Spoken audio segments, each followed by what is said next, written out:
Look at me. Look at me. This is my podcast now. Look at me.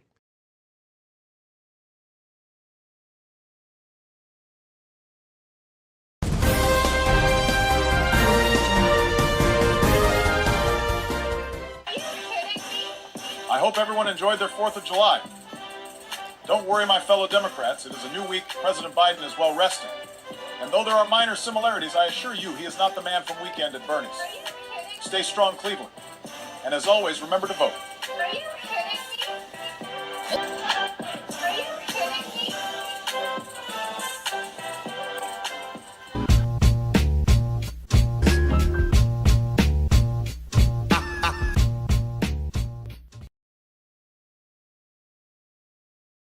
Siri, find top rated.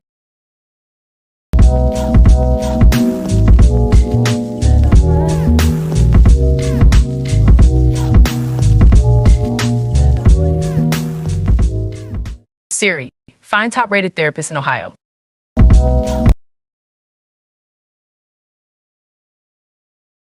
Everyone hear me? I hope the answer is yes, because it is time for another episode of Supportive Advice Live.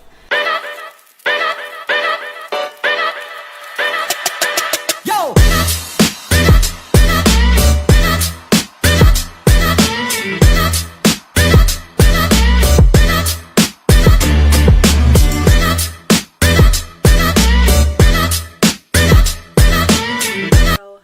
Hello, and welcome to another episode of Supportive Advice Live. Here with me, I have my moderator. I also have my crew, my teammate, my friend, Mr. Machismo. Dante, what's been going on with you? Johnny come lately, what's been going on with you? Johnny come lately. I knew that was you talking. Let's jump into it. Dante, have you seen this 50, and I want to specify 50 section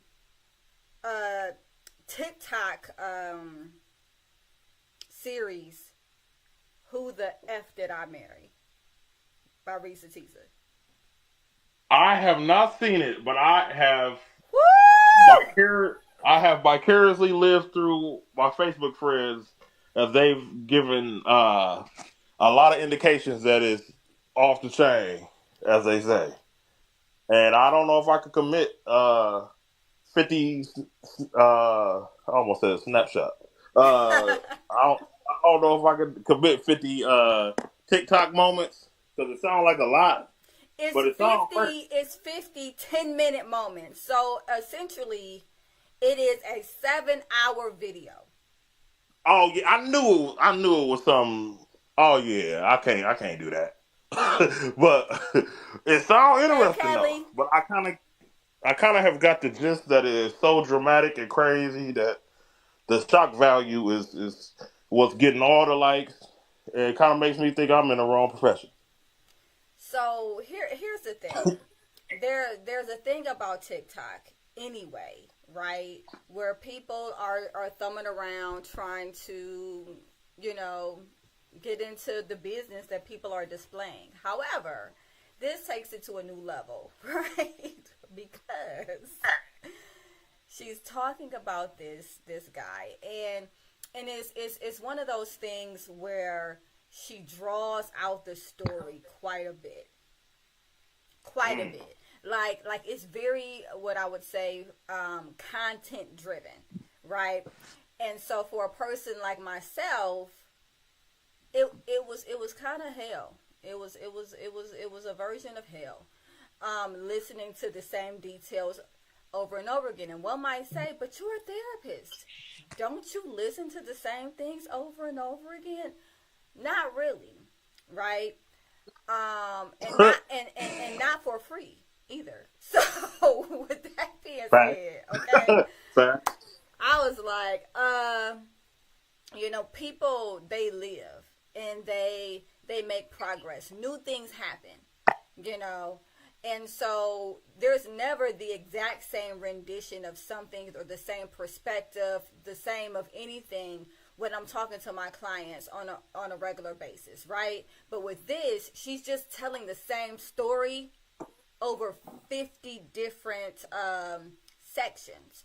So it's, hey, this happened. And then you go to the next section. Remember when I said this happened? Yes, because it was like legit the last session, right? And so I'm trying to keep the mindset that she's doing this because maybe they were filmed within a couple days of one another. Maybe they were filmed a week apart. I don't know, right? However, I watched them back to back. Nobody applauding, nothing, no cheers, nothing. I feel like I mean, that is a pat on the back. That is an accomplishment. If you're talking about 50 10-minute sections, Yes. that is over 5. That is, I can't fathom, that sort of thing, because that not on purpose. No, I done went down a rabbit hole many a times watching all type of funny videos and some cooking videos, and I can do it indirectly, but I mean, knowing funny, I'm signing up for the long haul. Funny I can do, Dante. Funny I can do, Mr. Machismo. It wasn't funny. First off, it was not funny. So let me give you the gist, right? And also to you, Beatnik, thank you so much for listening. So anyway, the way that it goes is she met this guy, because of course there's always, a guy, right? And who the F did I marry? There has to be a guy, right? Or you know what? I take that back. That was a something of me. It could be a lady. It could have been a lady. We was doing good. Well, anyway, I guess. Hey. We love everyone, and we let others live their life as they would like to, because I don't care enough to hate it at all. Now, with that being said, there's a lady, there is a male, and apparently he is something. They meet online. Red flag number 1. And I'm not hating to, those people who do meet people online. You can find a healthy partner online. However, it might be a Build-A-Bear. I'm just saying. It's probably going to be a Build-A-Bear. I found the person I'm with online. On Facebook. He messaged me out of the blue. And Build-A-Bear he was. So, with that being said, you get real quiet whenever I talk about Michael, but it's okay. I love your loyalty. So, no habla English. No habla English, huh? So anyway, she meets this guy. I'm almost as bad as her, and he seems great, and they're gonna go out on a date, and he's telling her all this information, right? Oh, my brother lives here, and my sisters live here, and I'm from this place, and all talking to her on the first conversation. He's like just spilling his whole life story. So here's where I want red flag. Exactly. Here's where I want to say pause, right? Because as a therapist, one thing that I can say to people is whenever someone's giving you too much content, something's typically wrong. And Stage 5 clinger. So, like when anybody comes into, my office, if they're giving me way too much content, like stuff that just is completely unnecessary, 9 times out of 10 is because there's something else that they're covering up. So this guy gave her a lot of content about a lot of different things, said that he played football and arena football, which is a thing. And he was in California and he was married, but his ex, cheated on him and broke up with him, and his ex lives in California and she has 2 kids that don't belong to him. but Oh, he's God. really close to that. I mean, when I say he's poured it on, he's poured it on. So she's like, oh, cool. He's a sharer. All right. Cool. So they go out on a date at the Cheesecake Factory because, why not? That's a great spot, right? And so they go for cheesecake, right? Her tire blows out on the way. Okay? And so he meets her where she is. He helps her get her car to a place where they can replace the tire. And then afterwards, he pays for the tire. Now, this is what looks like a green flag. He paid for the tire, right? And then they actually went out to the Cheesecake Factory. Now, after all of that, I might have said, you know what, maybe another day, But they were both some troopers, and they wanted to have this date, so they went out to the Cheesecake Factory. And he's telling her all his business and everything, and then they start talking about like purpose for dating, which I want to say is awesome. Okay, this is a great thing to do. If you're dating someone, put your purpose on the table. Okay, that's not. If you think that putting your purpose on the table is going to scare the person away, then they're probably not for you anyway. Facts. These are facts. Your purpose known, because what happens is people have what's called unspoken expectations. And so they have all of these things that they want, but they don't tell the other party. And then they get upset and they get resentful within the relationship or situationship because the partner hasn't all of a sudden guessed what they want, which is unfair to the partner. And, when it comes to consent, because consent is very important when it comes to relationships, you have to be just as clear about what you want and where you're headed as the person that you want to date, right? And so just keep that in mind. So she put her purpose on the table. He put his purpose on the table. And they both said that they were courting for marriage. Fast forward, because you have to. You just have to. Fast forward. COVID hits. Da da da da. Trauma bond, right? And so they're talking about where they want to quarantine. Now, he's told her that he works for this, like, big company or whatever, and they are going to put him up in a house. But for now, they have him in a studio apartment. Not nice studio apartment. And I'm just like, nah. I've gone on business trips, and they put me up in nice hotels. They're not going to put you up. If this is a big company, they're not going to put you up in some rinky-dink apartment while they're waiting on this house to come through. Nevertheless, they decide that they're going to quarantine at her house because she has like a 3-bedroom, 2.5 bath townhouse. And of course he wants to get in on that, right? And so hey Carno, hey Joshua, thank you so much for joining. If you have any questions, you can always put them in the chat. If you want to be a caller, you can always do that. Press that call in button and we'll hear what you have to say within reason. With that being said, they quarantine together. Now, mind you, this dude is paying all of her household bills. She's paying her own car note, which is reasonable, right? She's paying probably her own cell phone bill, but he is paying all the household bills. Clap, clap, clap for this dude. Like, that's what's up. That was what looked like a green flag. Hey, he seems to be financially stable. He's able to pay all of these bills.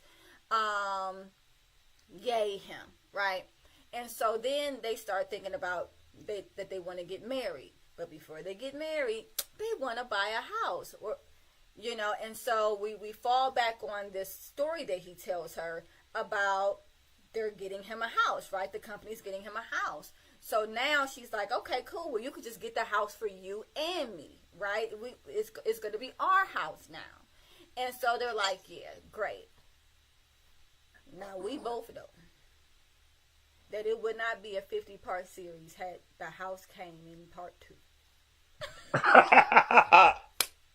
So, there was no house. I was waiting on that other shoe to drop. Yeah.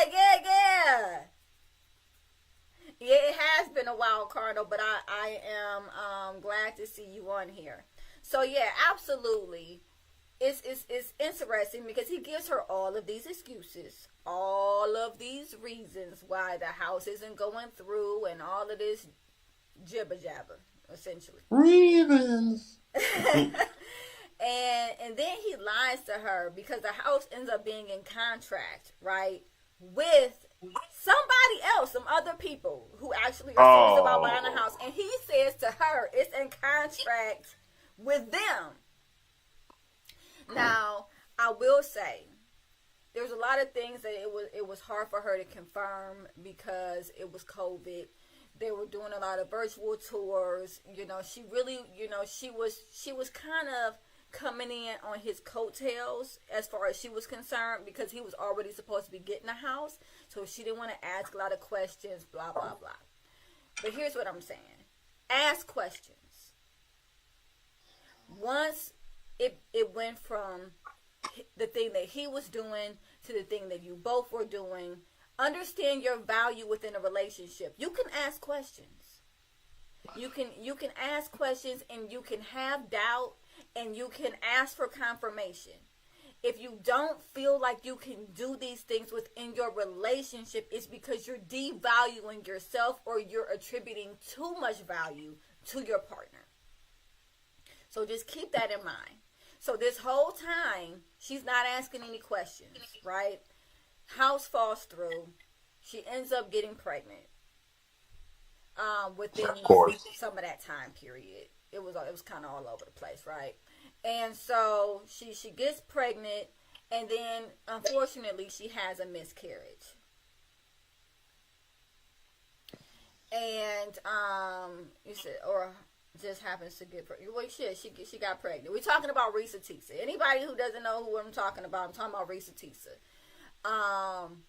And if you don't know who Risa Tisa is, get out from under the rock that you have been living under and join society.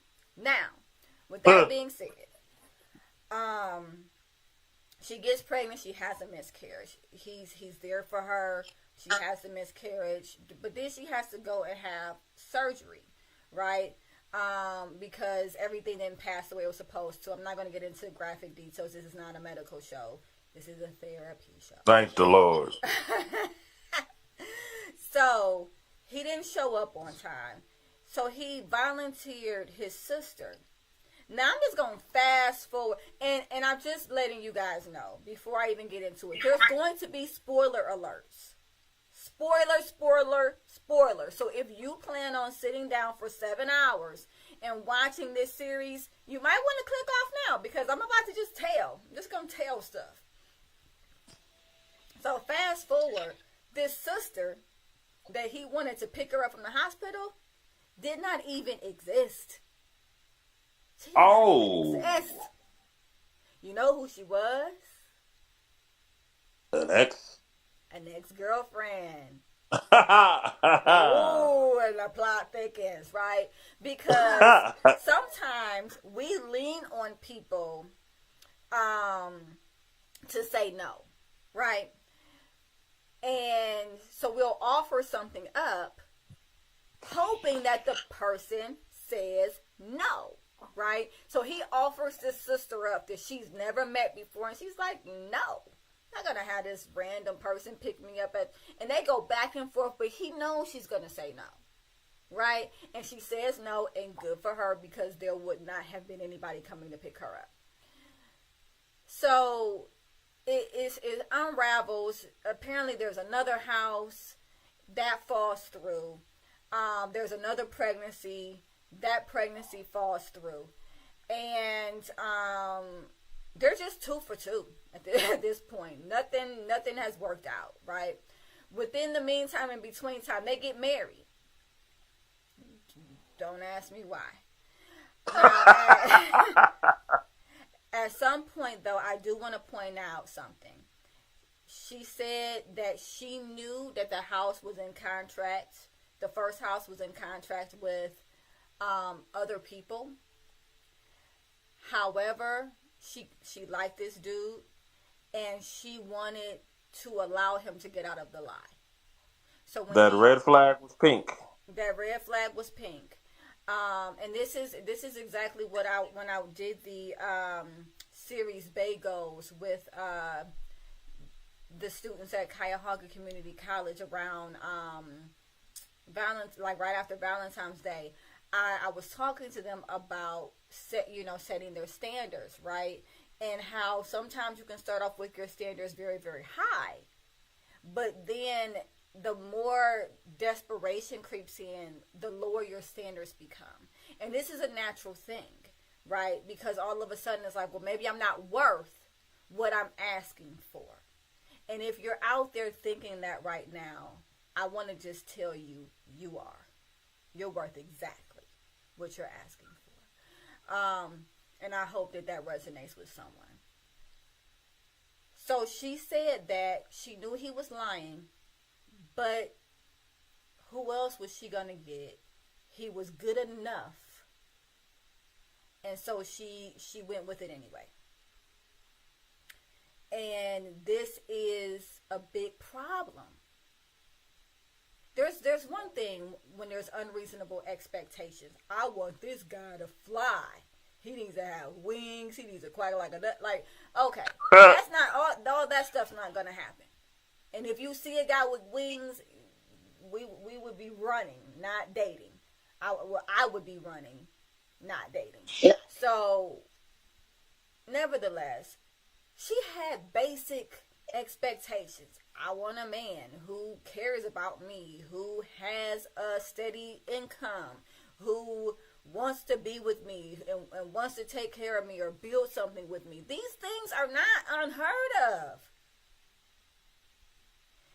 But and then she wanted the person to tell the truth.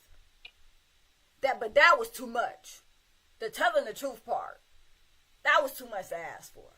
No, people, it's not. It's not too much to ask for. But she settled. And at that point, this is where a lot of the comments came in where they were saying, well, you're accountable. You are subscribing to this victim role, but you're accountable because you knew Joshua said, telling the truth is a lot to ask. Yeah, her ex-husband thought so too, which is why eventually he was her ex-husband. So with that being said, it was a lot. It was a lot going on. He was lying. He wasn't telling the truth about anything, not even his name. Not even his name. Okay? Not even his name. So, time goes on, and they're married, and, well, they ain't looking at houses no more, because why? She married him, right? And now he got her going from one BMW place to another BMW place, talking about he's going to buy her a BMW for her birthday or some type of something, right? Like, he just made these real outlandish promises. And he has her sitting in the BMWs, y'all. Like, just sitting there, test driving them. Going to one after another, getting her hopes up. At some point, I think I would have said, I like this one. Buy this one now. Or it's going to be a problem.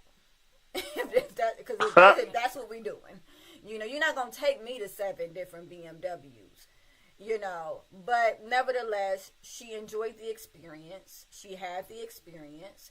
And she already knew that he was a liar. So at some point, she was just choosing to believe things that sounded good. And wow. Then he told her that he was going to take her to London. It was just a mess. It was a mess. Oh, my gosh. Now, if you see this guy, Right, because this guy is on TikTok. His name is, well, I'm not going to say his government name because I'm not going to call him out like that. But the name that was given in the TikTok was Legion. So if you What? I know, right? Legion. What? Oh, you can't make this up. You can't. You can't. Oh, man. Legion. I'm like, should that have said what? something to you? All by itself, that should have said something to you. But anyway, when you see this guy don't look like he have no money. He don't look like he have no money. Now, I'm not saying judge a book by a cover. Cardinal, it's Risa Tisa, and it's on, it's a TikTok series. It's a 50-section TikTok series, 7 hours. It's a lot. And, but if you guys are looking at Risa, it's from Risa Tisa. So, and it's called Who the F Did I Marry? Just so you guys know. So with that, it is just a mess. It's a mess after a mess after a mess. Now all of a sudden she's going through his phone. She's saying that he's talking to other women, that he is, sexting and all of this other jazz. And she's like, I didn't really care about that because he was lying so much that the cheating, like she was numb to the cheating.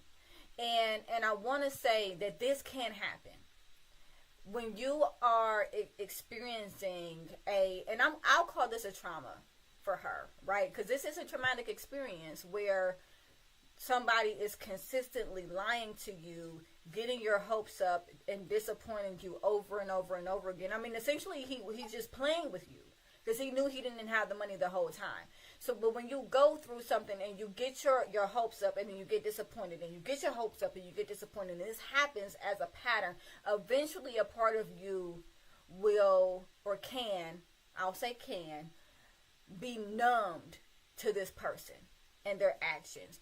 You know, essentially your responses become depressed.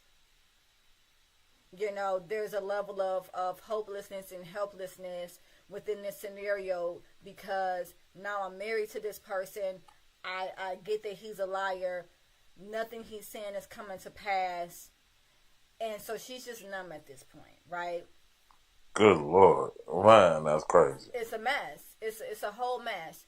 And so then she says that she was actually grateful at one point because she saw that he was cheating again with what she said was a prostitute.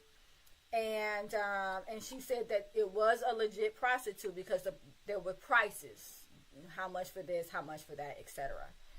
And she said that she was actually thankful because she felt like that God would forgive her for divorcing a man that was unfaithful to her, but would not forgive her for divorcing a man that essentially had falsified everything in anything that he was or was doing, right? And I want to take a moment to say, I don't know what God everybody serves, and it's not for me to know, but I hope that no one is serving a God that wants you to be miserable with someone that is lying to you and breaking down your self-esteem and manipulating you every single day. Every day.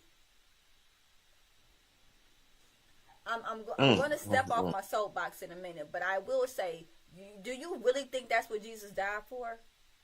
If you believe in Jesus, if you believe in all of that, which she claims that she was a Christian and she believed in the storyline of Jesus and all of that, if you believe in that, you really think that's what he died for?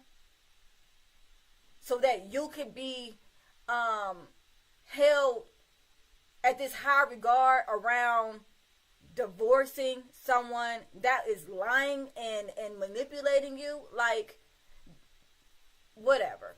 So anyway, I'm gonna step off my soapbox because sometimes you got to.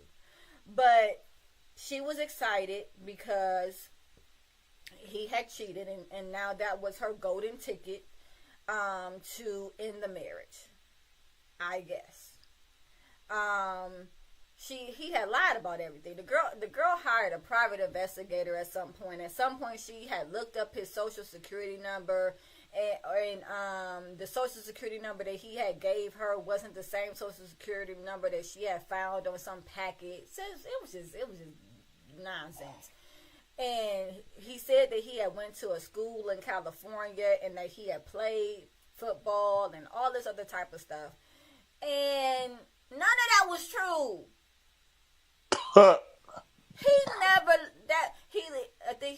They said that he lived in Georgia, Rhode Island, and some other place. You know what place he didn't live? California. He didn't live in California. And then she asked him about it, and she said, I couldn't find any record of you in California. He says, my father paid for me to be a private citizen. What? Are you talking about, sir? I'm about to say that's a thing. That's not a thing. Now, I didn't think it was. Now you can pay money so that your number isn't listed in like the white pages and stuff like that. Yeah, you can go to a website for that sort of thing. Yeah, like you can do that, right? But nah, player, if you live somewhere and you put your information in to get a apartment or anything, you leave a trail. If there's no trail, guess what, sir? There was no you. How about that? How about that? Okay? So she says to him, you lied about, California.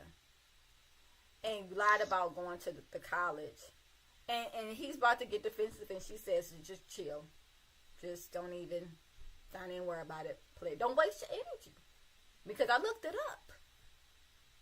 And you didn't go. So there. And she said that his eyes went dead. That he wasn't having serious emotional reactions to anything that she was saying, but his eyes went dead. Oh, ooh. So to piggyback off of last week, he is a sociopath. He is having, or he is exhibiting sociopathic behaviors. Okay. See, now you done learnt me. Yeah, there you go. So and it's chilling because I've seen this. Because a part of therapy is building rapport and all of these, lovely things, right? But it's also a point in order to elevate anybody, you have to confront them where they are, right? If you never confront them where they are, they're never going to progress. So there has been times when I have had to confront a client and their eyes would just bloop. Just will go dead. And so I knew exactly what she was talking about. And that's a scary thing when somebody's eyes go dead like that. Because he didn't care. He didn't care. And in all honesty, he wasn't there. After she called that out, he left. I don't know where he went, but he wasn't there. And I've seen that multiple times, and I'm telling you, individuals that can detach from themselves and from reality like that, no. He went to California for a fat burger. That's where he must have been an In-N-Out in California.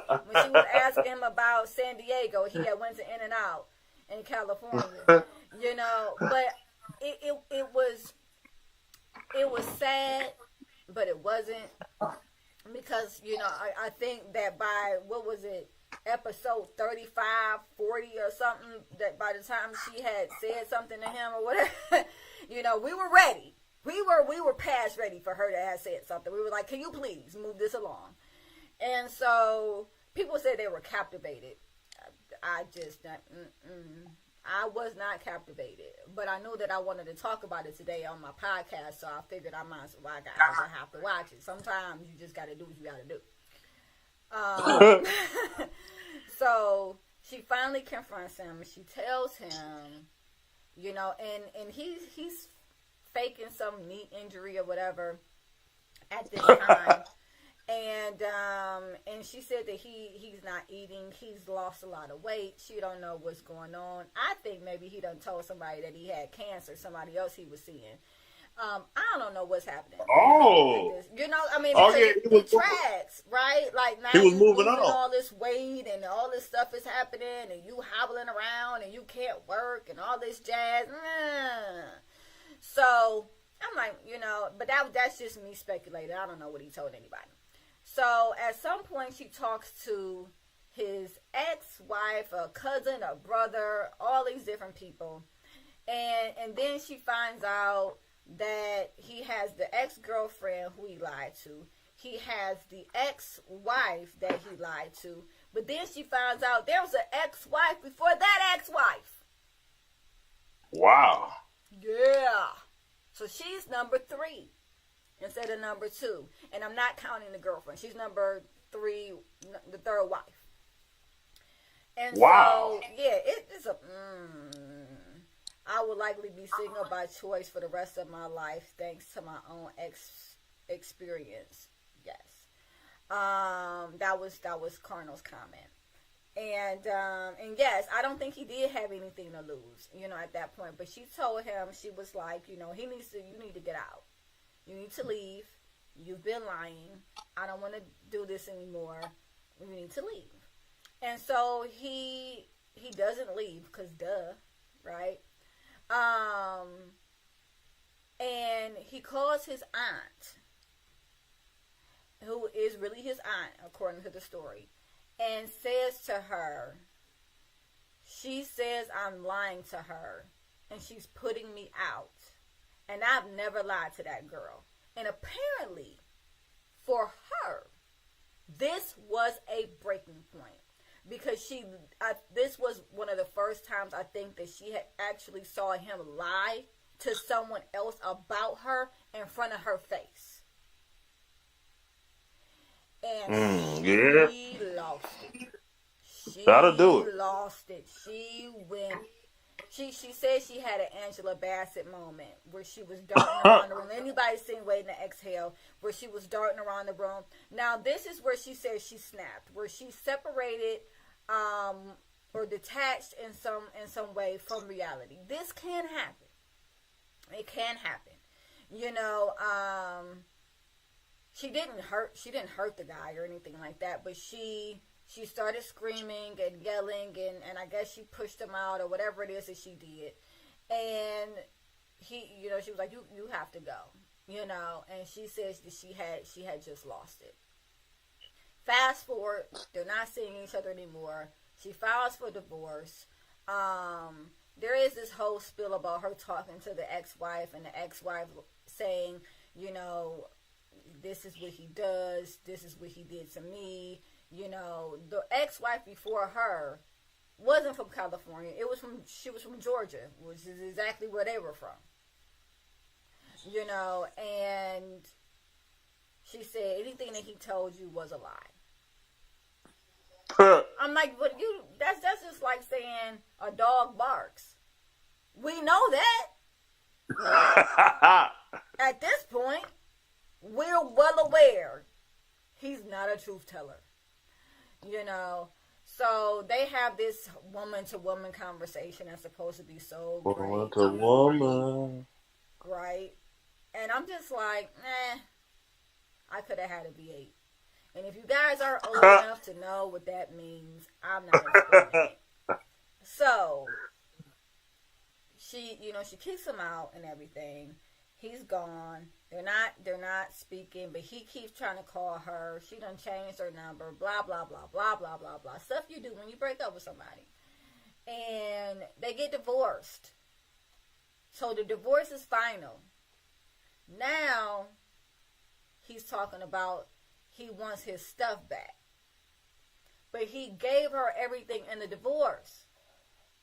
What exactly are you asking for, sir? He want that tire from the first date? I know! Say that. He like, I want that tire. I want you to pay me back for that Cheesecake Factory. All the bills I paid. I want them Tex-Mex egg rolls back. Pronto. Yes, I want them all. Give it all back to me. You know? And essentially what he was really asking for was a TV. And some bags of clothes, I guess. I don't know. But the way that the divorce decree was set up was that whatever was in her possession, she kept. Whatever was in his possession, he kept. And they didn't go through splitting up anything else. Because everything, most of the things belong to her anyway.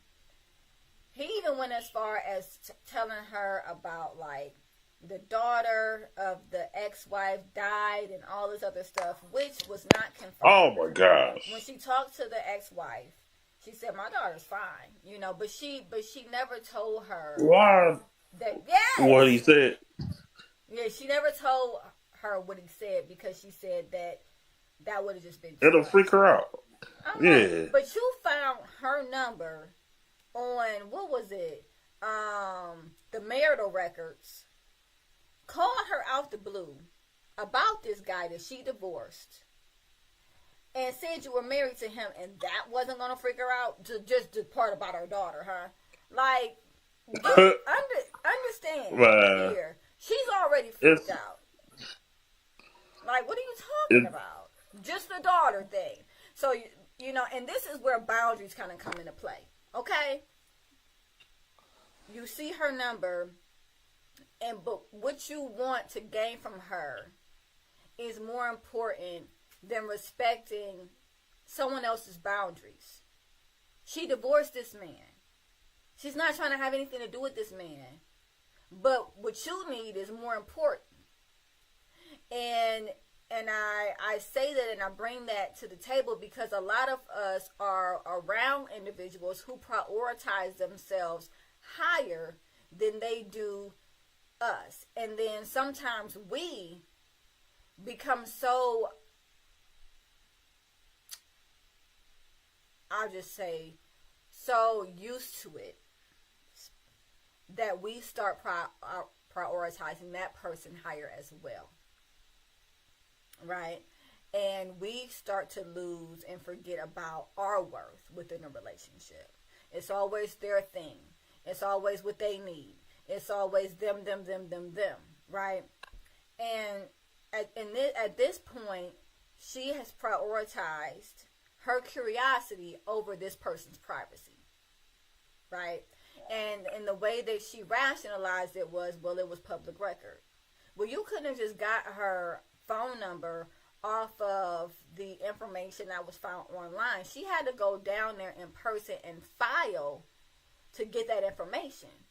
So, wow. I'm not backing that rationalization, because anytime anyone's rationalizing to begin with, they already know they did something wrong. Or, I don't like to use the word wrong, but something that does not align with their values. Now, she talks to this lady, blah, blah, blah. She says this dude tells her that he's going to show up at her house. Now, she says this is not a good idea. He wants to show up at her house because he needs his TV. Like, really, dude?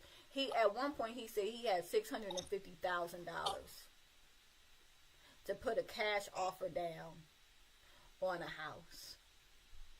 This same dude tripping about a 40-inch television?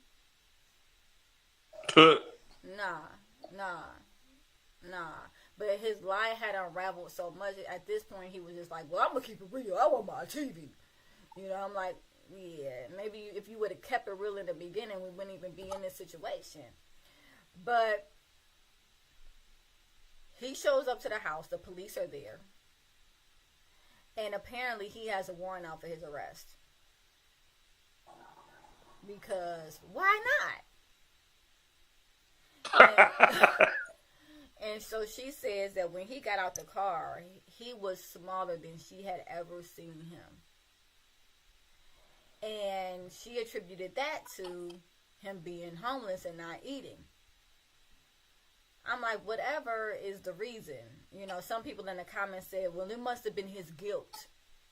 You know, maybe he was guilty. No. If he wasn't guilty after the first house, why would he be guilty after the second one? If he didn't feel any guilt after the first 2 BMW places that he took her to and had her get behind the wheel, smiling and test driving something he was never gonna buy, why would he feel guilty now? No, he just got caught, and now he's facing consequences. And one of the consequences is being hungry, apparently. So he has lost some weight. He goes to jail.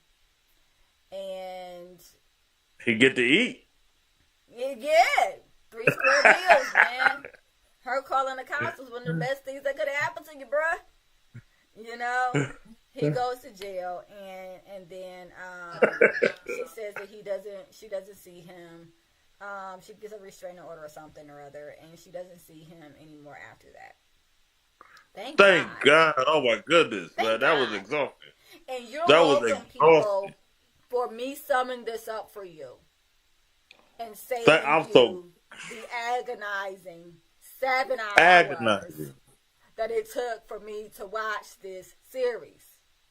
Well, you might need a volume after that or something. Ain't that what they call? I needed a nap. That's what I needed. Man, that is wild. I was just like, come on. But she that says, is too much. She says the signs were there, and she blames herself. My thing is, sometimes you want to believe the best about people. That's not a crime. It's not a crime. It's not a crime.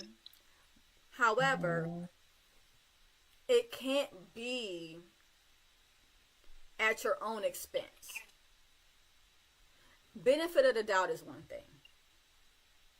But once it got to the point where the house fell through and you knew that he was lying to you, you had talked to the realtor yourself, you knew that this was another couple and he had been lying to you for months while you were pregnant, the character is coming out. Now, some people are like, well, he was a jerk. You know, according to a most recent video that she posted, I think she posted it a day or 2 ago, she says she talked to his brother, and his brother said, I want you to know that we know about him. The family knows that he is sick. And he lists a couple of diagnoses. He said that he had bipolar and schizophrenia. These are 2 very specific disorders. Now, interestingly enough, she didn't describe him as someone who went through various moods. She didn't describe him as anyone that was having the regular symptoms of mania, like not sleeping, taking on a bunch of tasks all at once, you know. But he did have delusions of grandeur, and that's a symptom of mania as well. Well, what is wrong with me? I can't talk. I need some water. That is a symptom of mania as well. Delusions of grandeur. I like that term. Yeah. It means that you think that you're bigger and greater than you are. Which I like that term. Begs the question, did he believe his lies? Because there may have been a part of him that was believing some of the things that he was saying. You know, and being, you know, schizophrenia, that's a very serious and dangerous disorder. Now, they didn't say he had paranoid schizophrenia, but he has a schizoaffective disorder. And so, he consistently lies and he lives in his own reality, right? And so they said they knew this and they tried to get him meds. But when he got older, he wouldn't take his meds. And that's the thing. You can't force somebody to take their meds unless they're inpatient.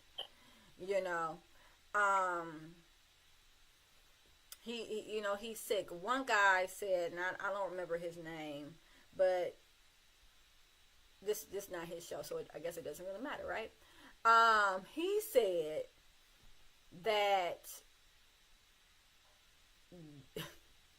he called him smart slow. Let me let that sink in for a minute. I know a lot of. I actually call it a different term. I know a lot of brilliant idiots. That is. There are a lot of brilliant, but that's not to that extent. Not that type of. That's a different dynamic. and grandeur, yes. And Carno said we all do that, live in our own unique realities. We all have perspectives, right? Based off of our skew, based off of themes of our lives, right? Traumas that we've gone through, whether we see the world as safe or unsafe, whether our locus of control is that the world is happening to us versus the world, versus us having control of what happens within the world, all of those things. However, this individual dragged somebody into his world. And I think that a part of him believed, in all honesty, what he was saying. I really do. Especially if those diagnoses, especially if those diagnoses were valid. There's a part of him that was believing what he was saying. Because it sounds outlandish, but if somebody can believe that they need to put aluminum foil on their head so that the government can't track their thoughts, it's just as likely for somebody to believe they have money that they don't. And Dale Gribble. who? If you know, you know. Oh, Dale Gribble I don't know. from a show called King of the Hill. Oh, Yeah, it's kind of like I never knew his last name. Dale Gribble. Yeah, he was paranoid with the government. Yeah, that was Yes, definitely he did. Some of He that. had a problem. He was paranoid with the government, but he didn't realize that his son looked just like the Indian dude down the street. You know what I'm saying? That's your own reality. You want to believe what you want to believe. What's wrong with you? Wait, you guys don't put aluminum foil on your heads? No, I don't. Oh, yeah. I'm reading the comments, and I'm reading them out of order. I know. So I was just like, oh, he was being facetious. That's fine. No, we don't. Facts. And nevertheless, he believes some of the things he's saying. But when the guy was talking, I think his name was Tony Gaskin, who said he was smart slow. And he described it. He said that he works with individuals with different cognitive delays. And he called them mental retardations. And he said that just because these individuals have cognitive delays doesn't mean that they're not smart and that they don't know how to manipulate people. And so he gave examples of people that he's worked with that will say to him, if you don't do X, Y, and Z for me, when this millions of dollars comes, you're not gonna get any of it. And they kind of believe it. A part of them is like believing this story. It becomes their narrative. And I give it to Carnal. We all do it in our own way. We fall into our own narratives. However, I think that this guy, he could have some cognitive delays.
Yep.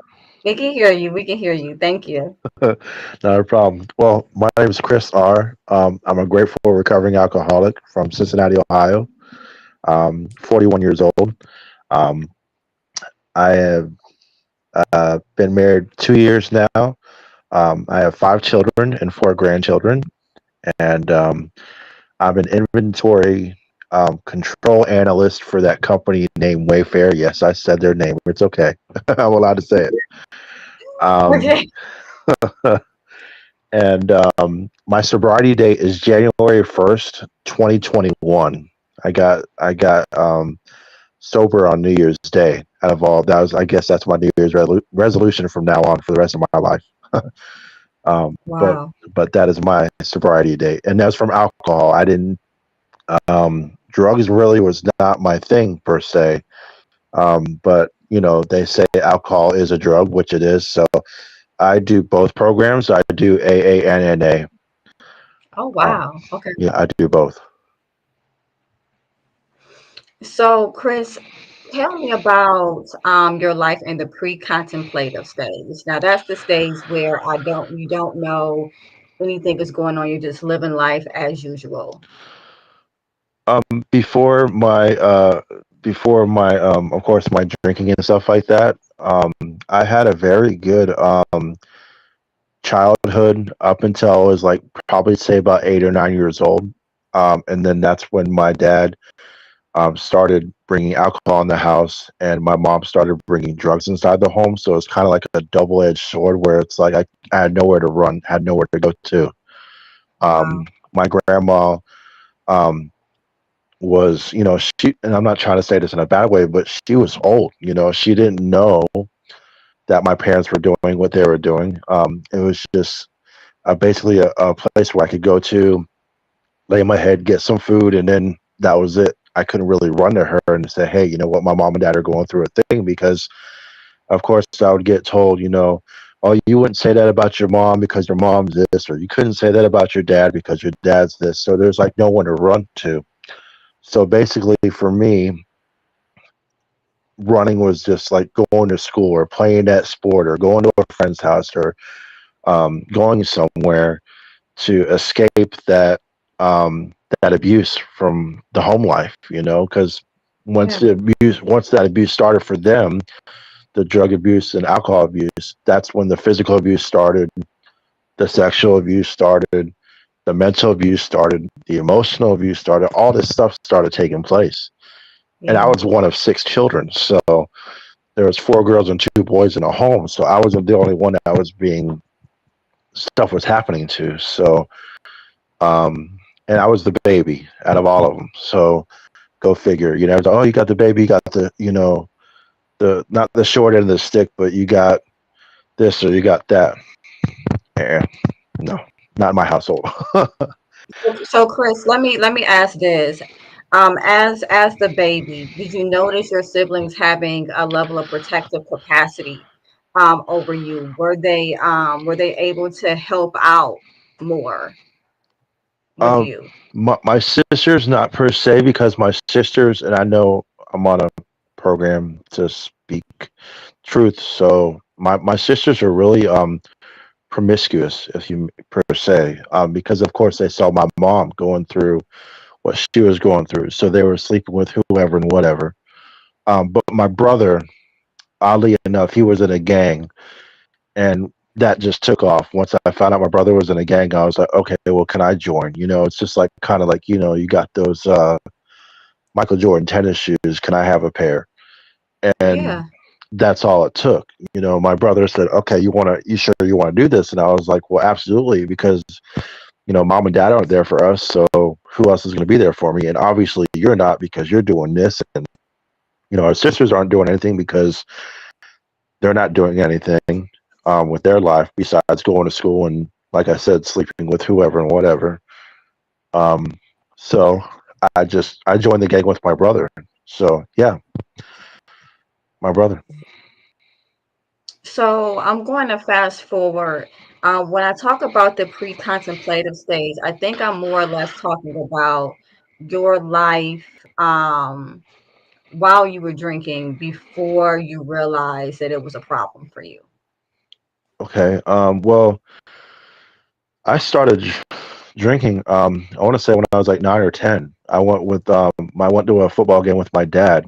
And it was actually a Dallas Cowboys football game, so it's actually my favorite team. Don't shoot me. Okay.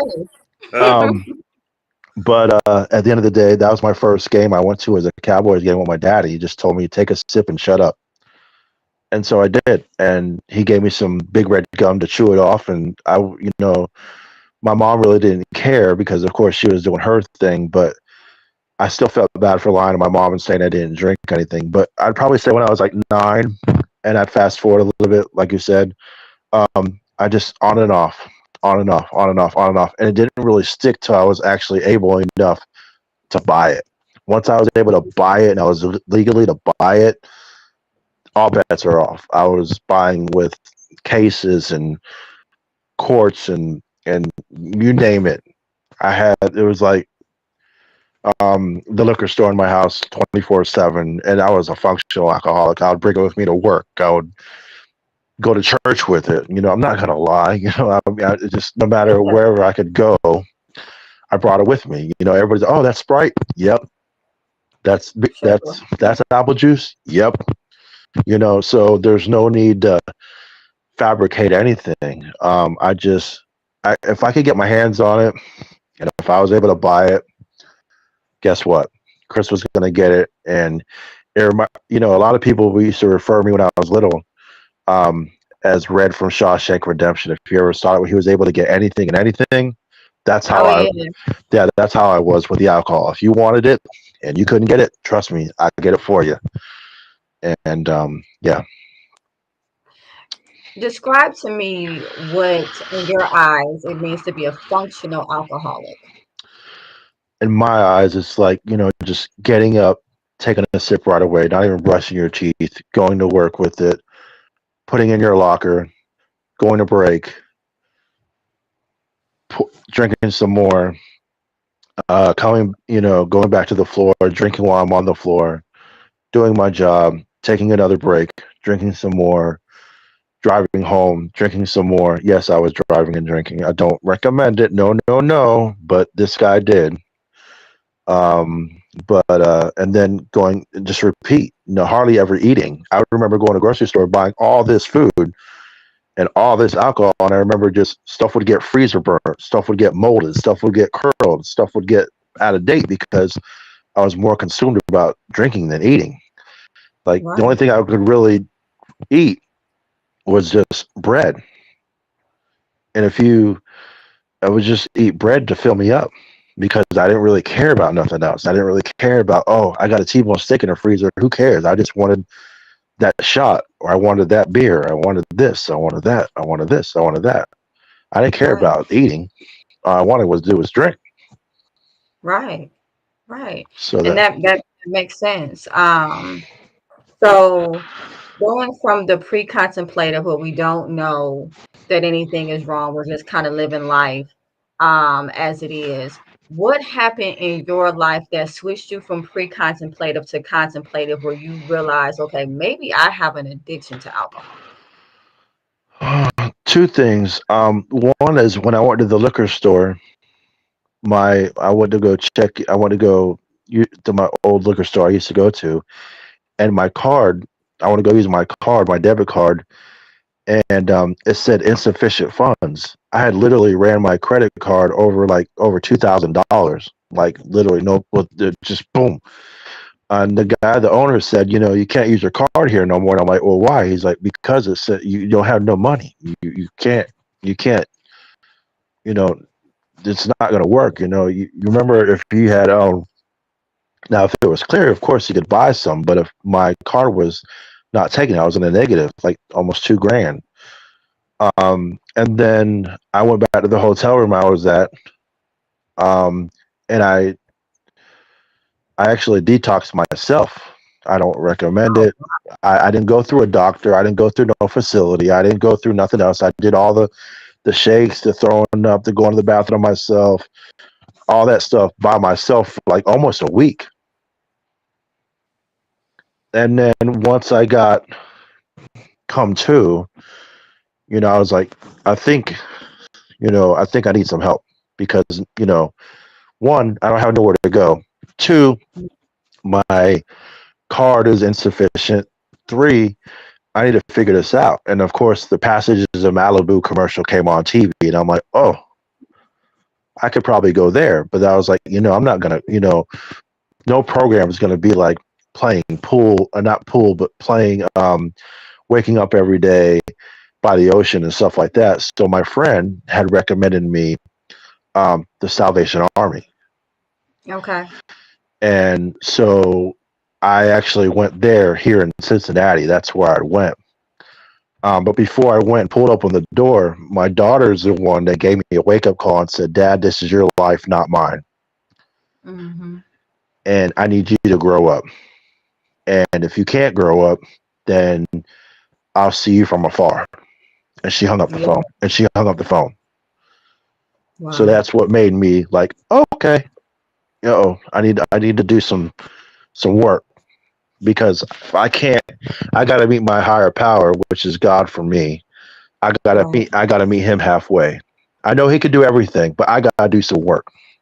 Yeah, 100%. So that's what made me push was my daughter and me, of course, doing through the detox stuff myself, which I don't, like I said, I don't recommend, but I think that's what scared me was the detox thing by myself. And then of course my daughter telling me that don't call me, don't text me, don't write me, none of that until you graduate. When you graduate and you become an adult, and I'll think about having you back in my life. Until then, click. Yeah. I was like, man, she hung up. I tried to call her back and I couldn't because it went straight to voicemail.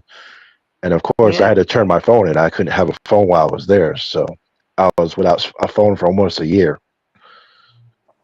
And so what you're describing is what happens a lot of times when there is a parent struggling with a level of addiction, whether it's alcohol or otherwise, where the child, which is normally older by that point, will put a firm boundary, a rigid boundary, and they're like, "Listen, I'm not going to allow this to affect my life anymore. I want to be, be around you and all of that, but I'm not going to do it you as you are." They set an expectation and they say you have to either rise to this expectation or this relationship is no more. And so that is what Chris is describing. Now I want to go back to this detox because I want to be clear.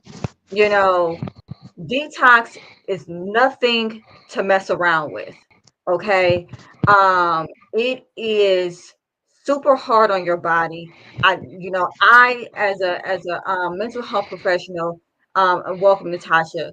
As a mental health professional, I do not recommend going through detox without a nurse or some type of medical facility, because your body goes through a severe level of dehydration. There's shakes, there's vomiting, there is all these different types of things, and it's not something that is ever recommended to do alone. So what Chris did, as courageous as it was, is also dangerous, and I just want to make sure that I put that out there, as he also recommends, not to do it that way. So so what I'm hearing you say is, after you detox and you went through the severity of the detox, you then understood how serious the disease actually was. Yes, ma'am. I saw, and I'm not trying to be crazy graphic, but when I threw up, I kind of felt like my life was like being like all what I've been through in my life was like being thrown up out of the way. It was time for me to make a change. It's kind of like, okay, you go on that crazy ride out at a theme park, and you're like, it's your first time going, and then you throw up, and then it's like, and then you're back to normal. You feel you want to get back to normal. You want to get back to you. You want to be a brand new you again. You want to be, you know what? Okay, that's cool. I can go back on it again. Um, and that's what I felt like with me. I was like, you know what? Did what I had did, and now it's time for me to make a change. Now it's time for me to clean up, and that's why I tell people all the time. I was a mess up. Now I'm a bless up, because at the end of the day, I was messed up. I love that. I love that. And now it's time for me to rise up, because now I have kids. I wasn't married yet, but I have kids. I have responsibilities. I have to go to work. I have to do this. I have to do that. I have to be Chris again, but the real Chris. I have to be, what my mom and dad, if they were still alive at that point, I wanted them to be proud, even though they'd done some crazy stuff. But I wanted them to know that, what, your son was able to get healed. Your son was able to go through a program to get help, and he was able to stick with it and graduate and do what he had to do, and and be successful, not just be, and I'm not trying to say this in a mean way, a statistic. I wanted to be somebody that rose above that and be like, what, if he could do it, I could do it. Yeah. And that's what I looked at with the guys that I was in the program with, because I was in a program with like 95 other guys. So that's 95 other people talking about their drug problem, their alcohol problem, 95 different personalities, 95 different perspectives, 95 different backgrounds, and just trying to have that one common goal. And that's just to get better, to get right, so they can get right with God and get right with themselves, so they can get up out of there and be a change. Mhm. So that's what I wanted to do for myself and for my children. So, and I think that's very inspirational. I want to focus in on the fact that you went through detox as your preparation stage. Now, some Mhm. people think, well, detox, well, that must be the action phase. No, detox was the preparation phase. That's when he realized, oh, this is not just as easy as not picking up a drink, and all of those things were kind of together. And then he went and got help. That was his action phase. When he went to the Salvation Army and got help, that was the action phase. Mhm. What was the Salvation Army like for you? A, a rude awakening, if that makes Yeah, sense, because I did not believe what I did not believe in God until I got there, if that makes sense. yeah, It's a Christian-based program. So I went from not going to church at all when I was a child to now going to church as an adult 3 times a week in a suit, in a tie, in a dress jacket, in dress pants, in dress shoes, waking up at 6 o'clock in the morning, being downstairs before 6:40, doing a daily devotional, going to breakfast at 7, getting out of breakfast at 7:30, doing working in the store, hanging up T-shirts from 7:30 to 3:30. Got out at 3:30. Went to go into a Bible study class for about an hour. After that was over, go to dinner. After that was over, go do a course study. After the course was just so much stuff for 6 months. yeah, But the first phase, they have 4 phases. The first phase is 28 days. They call that personal reflection time, where you can't leave the property whatsoever. All you could do is just go outside for some fresh air or smoke a cigarette if you had cigarettes, and go right back inside the building, and they'll breathalyze you. Whatever phase you're on, whether you're leaving the property or coming back, they're going to breathalyze you. You get drug tested at least once a month. Um, and you go through all that to go to phase 2, and then phase 2 will be 6 weeks, except now you got to go to more meetings, more classes, more Bible study, more devotionals.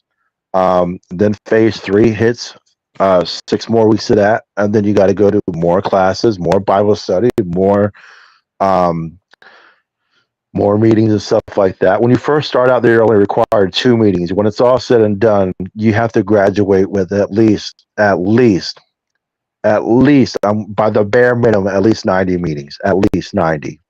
If you can't reach 90, then they'll talk it over with you and say, hey, you know what, we'll give you a little bit more time, but you got to hit your 90 mark at least before your year. Um, by the time I got to phase 3, I would probably say I had well over 100, because I wanted this so bad. I'm yeah, trying not to get emotional right now. I just wanted this so bad, not only for my kids, but for myself, because I always been told when I was younger, I was a failure. You're not going to amount to nothing. You're never going to be nothing. You're a piece of that. You'll never get married.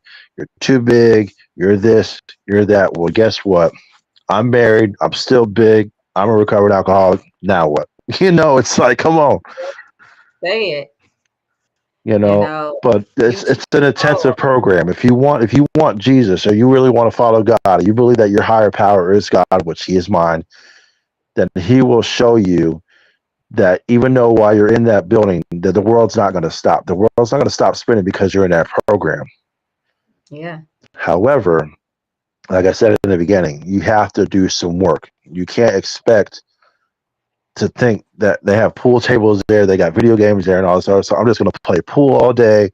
I'm going to do this and I'm going to do that. And you got some work to do. From 7 to 3:30, you got to hang up T-shirts. You got to fold some pants. You got to put some clothes away. You got to go through stereo equipment. You got to go through bedding. It might have bed bugs on it, but guess what? You got to do some work therapy. That's what they call intense work therapy for 8 hours.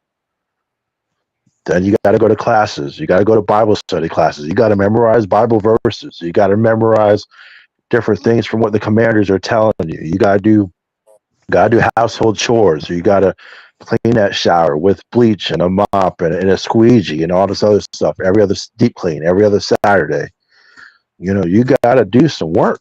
It's not just going to be handed to you. You're going to, absolutely. and And Chris, real quick, I would love to touch on the importance of that regimen. Because when you're going from having a drug of choice, whether it's alcohol or otherwise, right? That's your whole life. Mhm. And so one of the main things that happens once you stop drinking or once you stop using is all of a sudden you have all this idle time. And I and it's just like, oh my gosh, going into programs like that where it's so regimented, where your schedule is planned out for you, where they have all of these things for you to do with your time. Can you talk about how important that is for someone newly getting into recovery? For me, that was the best thing, because that kept my mind off of where I could be, where I want to be, where what else am I going to do. For them to have that structure like that and everything like on time, and there's clocks all over the place, so there's not a factor. You can't say what time is it, because there's clocks everywhere. But for them to have that schedule saying, you know what, from 6 o'clock a.m. wake up, by 6:40 you have to be downstairs, fully dressed, ready to go to work, everything. Then from 7 o'clock to 7:30, breakfast, and then from 7:30 to 3:30, work therapy, 3:30 to 5. A Bible class, 5 o'clock to 5:30. You got dinner. Then from 5:30 to 7, another class, and from 8 to 9:30, a meeting. It could be AA meeting, NA meeting, whatever. And 10 o'clock bed. 6 o'clock rolls by. It's time to wake up again. 6 o'clock in the morning, wake up. 6:40 devotional. 7 o'clock. And Yeah. that happened every single day. And on Sunday was even real crazy, because on Sunday, you're like, oh, it's a day of rest, day of relaxation, and you got to get up, you got to get your dress jacket on, your suit on, your tie on. They don't if you can't tie a tie, someone will be there to help you tie a tie. So suit and tie, dress pants, dress shoes, sitting in the first few rows of the pews, participate in like singing hymns, participate and Bible study at the church, which was for like 2.5, maybe 3 hours. You got to be fully awake. Can't go to sleep. You go to sleep, they'll say, you know what? Better luck next Sunday. If you fall asleep that time, they'll just say, you know what? We're just going to dismiss you. So it's like a one and done type thing. You have to be on your game. If you want Yeah. it, if you want it, and you sign that contract, you know what? I'm going to be a part of this program for 6 months or however long it takes you.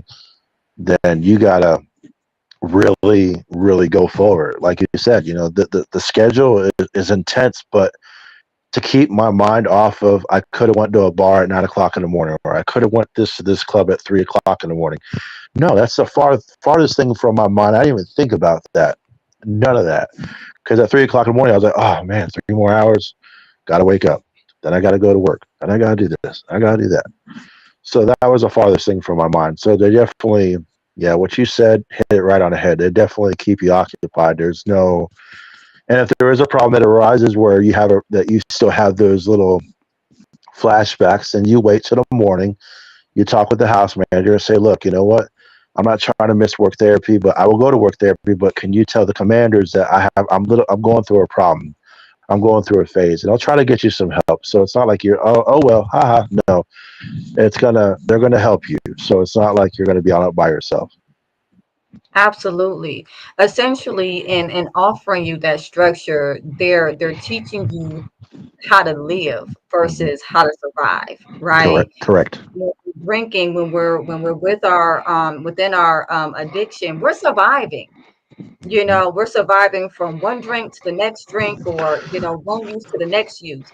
And what they teach you in that regimented routine is how to start living, how to start putting things back in your schedule, how to go and get active, how to believe in something higher than yourself, and gather faith, not just in that, but in yourself, to be able to stay sober. Mhm. I mean, it sounds like an amazing program. So, after going through the program, because that would be your action phase right there, right? Um, Mhm. how has maintenance been for you? How have you been going through the steps, the 12 steps? Well, let's see. I have a sponsor who has a sponsor. Between all four, there's four of us. Between all four of us, there's like last night. Between all four of us, we counted. There's 73 years of sobriety between all four of us. So that Wow. being said, like I said, I have a sponsor as a sponsor as a sponsor as a sponsor. So there's all four of us.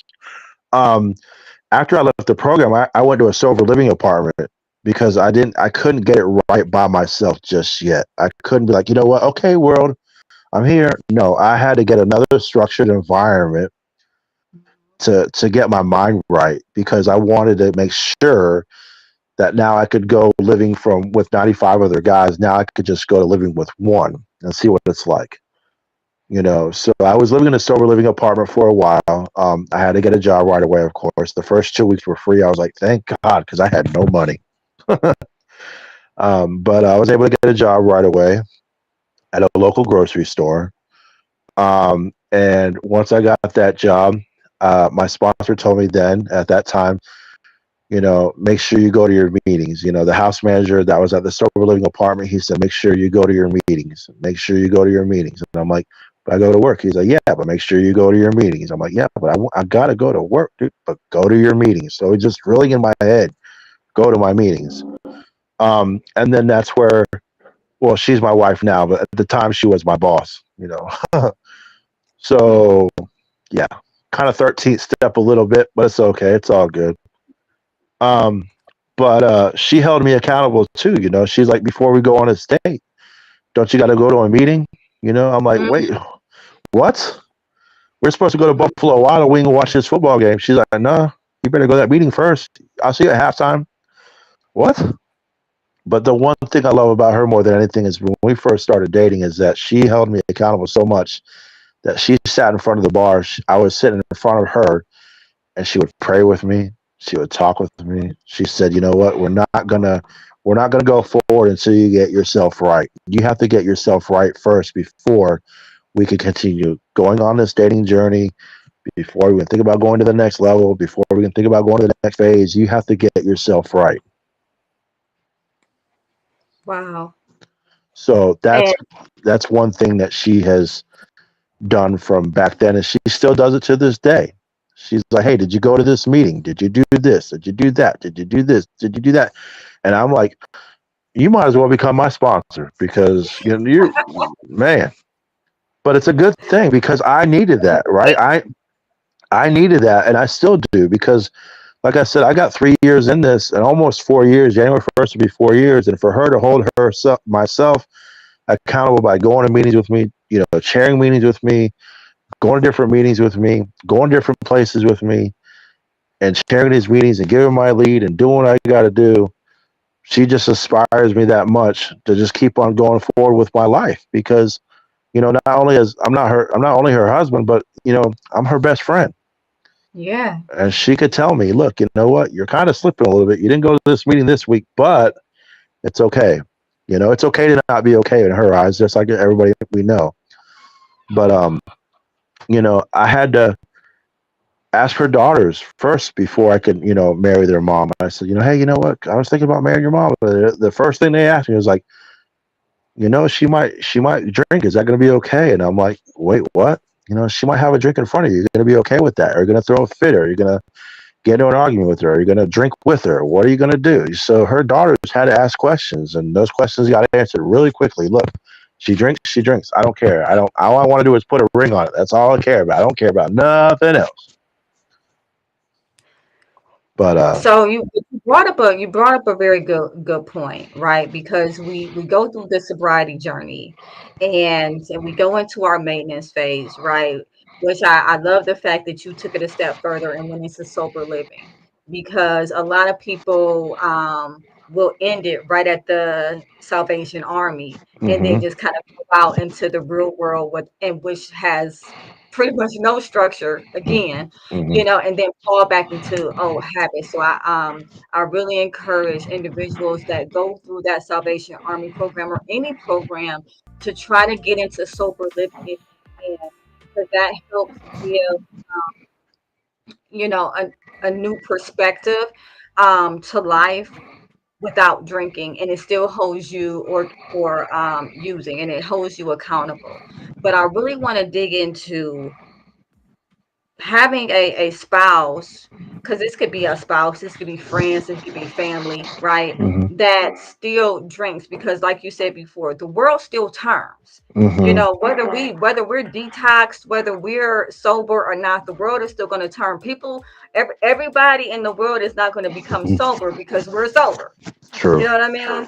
And so we have to learn how to live in a world of individuals who may not have the problem with alcohol that we had, or they might be in the pre-contemplative stage if they're using other addictive drugs and things like that.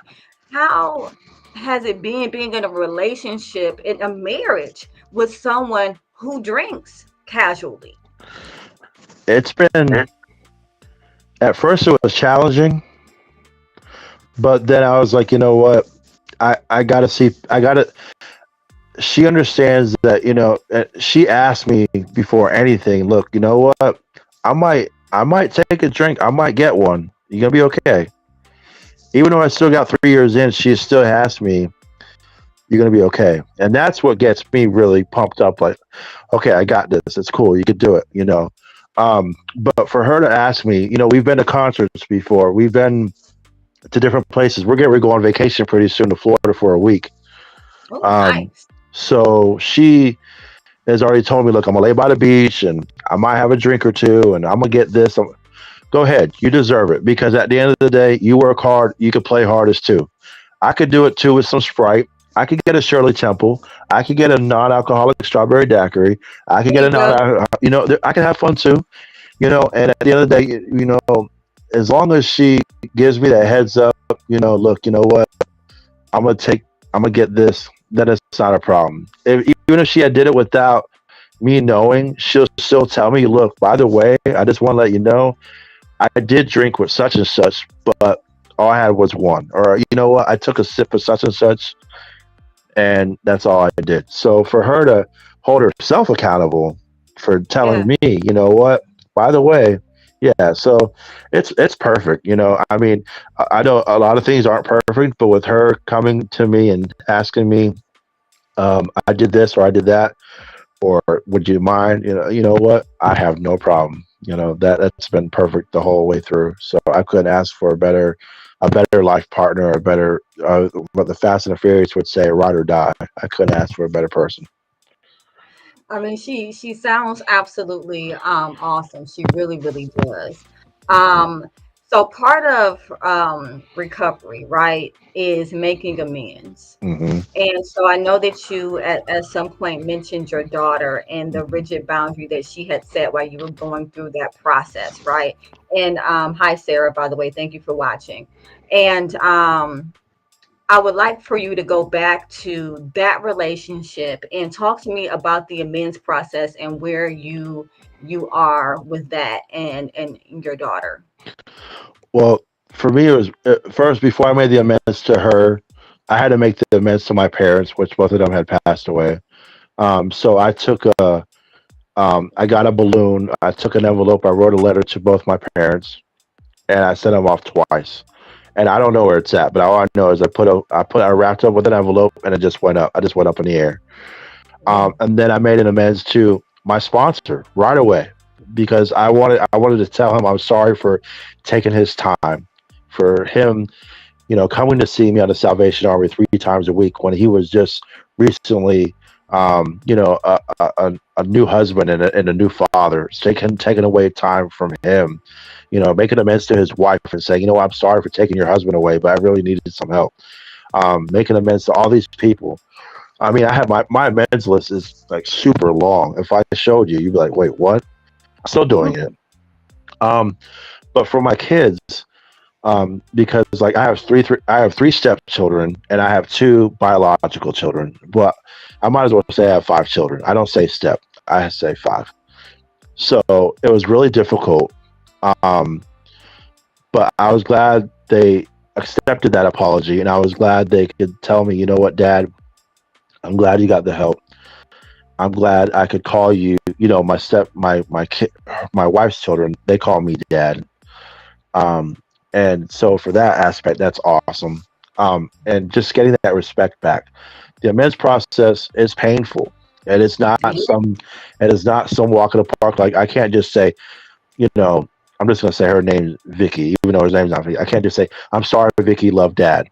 No, Right. Vicky got 3 or 4 pages, and then she got I'm sorry, love Dad. And that's everybody. Everybody at least got 2 or 3 pages. I even made an amends to my wife. You know what? I'm sorry for not being that clean husband. I'm sorry for not being that husband that was not right away pure. I was sorry for not being not that good for you. And there was a time where, like, you know what do we do?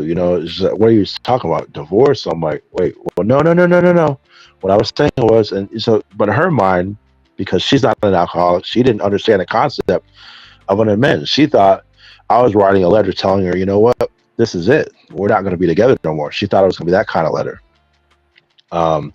So the amends process is really, really painful. Like I said, I do these steps Monday through Sunday, every single day. Right now, I'm on step 1 now. I just finished 12 2 weeks ago. So now I'm on step 1, where I realized that I was powerless over my alcohol. So yeah, I do them every day and every night. And I work with my sponsor like twice a week over the phone, 2 hours every Tuesday and Thursday. And I just get into it. We're like, you know what? Let's knock this out, because we both need it. Not only is he helping me, but I'm also helping him, because I have to also reach out to him and ask him how he's doing. Because guess what? He took the time to come out and reach out to this alcoholic. Now it's time for me, this alcoholic, to go reach out to him and say, hey, you know what? You're good? Okay, let's get to work. So, yeah. Part of the amends process, and you mentioned that it's painful, and it definitely can be. Part of it, though, is actually listening to the hurt that we've caused other people. Mm-hmm. Some individuals that go through the 12 steps might use that as a time to acknowledge just what they feel they've done wrong, and and then say, well, I'm sorry about that, or apologize for that, or write a letter for that. But they don't want to sit and listen to their children or their family talk about the actual hurt that they went through. How was that process for you, or did that process happen for you? I was able to take first, before I did any kind of amends, I told everybody right away from the get go. Look, if you guys have a problem with anything I'm going to tell you, then you need to stop. You need to let me know ahead of time. You need to let me know that excuse me. You need to let me know that I've either pushed a boundary, or I pushed a button, or they pushed your feelings or something like that. You need to let me know, because I don't want to get started in something and pour my heart out to you and keep on telling you that I'm sorry, and all of a sudden it's just going nowhere. It's going to a dead end road. You got to help me, help you, help me, help you. It's a two-way street. It's not, I can't do everything 100 and you just reciprocate and only give me 25%. You got to give me back 100, just like my relationship or with my marriage. I got to put 100% in. She's not, if I put half-ass in, excuse my French on your show, if I put half-tail in, then I'm going to get half-tail results. I got to give 100% of myself, my full undivided attention to my wife at all times, 24/7. When I leave this household, not only am I a father, I'm also a husband, a grandfather. Yes, I have grandkids. I have 4 of them. I'm a grandfather. I'm an employee. I'm a son. I'm a son-in-law. I'm a brother in Christ. I'm a brother-in-law. I have all these titles, but ultimately I'm still Chris, and that's what I want to stick. I want Chris as that title. Chris has all these titles, but that, for what you just said, I had to have all of them tell me, look, you know what? Okay, I can accept your apology, but you could have done it this better. But you could have done this, or you could have that. Okay, that's cool. Now I know next time.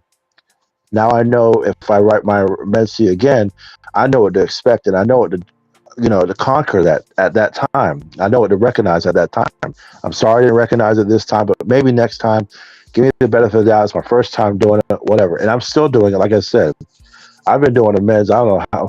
I got pages. I got like almost a book full of amends from people from back when I was a child. So what? Like I said, I'm 41 now, and that's like I want to say like over 30 years of people that I done hurt, stole from, lied to, cheated on, disrespected. Where I got into a fight with somebody. All this stuff. And like my mom used to tell me when my brothers and sisters when we were kids, less messes. So come on, because at the end of the day, I'm proud to say I am a blessed mess, and that's why I tell people all the time in this recovery. If one thing I could tell anybody, whether it's a newcomer or someone that has 20 years, there's three things I challenge you to do. And if you could do these three things, then you can make it in this recovery world. And that is to chill, be still, and do God's will. If you do all three of those, I could guarantee you that you'll go far in your recovery without a shadow of a doubt. Chill, be still, and do God's will. And I'm glad that you brought this up, because I did have a question, right? Mm-hmm. Now, for you, your higher power, was God, and you Mm-hmm. went to church, in the Salvation Army. Did you see anyone, coming in that may not have, I don't know, been Christian, or maybe, they were atheists or Mm. whatever the case may be, but they still wanted recovery. Maybe they didn't believe in going to church, but they still wanted recovery. Did you see anyone's journey similar to that? I've met a lot of guys in that program. When July 18th of this year will be 3 years since I graduated from there. So I've met a lot of people. But I would say, you said the atheist. I know a guy. He totally transformed. This guy walked in with some stuff on his chest, and him saying this and him saying that. And now he works at a church. He's actually working with the youth pastor at a church here locally by where I live at. And this recovery turned his life around. Like, this guy is not, when I first met him, he was wearing, all black, dyed black hair, black fingernail polish, big old silver chains. Now this guy's wearing a suit every single day to work, catching a bus, clean fingernails, no more jewelry, getting married pretty soon. Got twin daughters that have just been born, I think 3 or 4 months ago now. Totally transformed. Like this, you would not, if you had seen what I've seen almost 2 years ago to what you see now, you like, man, God really did a total 720 on this kid. And I say kid because he's 27. I'm 41. So yeah, I got some age on him, but I still call him a kid. But at the end of the day, yeah, I've seen all walks of life. I've seen trans people go through a thing. I've seen the LGBTQ community go through so much hell while they were there at the Salvation Army, but by believers like myself giving them hell. But now it's like, you know what? So what? My best friend recently passed away. I'll say his name is Larry, and he was part of that community with very out there. But at the end of the day, he was my best friend, and I could tell him anything, like he could tell me anything. But he had passed away in December. But our bond was so close that his sister gave my wife and myself some of his ashes in a necklace. Who does that? That's just how much of an impact that my wife and I made on him. But at the end of the day, to answer your question, I've seen so many guys go through so much stuff, and now it's like you would not think that the stuff that they were, what they're going through, what they did go through, and what they're going through now, and a lot of them some of them are back in the program again, because you could go back. It's not just a one-time thing. If you have to go back, you have to go back. It's okay. We understand. Life's not perfect. And if you fall, it's okay. They're going to pick you back up. You're going to go through the program again. Let's do it again. Let's go. But at the end of the day, there's a lot of guys that I know that are like totally transformed. So that answers your question. Yeah, they're totally transformed. You would not think. Yeah. And I kind of want to touch on just briefly. You were saying, you know, some of the people in the LGBTQ community had, um, some issues going through the Salvation Army program, and may not have been treated in a way that, it sounds like, you know, one would aspire to be, Mhm. be treated. And talk to me a little bit about that. What was that like? Seeing that. What were your thoughts on that?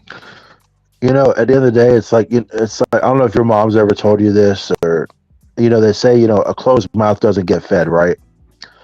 So me, I had to open up my mouth right away. That's why they call me big head. They call me speaker box because I don't. My tolerance for crap like that is real thin. Now that I'm sober and I'm clear and I'm sober minded, I had to speak up. I was like, "Who are you to judge somebody? Who are you to tell this person that they can't get this recovery? Or who are you to tell them that they're not accepted? Because guess what? Guess where they're at? They're sitting right next to you. They're eating right next to you. They're sleeping right next to you. They're taking a shower right next to you. They are a person. They have a heart. They're an individual. They are a brother in Christ. If you can't accept that, then you're in the wrong spot. Because you can't be all telling me, "Oh, I'm praying for you. God bless you," and all this other stuff. And then all of a sudden, the same guy, which was like I said, my best friend, would walk right next to him, like, "Oh, devil's gonna get him." And so my friend would be like, "Okay, well, the devil's gonna get you too because you just judged me. So we're both go to hell together." So at the end of the day, I've seen a lot of people get hurt in that community, but I've also seen a lot of people in that community didn't give up. They still put their shoes on. They still put their pants leg one leg at a time, and they were able to graduate. And now it's like full-fledged recovery, just like I am. That's awesome. So yeah. That is so awesome, and I thank you so much for coming on and sharing your story and letting me use it as an example to walk through the stages of change. Mr. Machismo, you have been so patient as we went through this process. Did you have any questions for Chris or anything that you wanted to say? I appreciate you. I just want to say, I don't know you, Chris, but I am uber proud of you, Chris, for just really taking that thing by the horns and really just having a passion about your change, having a passion about your betterment, and that's something that I'm sure that's something that one day it's gonna be all over, social media, and it's gonna be something that somebody that you may never know that is gonna change there forever. And that's tell that story as much as you can because people need to hear it. I definitely appreciate that, brother. It's funny because now I used to go to like the 6 meetings a week, and I've counted how many meetings I've actually been to, and as of last night, I've been at like 2,700 meetings in 3 years. Putting So got to put some work in, putting and that work in, yeah. I got to on a Man, daily and nightly. I just can't, just like it was, oh, praise God. I gotta praise Him during the daytime and the nighttime. I man, can't just, man. I have to put God first, my recovery second, and everything else will roll off that. Amen, amen. Yeah, That's man. good. So I definitely, and it's funny you say the story online. I actually went on a Zoom meeting last weekend, and the Zoom was in New Zealand, so I was able to talk to some people in a prison in New Zealand, telling my story. Like over 1,000 inmates were watching me on TV in New Zealand on a TV. So yeah, I Wow. love it. I love telling my story. There's some stuff I left out because it's like kind of really, really messed up. But at the end of the day, if I could go through, if I could go through what I went through to that new person that says, you know what, I can't do this. I can't drop that apostrophe, drop that T and put I can. Where there's a That will, there's a way. is So so good, man. Yeah, I hate when people say I can't. I hate it. I hate it. It just burns my soul. It's like I just want to go through that phone or go through that computer screen or go through that door and just like shake him like that Homer Simpson when he was choking his son Bart. Like, yeah, like come on, like let's get this recovery and go. Like, because this is not. It's not just a daily. It's a daily thing. I have. This is my program for the rest of my life. This is my life. I have. How can I say this shortly? I have I have let's see, I don't have another recovery in me. I don't have another 3 years to say, you know what, I could do this again. I don't have it. I've already told my wife that. I told my kids that. I even told my higher power that. Look, if I went back out there, it's over. There's no coming back. They're anywhere but backwards. I get it. I'm not gonna go back, but I'm just saying I can't go back to that lifestyle because if I went back, y'all be reading me on me in the papers for sure. Because I don't have that in me to do it again. I don't have the energy and I don't have the time. The resources are there, yes. But as far as me going back out there and coming right back to, I could do another 3 years. I could do it. That ain't gonna happen.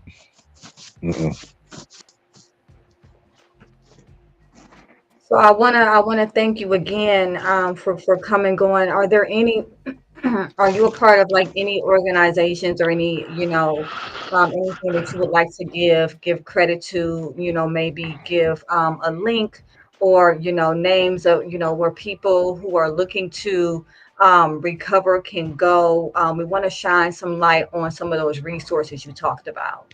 Yeah, if you call, you can contact the Salvation Army. It's a program. So anybody, we love the free word, right? Hey, free, hey.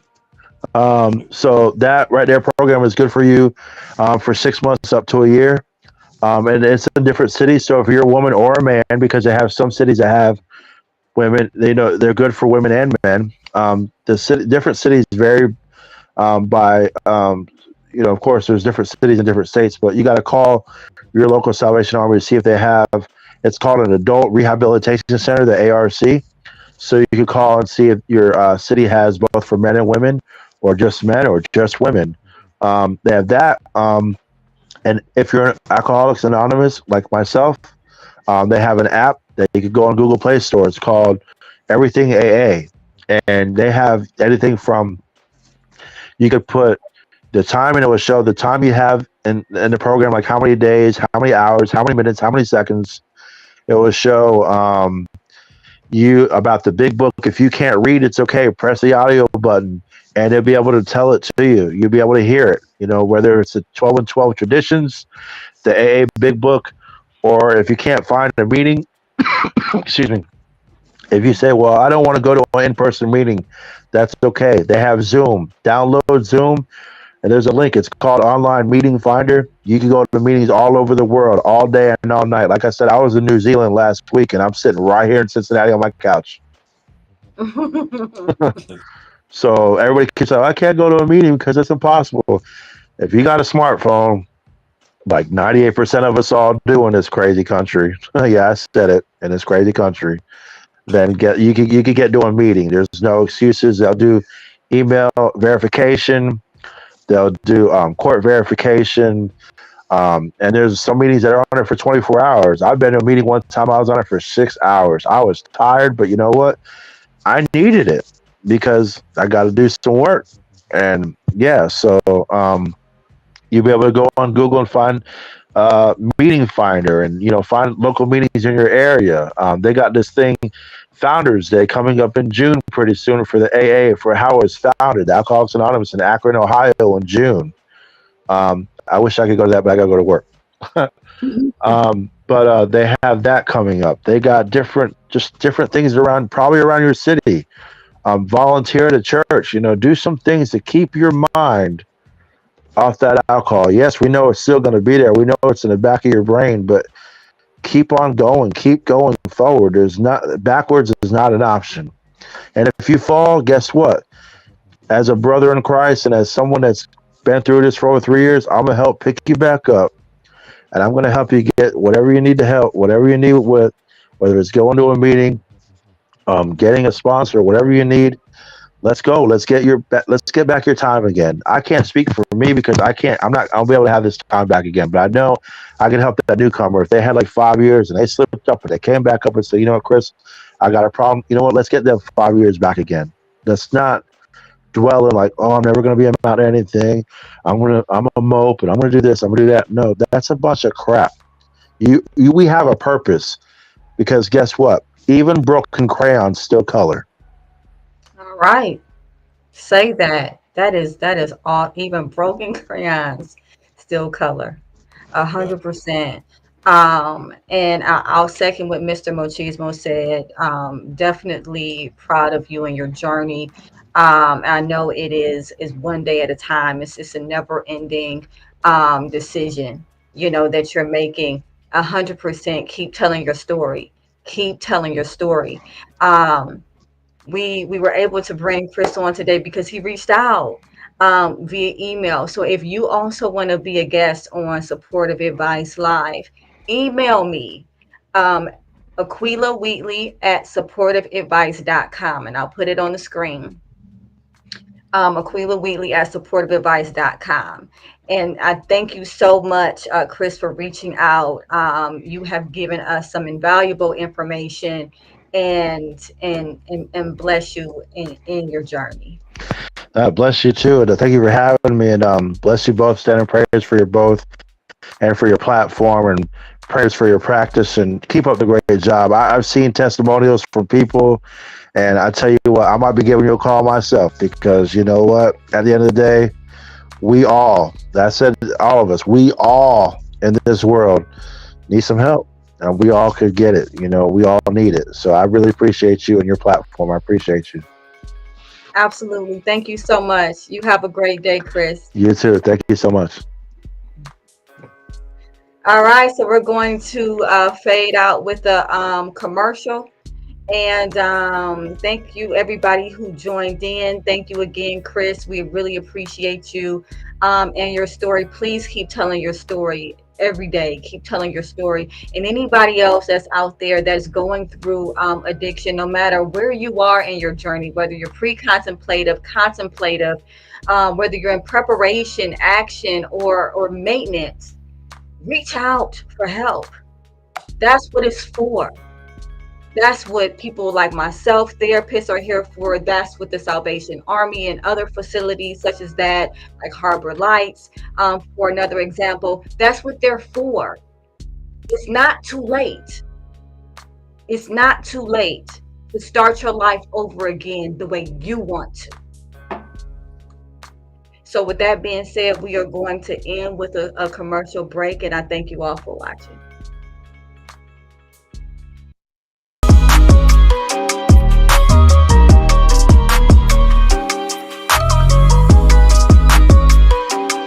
Let me be a part of your journey.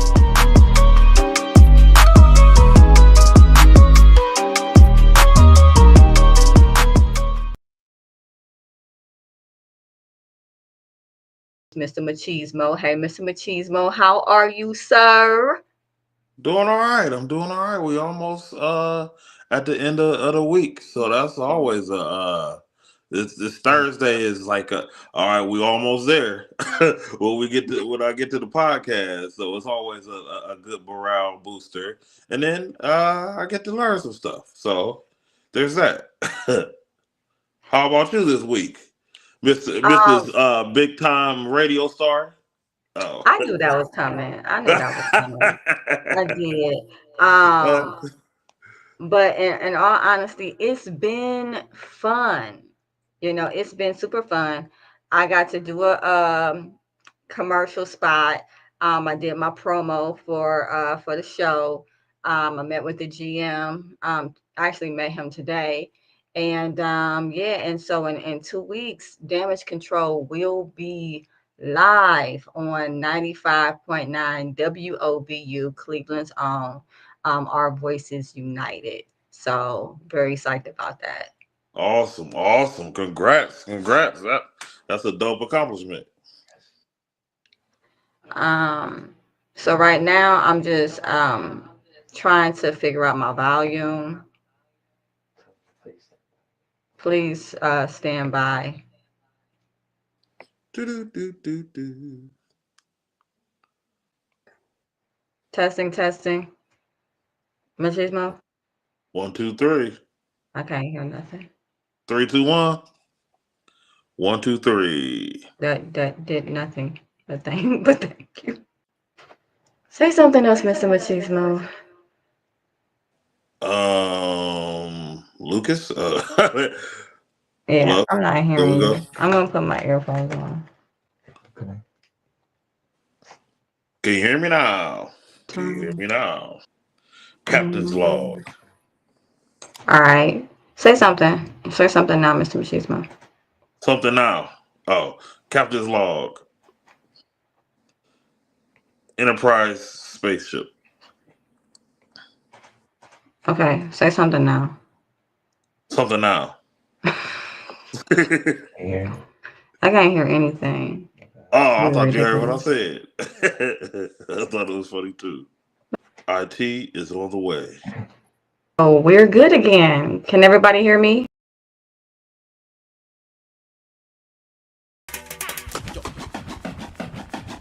Yo, Cleveland, if you ain't tuning into Damage Control this summer, you ain't doing it right. Listen each Monday at 2 on Cleveland's own 95.9 WOVU.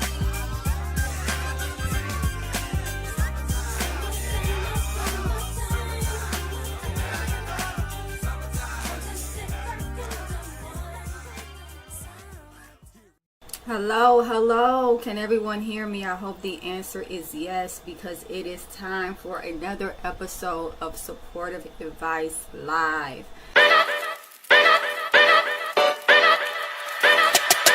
Yo!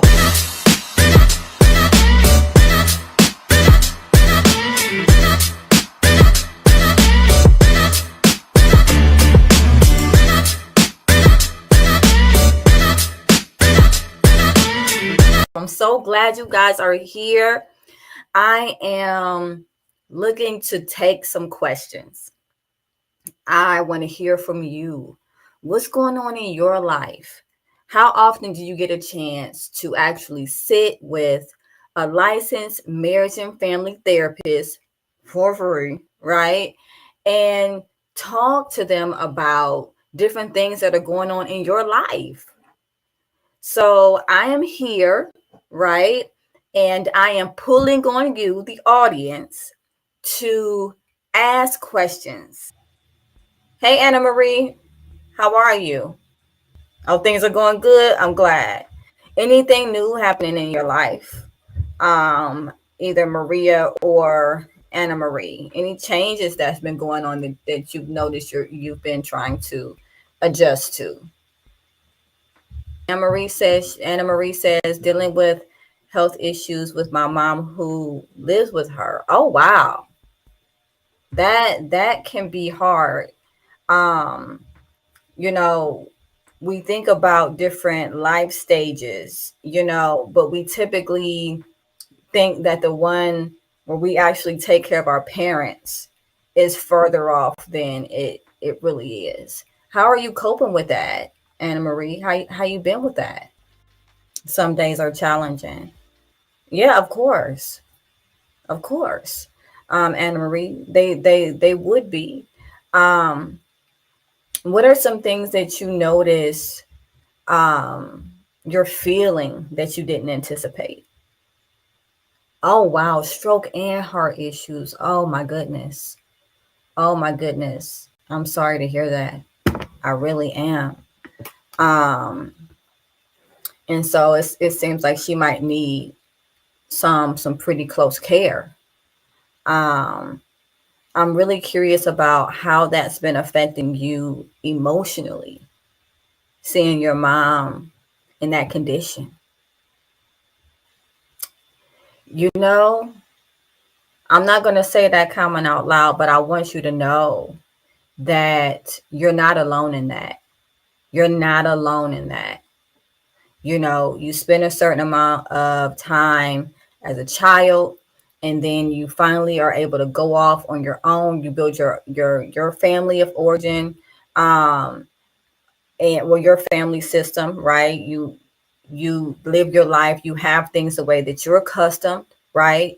And then all of a sudden something happens, with our parent. And then there's this conflict of, I love my parent. I want to be there for my parent, but it's a heavy weight. It's a heavy weight.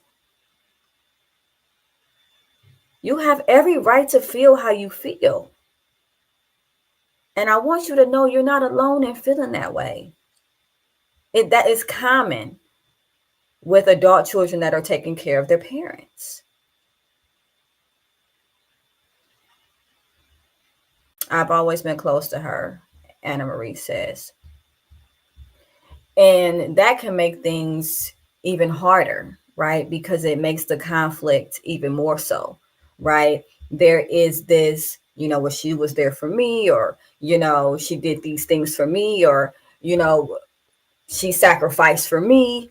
I love her. I want to be around her. There is also the conflict of, I don't want to see my mom in this condition, because it conflicts with how I'm used to seeing her, and there's also, again, weight, because you both still have a life to live, and now you're trying to find a way to live it together with swapped roles. That's no easy task, Anna Marie. I'm so glad you came on here to talk to me about this. Those are some tough emotions to be dealing with. I have a sister older that doesn't. Yeah.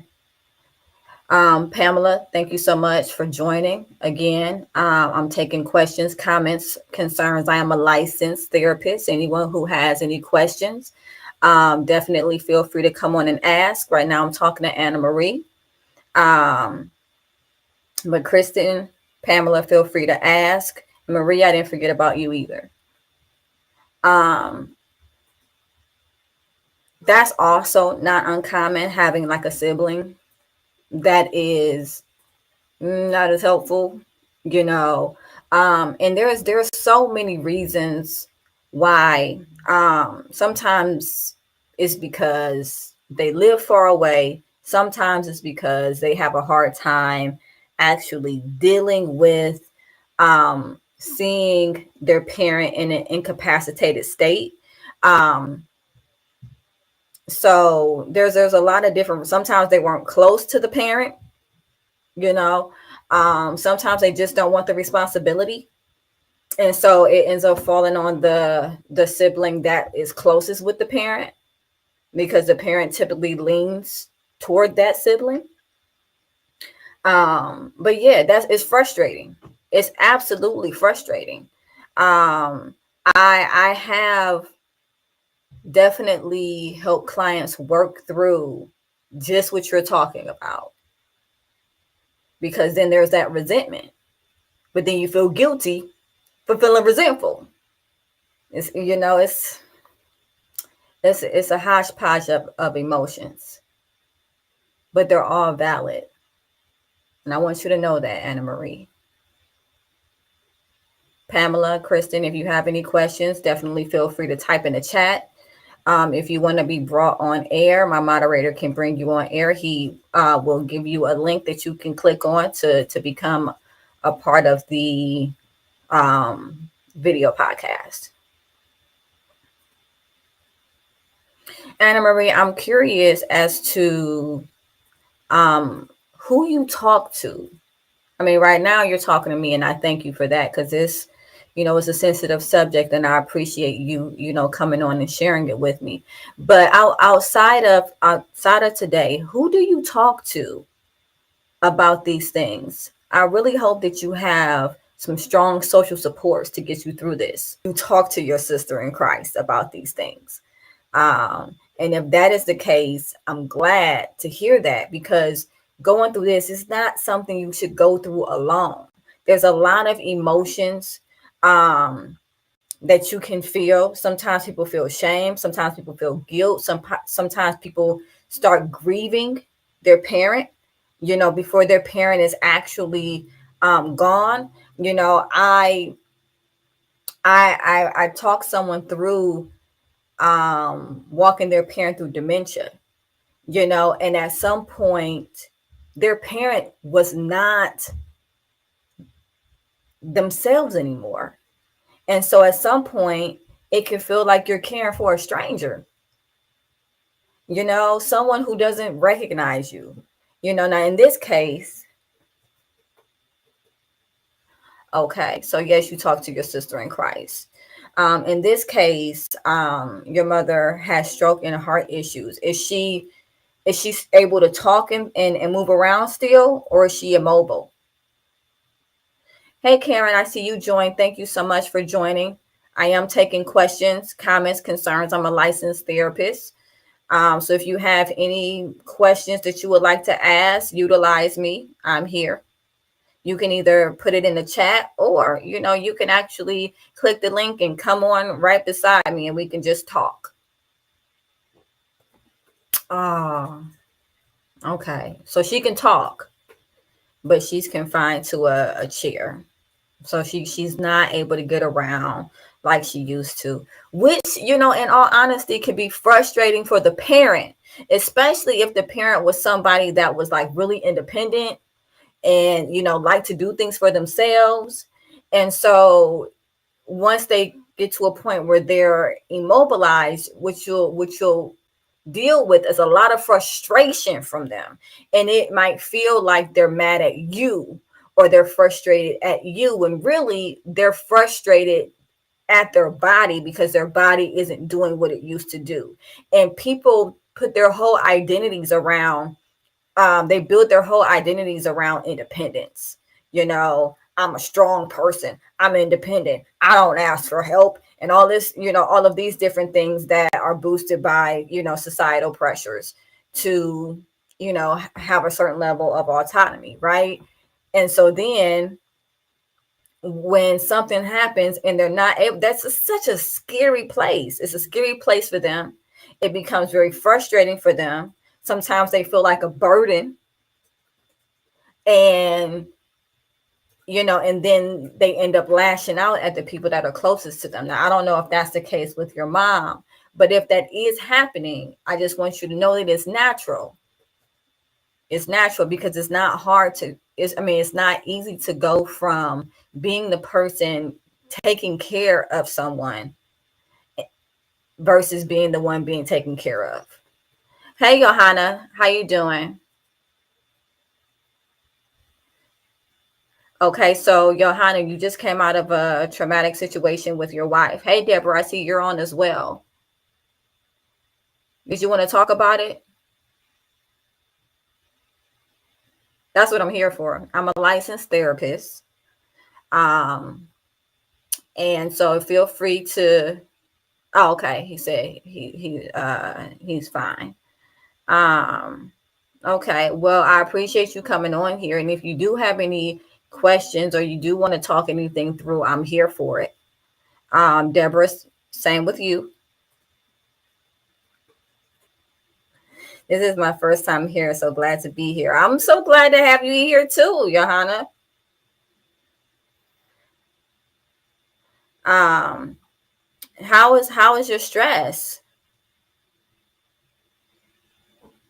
It seems like you have a testimony, so I take it you're probably on the other side of things at this point. How do you deal with, oh, wow. How do you deal with an autistic adult child with extreme OCD with germs? She is consistently spraying and sanitizing stuff. She also lives with me. Anna Marie, you have a lot going on. I hope that you are taking time for yourself and taking time for self-care. OCD is typically an anxiety response. And so, when it comes to autism, there's a lot of sensory things that can cause that person to get overwhelmed, and so OCD, there is a part of it that is a compulsion, which it sounds like the cleaning is a compulsion.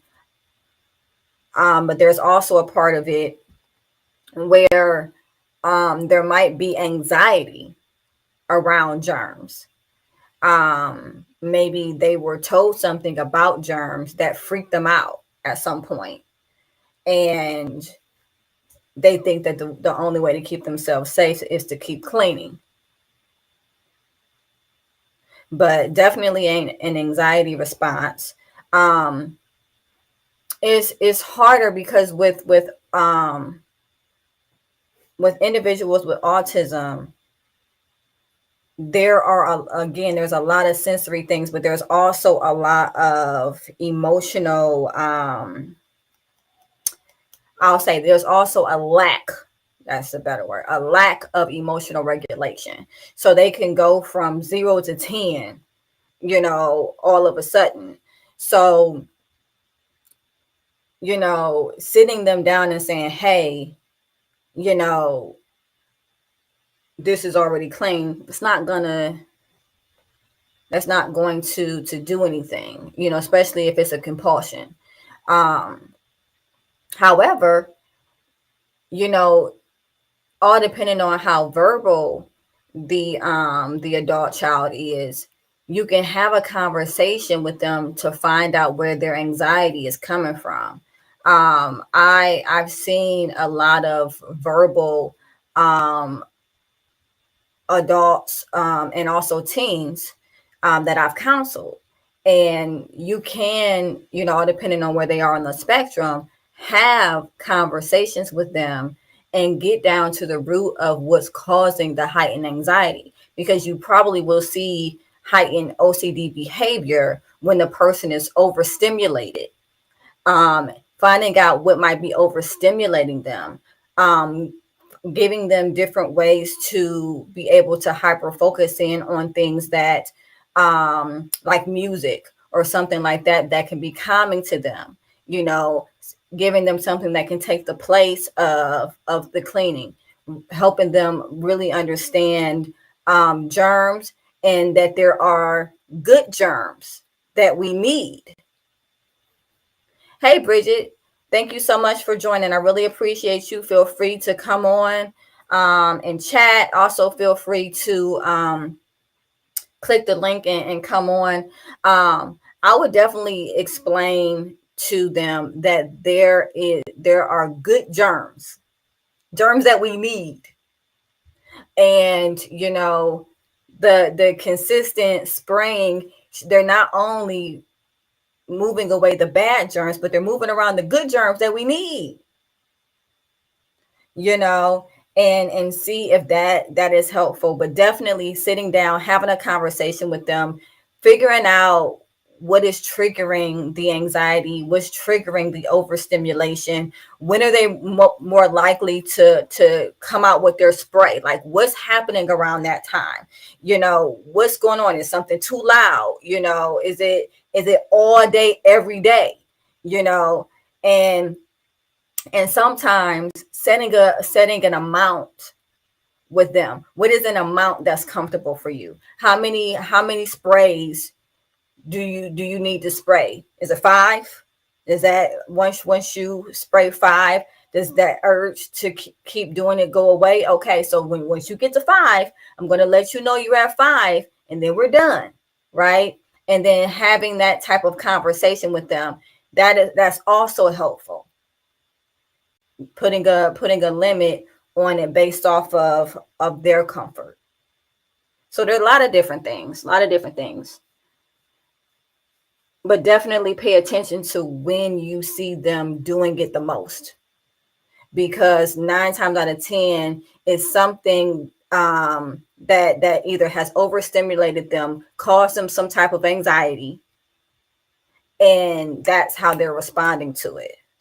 Also, show them things about good germs. Teach them about good germs, because that also might be helpful. And then setting an amount with them. Okay, so you sprayed 5 times today. All right, well, five is the lucky number. Not 5 is enough. So we did it. Very good. All right, we got it.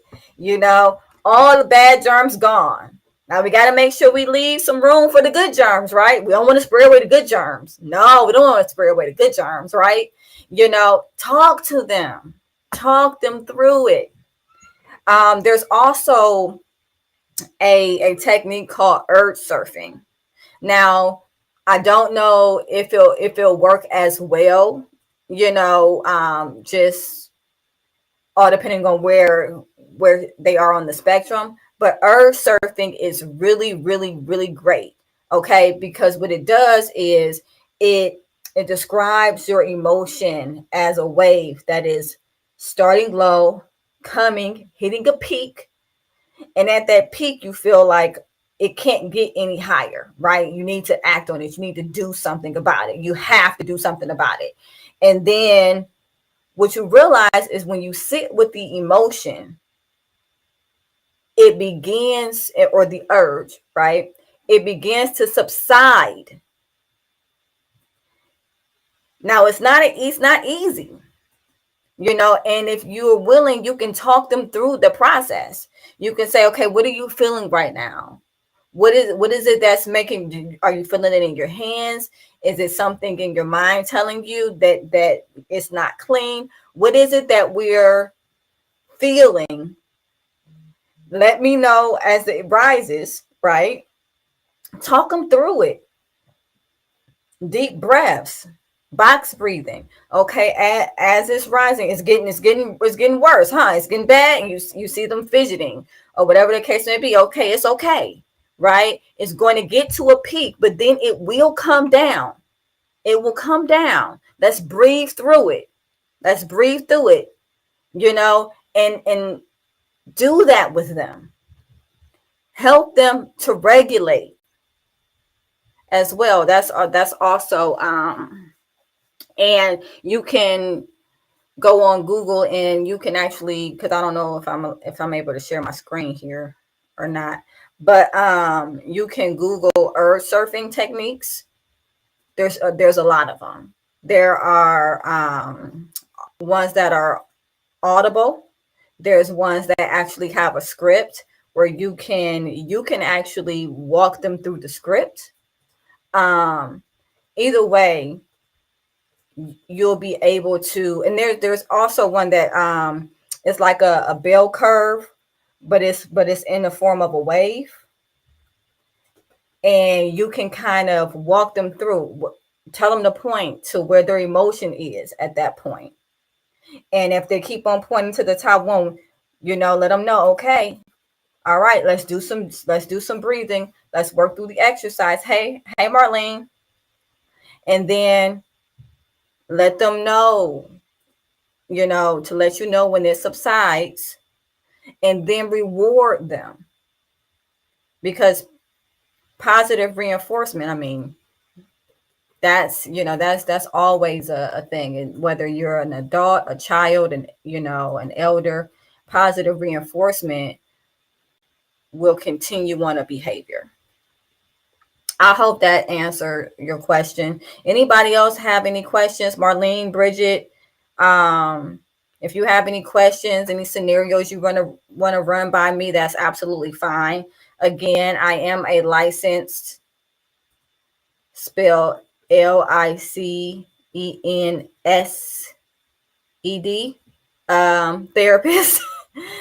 And I'm taking calls, well, not necessarily calls, I'm taking comments, right? I'm taking comments, and I'm also,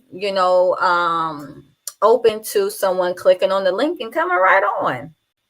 You can talk directly to me. I can talk directly to you.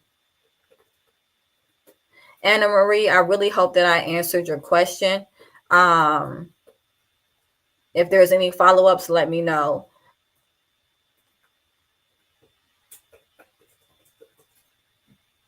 Hey, Queenie, how you doing? Thank you so much for joining. Marlene, Bridget, thank you so much for joining as well. I'm taking questions, comments, concerns in the chat, as well as there is a link. My moderator will post it again. My moderator will post it again so that you all can see. You click on the link, you can actually come on with me. So I know some topics are kind of sensitive, so I understand if you don't want to. Okay, someone says, Marlene, my granddaughter moved out at 18, says she has nothing to say to her mom. Yeah, that is a hard one. That's a hard one. So what I'm going to explain is the differentiation process. So we all go through different, and Marlene, I'm directing this towards you. Mom was always good to her. I bet she was. I absolutely bet she was. And this might be out of nowhere where you're just like, I am still talking to her. Okay, so she's talking to you. At least she's talking to somebody. He's talking to you. He's not talking to mom. Mom has always been good to her. But is there a significant other somewhere in this mix? A lot of times there's a significant other somewhere in this mix.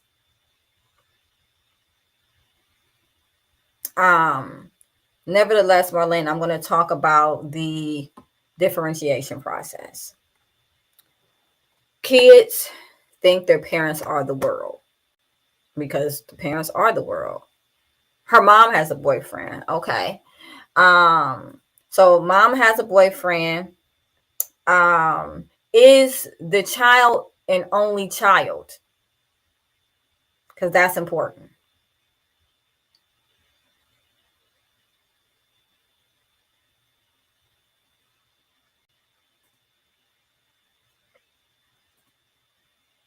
That's something to know. If she's an only child, at what point did the mom get the boyfriend? Like how old was she when the boyfriend came into the picture? You know, are there siblings that she helped out with? Was the mom a single mom at any point? Because all of those things are 8 years between. Okay. So I take it that the boyfriend came in when your granddaughter was 10 then, if she's 18 now and she just moved out.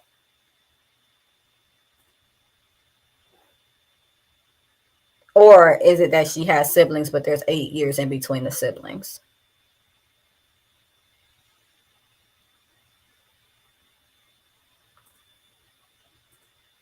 The reason why it's 8 years between the siblings. I take it this one is the oldest. The granddaughter is the oldest.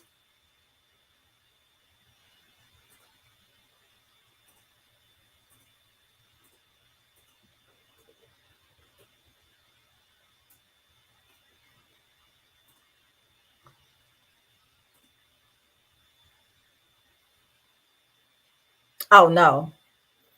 Okay. Marlene,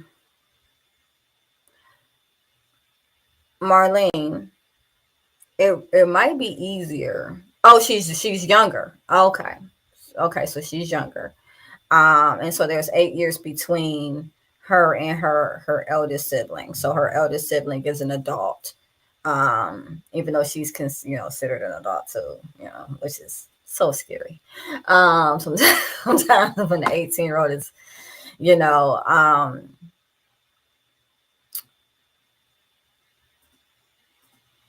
so I'm going to go into the differentiation process. When a child is young, their parents are their whole world. And the parents can't do any wrong, right? Like whatever mom and dad say, or mom or just dad say, is gold. It's gold, right? But then as they go through different life cycle phases, they run into outside influences. They go to school, they make friends, they gain crushes on people, they have significant others, whatever the case may be. And then as they get older, they start to develop their own value system. And so then they start to judge the parent or parents based off of that value system. Hey, Kersha. And so essentially this is a time period in which, imagine you met Superman and he was just a man, right? And he was doing things that you didn't necessarily agree with, right? And so they start judging the parent based specifically on their value type. Now, mind you, the values that they have, it hasn't been bumped up against any actual experience. They haven't gone out into the world yet. They haven't lived. Like, they're judging the parent. Hey, Sylvia. They're judging the parent just based off of this bubble that they're living in and choices that they think that they would make differently, right? And so this becomes a very contentious point between the child and the parent, because the child doesn't understand the parent, because the child isn't going through the challenges that the parent is going through, but they're judging them as though they are. So essentially what happens is they start to separate from their family of origin. And they will distance themselves because they have to figure out, hey, Sanjita, they have to figure out who they are outside of their family of origin, what their values look like versus what are values that were loaned to them, what they actually care about versus what they don't care about, what their experiences are going to be versus what they've experienced within the home. And a lot of times it's a very hard process because the difference in values will cause a rift between the parents within the family of origin and that child that is supposed to, eventually leave the house or whatever, and so this happens a lot. It happens a lot.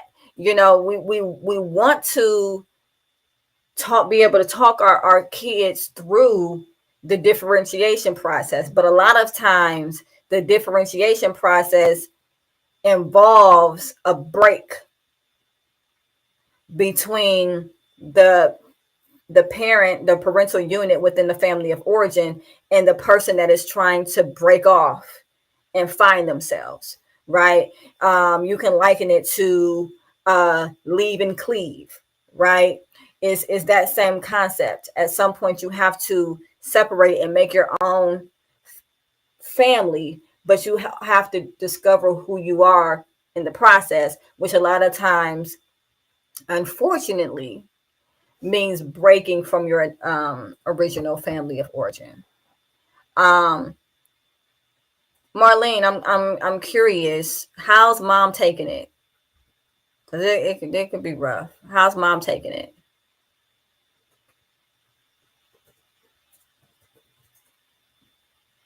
Hey, Christina. Thank you so much for joining. In case you guys aren't aware, I am answering questions live. I am a licensed therapist in the state of Ohio. And so I am answering questions. You can write the questions in the comments, like Marlene. And or you can come online. Mom is wounded. Yeah. It's a hurtful process. It's a hurtful process.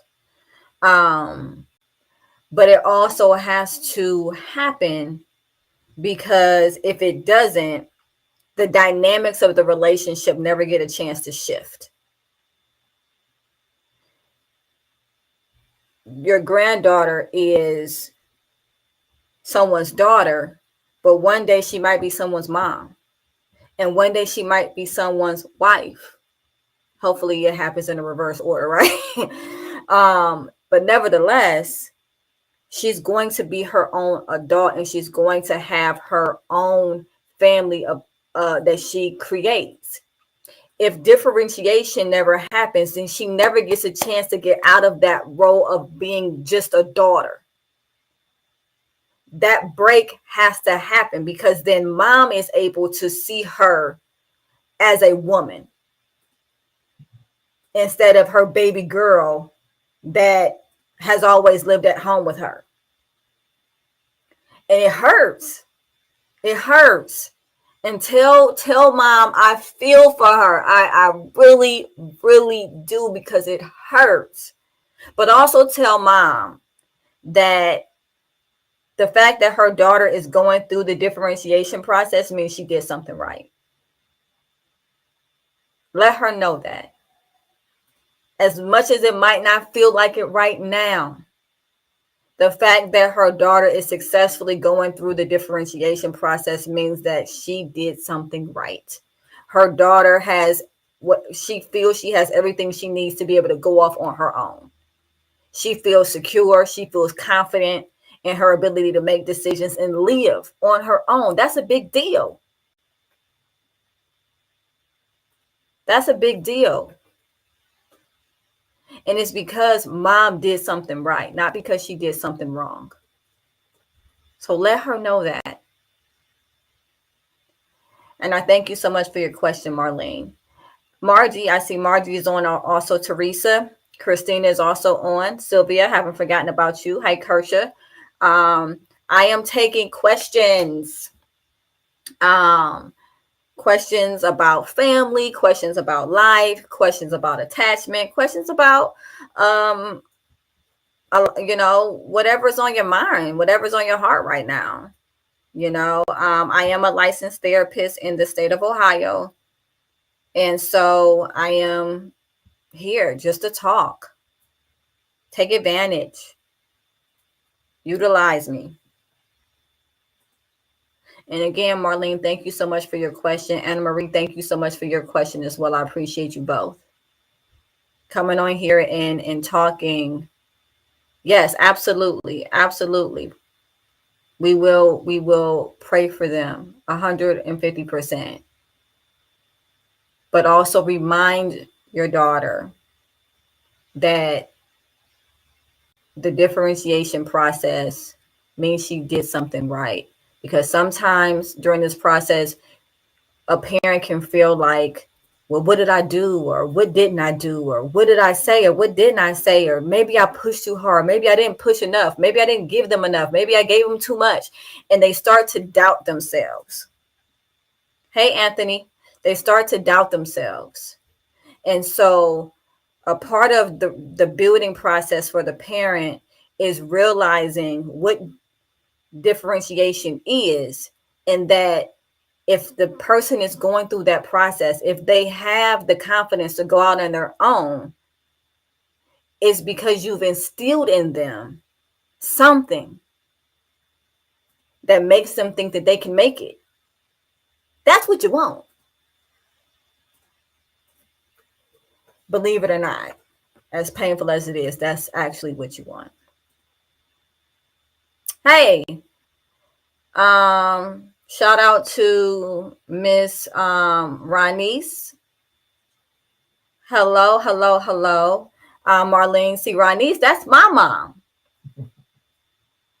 And in all transparency, we're very close now. We are very close now. But there was a time that I had to go through the differentiation process with my mom. And we spent a lot of time apart. And it was hurtful to me. I'm sure it was hurtful to her. But it allowed her to see me transform into a woman. And then it allowed me to be able to go through what's called the exoneration process, where when you go through something and then you start to realize what the other person might have been feeling and thinking, and that they're just human, just like you are. And all of those, that pedestal that you put them on, that you were so disappointed they fell from, you kind of move it to the side and you see them as a person. And, and the parent gets to see the daughter as a person as well, and not just a part of themselves.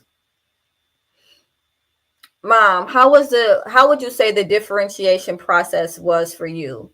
When I was kind of coming into my adulthood around I was probably like 19 or 20. Oh, thank you, Mom. I love you. I love you so much. Whatever. But when I was 19 and 18, about between 18 and 20, I remember saying all the time, I'm grown. I'm grown. I'm grown. I'm grown. And it was so important to me that people see me as grown. I don't run around saying that anymore because I walk in it. I talk in it. I've accomplished things in my life that I feel good about. I don't have to run around yelling at everybody that I'm grown. But when I was 18 through 20, hey, Adrian, that's exactly what I was doing. You can't tell me I'm grown. I'm grown. And it's funny because that's typically when we need the most help. But Mom, I want to go back to you. What was that time period like for you? I know what it was like for me. My mom says it was hard but exciting to watch you grow and become the person you are now. It took some time, but one thing that I appreciate about my mom is that, at some point she allowed me to be. She didn't always agree with what I was doing or how I was doing it, which is fine, right? Because that's just life. But she allowed me to go through my own process. My mom said, yeah, you did say that all the time. Like, we all know you're grown, Aqueelah. Yes, but I was saying it all the time because I didn't feel grown. I didn't feel like people acknowledged me as grown. I wanted to walk in these big shoes, and I felt like no one was seeing me, right? I ain't did nothing yet. I ain't did nothing yet, and it's interesting because the more that you do, the more people see, but you're doing it for you. You're building you. You feel good about you. So you don't have to run around boasting about being an adult when you actually are one. But yeah, my mom said that it was hard. But again, I appreciate that she allowed me to go through my process. There were times where it got really tense, especially in my early 20s, because, hey, Michelle,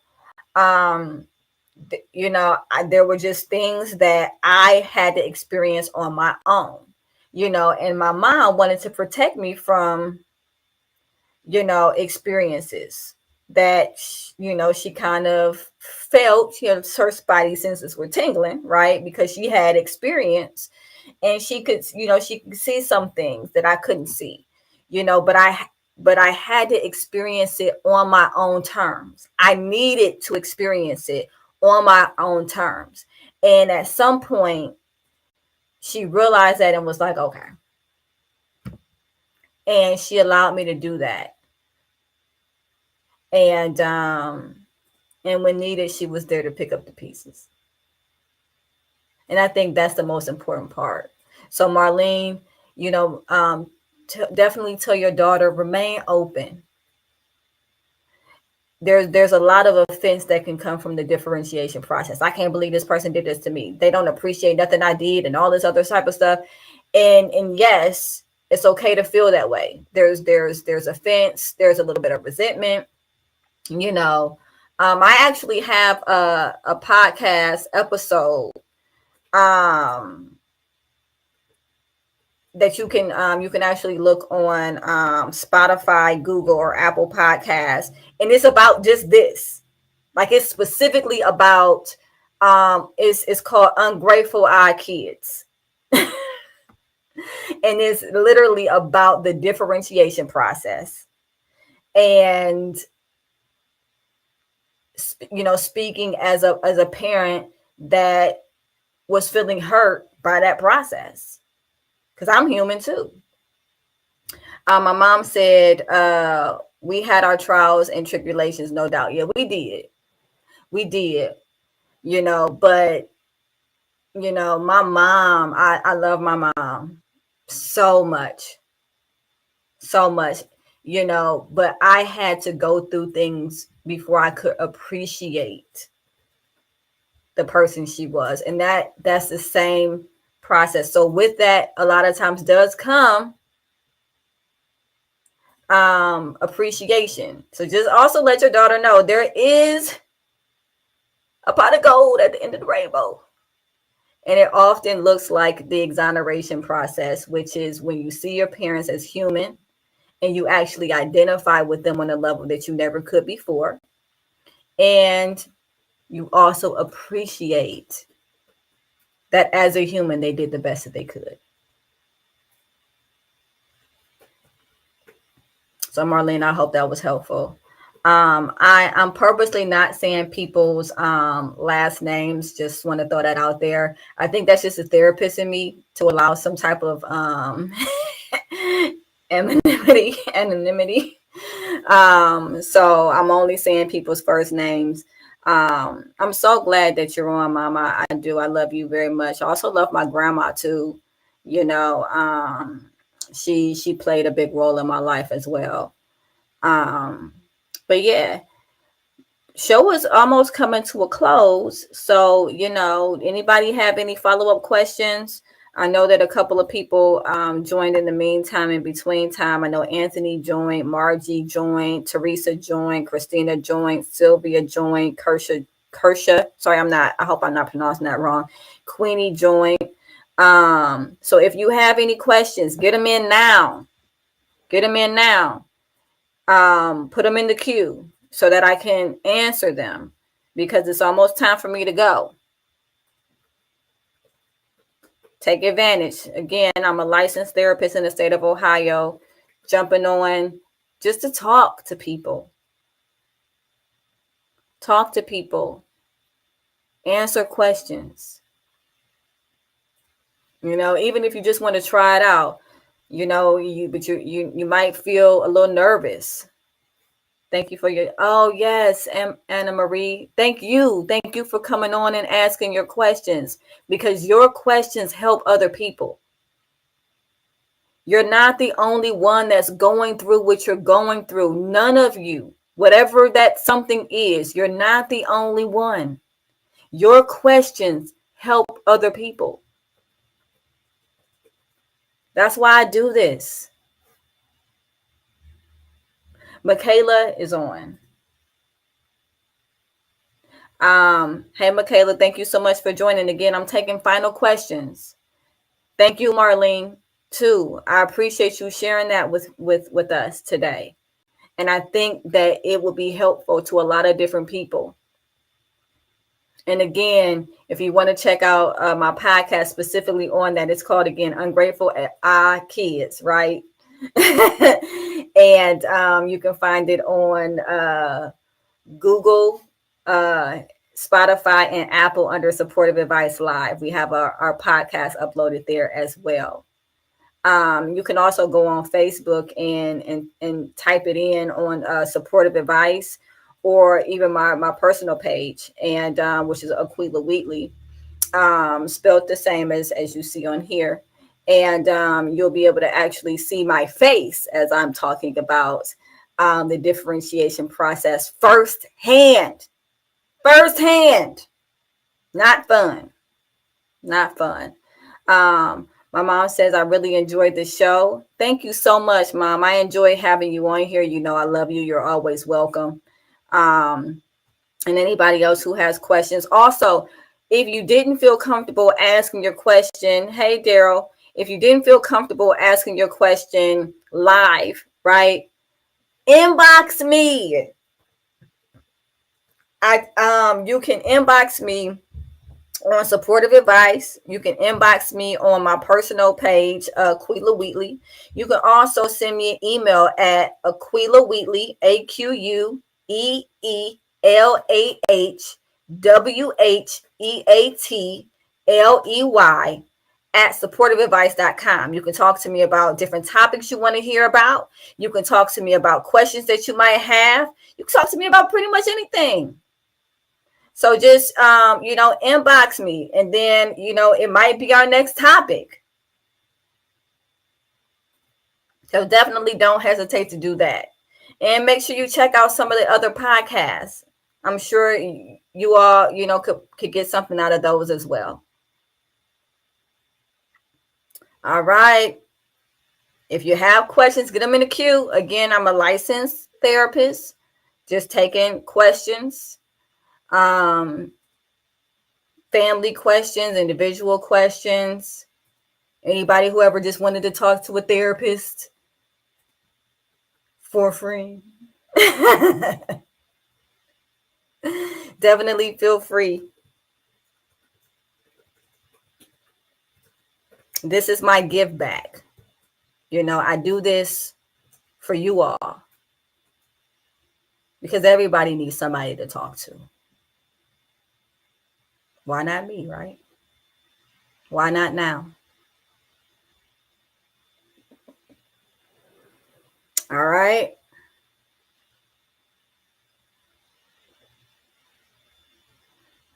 So at this point, I am going to cut to commercial. When we come back, any final questions?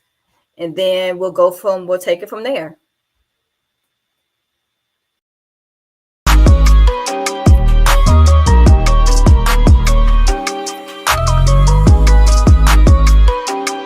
Let me be a part of your journey.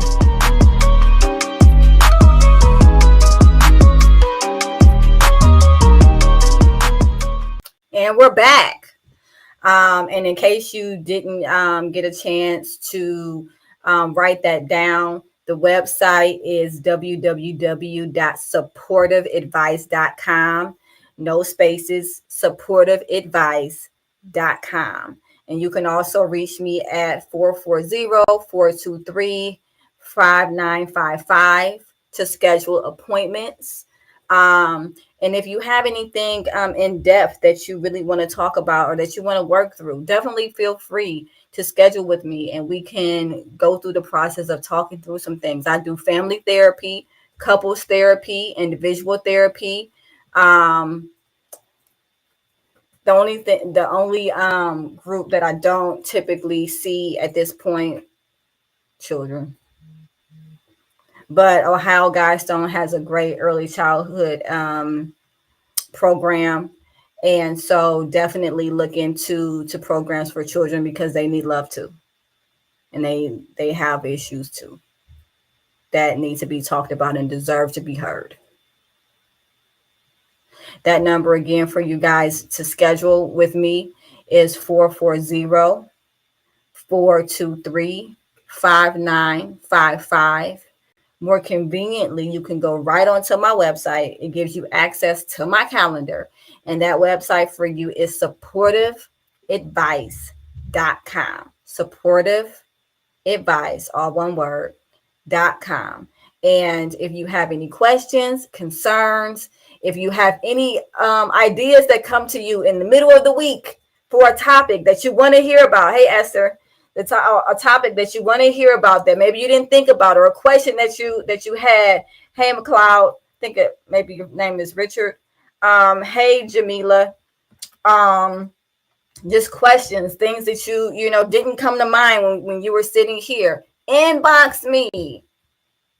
It could be our next topic. I can answer it on the next show. Definitely inbox me. Thank you guys so much for your time and making this a worthwhile investment. I appreciate you all so much. I really, really do.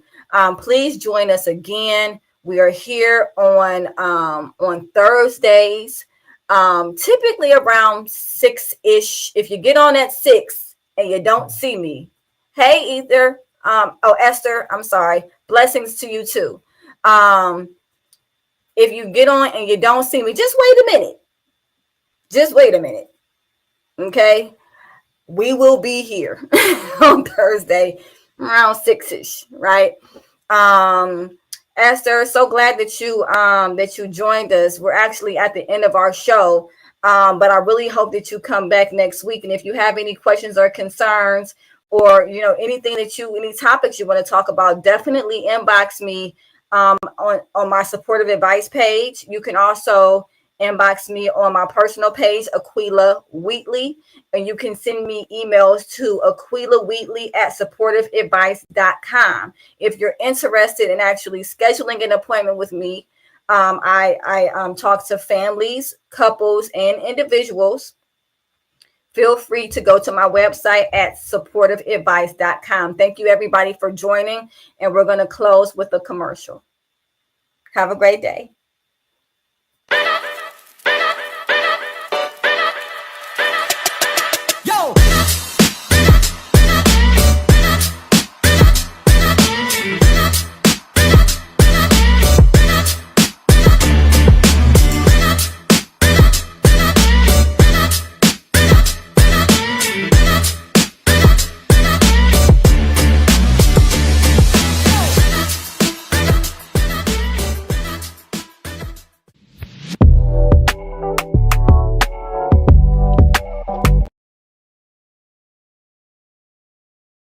They typically don't think of a state in which you're not moving or choosing not to move, and waiting. And I think that sometimes that can be the biggest part of transition, is preparing, during that time of wait. So it's not necessarily that you're not doing anything, but maybe you're, instead of trying to exert energy externally, you're doing some self-discovery, and you are kind of making sure that you're in a place to receive once that transitional period has been completed and you've hit that new level. So I really think that that was an amazing point, that you had brought up last episode. And for anyone who missed it, definitely you can log into to call in. Is public, and you can also go on again, Google Podcasts, Apple Podcasts, or Spotify Podcasts, see that, as well as YouTube and Facebook Live, supportive advice. And I think on YouTube it is Aqueelah Wheatley LMFT. Don't ask, name is long. That's fine.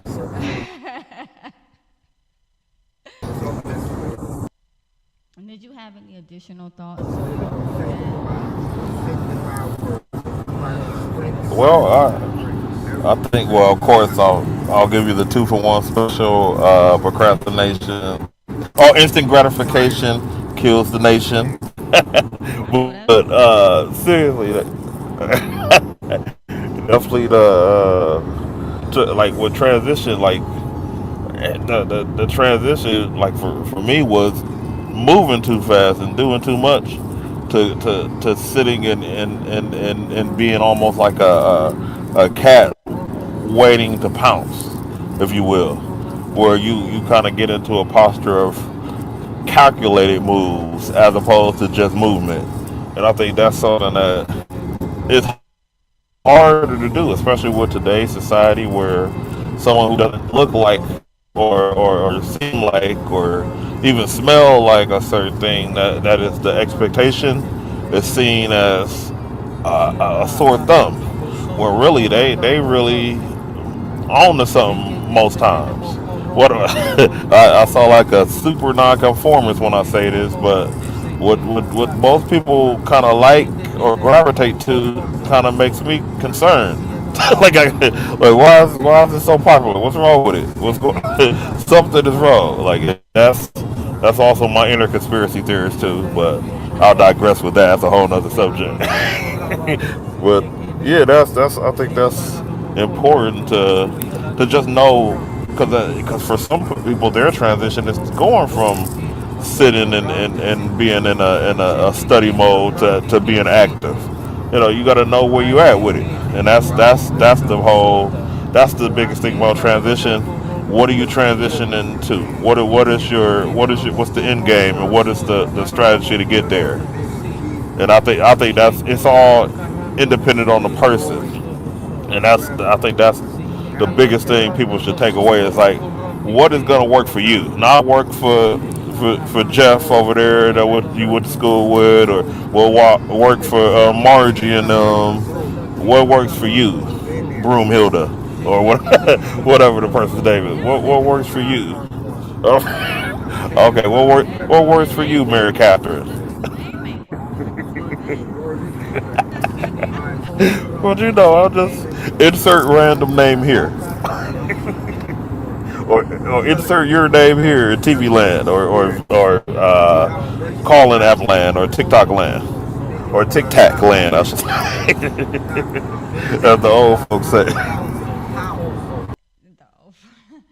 So, I 100%, agree that it is all about, what works for you. Now, granted, we have external motivation, which is typically societal expectation, right? And there's a part of that that's necessary, right? If there were no hunger, starvation, no competition, people wouldn't have motivation to succeed, right? Because then what would success be? So a lot of times society determines those things, and it puts us in a place to continue to grow, and to have goals to actually grow toward.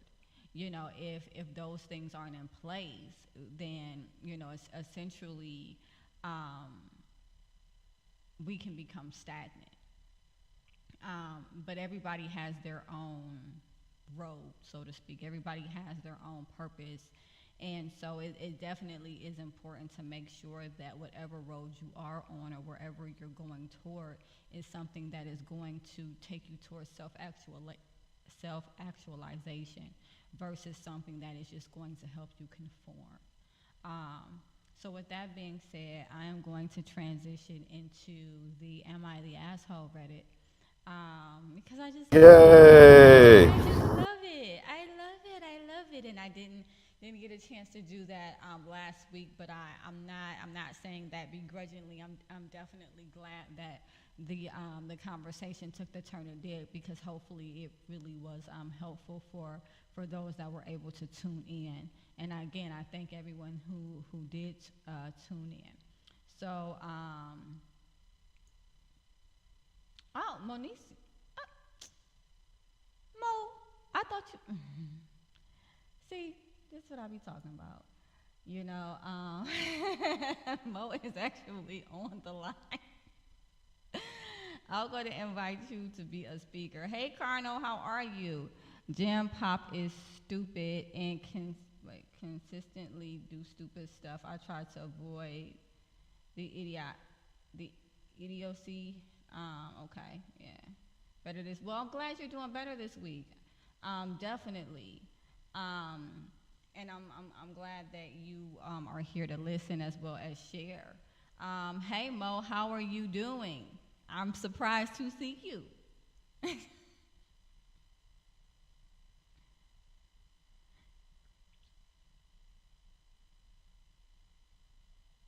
Thankful.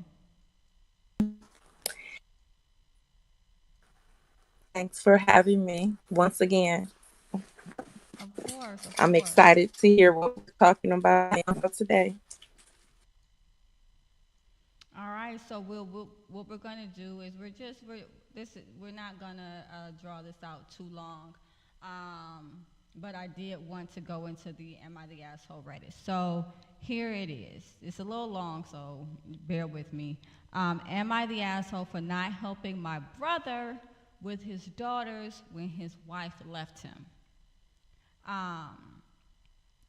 Apparently this person is a 30-year-old female, is single, child-free by choice. She dates occasionally, but no long-term relationships. This is due to many reasons, like I love my freedom, I want to enjoy my life unencumbered with responsibilities, and I want to really focus on my career. So I can already tell now that this person is kind of setting us up to understand why they don't want to help with it with their brother's children. Basically what I'm seeing here is a layout of sacrifices. Hey, I sacrificed relationship. I decided not to have my own children. I really enjoy my freedom and it's worth those sacrifices, et cetera, et cetera. And so it's kind of, and that lets me, it kind of creates an environment where, you know, you have to wonder why this person is already starting to overcompensate in the conversation, and we just started, right? So it says, my older brother, who was 34, got married when he was 26. He has 2 kids, both female, 7 and 4. They had a traditional household. He wanted a partner who stayed home and looked after the family while he earned. She had apparently dreamed about being a homemaker and taking care of children. But during the last couple of years, she showed signs of hating it. Yeah. She wanted to study more and work outside, build something of her own. But my brother refused to step up or help. I warned him once, but he told me it's none of my business how he runs his household, so I kept my mouth shut. His wife left him a month ago. She just wrote him a letter saying she can't do this and she wants to explore her life. She left kids with him and basically vanished.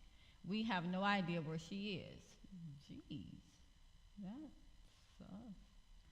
The thing is, my brother doesn't know how to do even the most basic things.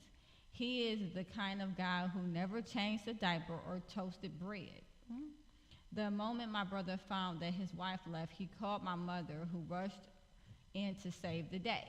She thought it was short term, and in my SIL would be back, sister-in-law, and my sister-in-law would be back, but she hasn't. My father is unwell and needs her home soon. They live hours away. My brother suggested she take the kids home with what? No, brother, we're not doing that. My dad said no. He is retired and they are both getting old. He does not want to have kids in the house full time, taking up their energy. Since that was a no-go, my brother asked me to either move in with them to help out or take kids in with me. I refused. From what I see, he is a grown adult and these kids are his responsibility. I made a choice to live the way I do, and I do not want to sacrifice my life for his choices.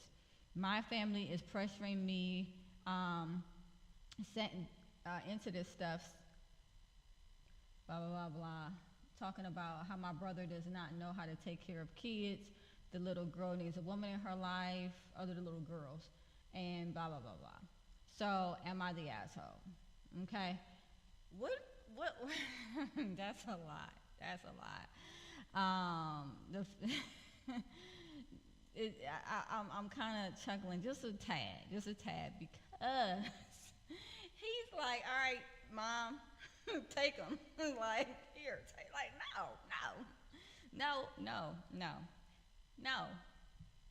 no. So I see carnal, seems awfully selfish. Help, not take over. So how old are the kids? 7 and 4. Both females, a 7-year-old and a 4-year-old. Now, I mean, I don't know. I mean, it's a hard one. You know, it's really a hard one because this person has established their life. They have made choices, you know, based on what they want out of life, and now, you know, the brother is like, well, I don't know what to do with these kids, so, you know, you need to help me, you know, or figure out what to do with your kids. You know, if you don't know how to toast bread, find out. You know, everybody had to start from scratch when it comes to being a parent. There is no manual. There's books. There's plenty of books. But there's no manual, you know, on how to be a parent to your specific child, because nobody has your specific child but you. You know, and so everybody has had to go through trial and error and figuring things out. You don't get to just say, oh, okay, well, I don't know what to do with these kids. Here, you do it. I guess that's just my opinion. But I'm your sister. Remember, you told me to mind my business. I know that's right, Mo. He said, mind your business. 100, you know. And you know, and it's hard because it's like, and I was just talking to a client about this today. I have a client that is, about to get married soon, and there were some concerns because of the the way that their spouse, I mean not their spouse, but their fiance current viewpoints are, right? And one thing that I said was viewpoints change, people grow, needs change, wants change, you know. And it's important to understand that because in this scenario, at some point, she wanted to be a stay-at-home mom. And then she decided it wasn't for her. But she would not have known it wasn't for her until she actually attempted to do it, right? Says he should have been participating more from the start and maybe the mom wouldn't have left in the, go ahead, Cardinal, you are on it tonight. You are on it tonight. Absolutely. It seems like that he put all of that on her. And even if she took it willingly, which is fine if that's the case and if that was the dynamic in which they set up. But to not know how to change not a one diaper or cook a meal, or it's like there is a part of that that's just autonomy, that's just independence, that things that you would need to know how to do even if you didn't have kids, if you never got married at all. These are just things that you would need to know to do to survive as a human being. So, Dante, thoughts? And yes, Cardinal, I'm with you. Takes more than money, 100%. Mr. Machismo, is she the a-hole?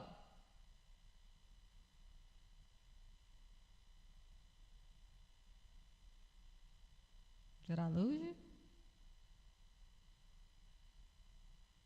Oh, one sec. So, Mo, based off of the comments that I'm seeing, I take it you don't think she's an a-hole. You better know I don't think she no butthole, okay? Because first of all, she tried to tell her brother that, your wife is saying she's going crazy. Do you know how hard it is to deal with a 4-year-old and a 7-year-old, and then you have to be around them little people all day long, and they don't listen, and you got to repeat yourself over and over and over again, and that was her life for how many years? And then she expresses to her wonderful husband, I would like to go out and be with normal people. And then you tell me no, and you don't want to support me. But I also feel like the wife, even though, she shared that with her husband, even though she's a homemaker, she should have been making her husband do something. Like, there's no way that I'm about to have another baby and my husband is not changing a diaper. Like, you can't help out, but when you come across a lot of families, when I come across a lot of families, it goes both ways. But most of the time, women are more of the caretakers, and so men can be in a house but don't participate in taking care of the children. And so it's not fair that me and you both go to work, or I'm at home all day and you think I'm not doing anything when I'm emotionally tired. So she needed some self-care and some things to do to herself. And I think people fail to realize those who are at home with the kids the most, they need some self-care to get away from the kids too. So there's no way that I can. Yeah, no way. You're going to change the diaper, sir. When that baby wake up, you're going to get up and go hold the baby. This time it's your turn. It's your turn, Big Daddy. Go get that baby. Go get Junior. Big Daddy. So Big Daddy, go get Junior. I know I'm with you. I am with you. My oldest daughter, who we've talked about plenty of times. She, she's 19, and not, with her, it was just me and her.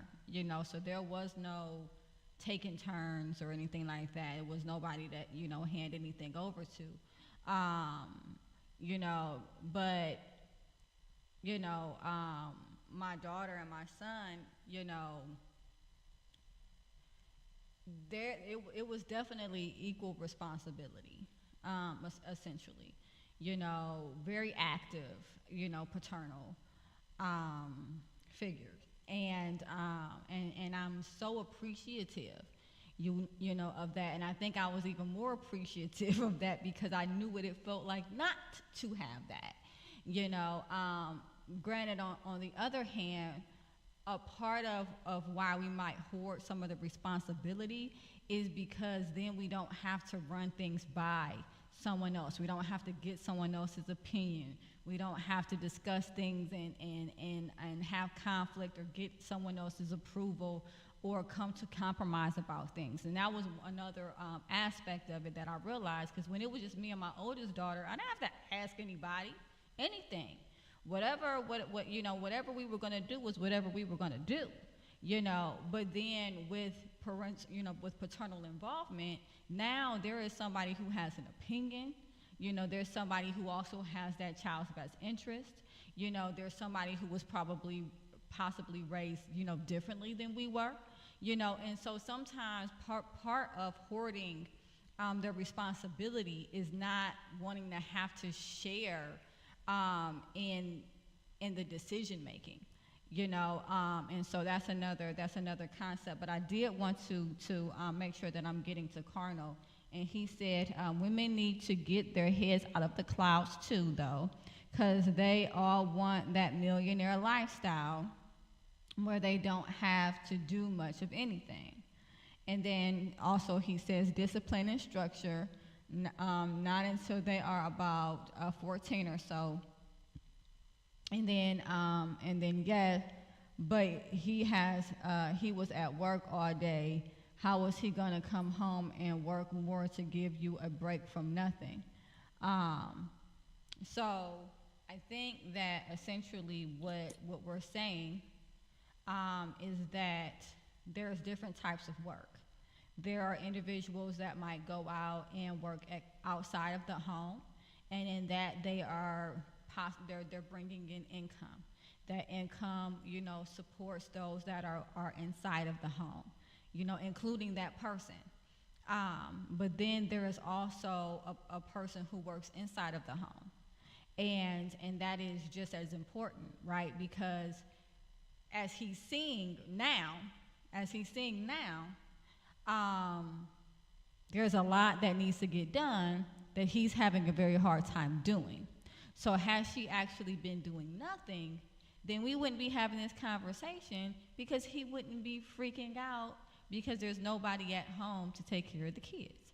So that role, as you can hear, in the dialogue there, was very, very important. Just as important as his role outside the house. If ladies want the man to do more, then they have to cede the lead to him. I don't know. Not fight him at every turn about every little thing. Women are fickle and chaotic. And so I'm going to kind of redirect, just because I want to stay on point. Because in this particular Colonel. In this particular case, right, the main focus is the sister. And so we have the brother that kind of pushed up against the change that his wife was trying to make, where she was trying to include him, ask for his help, work out. She wanted to work outside the home, go to school, things of that nature. And he kind of shot it down, or wasn't willing to help, with her growth and her goals, right? And so then she leaves, Now, whether or not she's the asshole is not really in question, even though, leaving your kids, that's a pretty, That's a pretty a-hole move, in all honesty. But as far as the sister is concerned, she's established her life. She's made choices. She decided she didn't want to be in a long-term relationship because she liked her freedom. She didn't want to have kids. She didn't want to do all of this other stuff. And now her brother's like, well, I don't know what to do. You got to come live here. She doesn't. She doesn't. She doesn't have to do that. Would it be nice for him? Yeah. But one thing I tell my clients is we save others by empowering them to save themselves. And her moving in is only going to continue to enable him. The no is what's going to actually empower him to learn to do things on his own and establish a relationship with his children, in which you can tell he has not done. Mr. Machismo, you're back. Thoughts?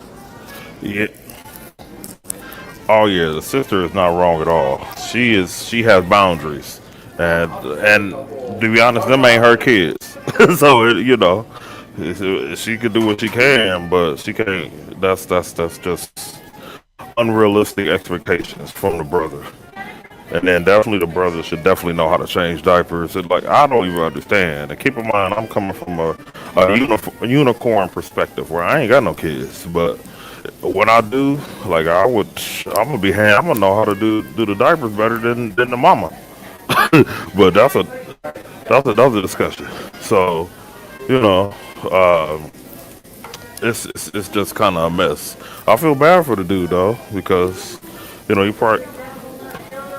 he married for love, but he unfortunately had a situation where it didn't work out. But yeah, I mean, it was warning signs though, from what I hear, like where he just didn't catch them though. So there's that. But yeah, it's an unfortunate situation, but you can't just be out here without knowing how to do basic skills. I mean, come on now, you don't know how to make toast? Like, that's wild. That is wild. That is bizarre. But hey, it is. So with a lot of things in life, I guess. But yeah, that is. He kind of dug the hole for himself with that one. But yeah, that's my thoughts. Like, we know who the problem in this is the wife that left, just like it would be if a dude left, which is usually the case. This is actually an aberration. This don't happen often. When it's the other way, with a girl leave, like, wow, when did this happen? Every blue moon. But it's an unfortunate situation, but it's definitely not the sister's problem.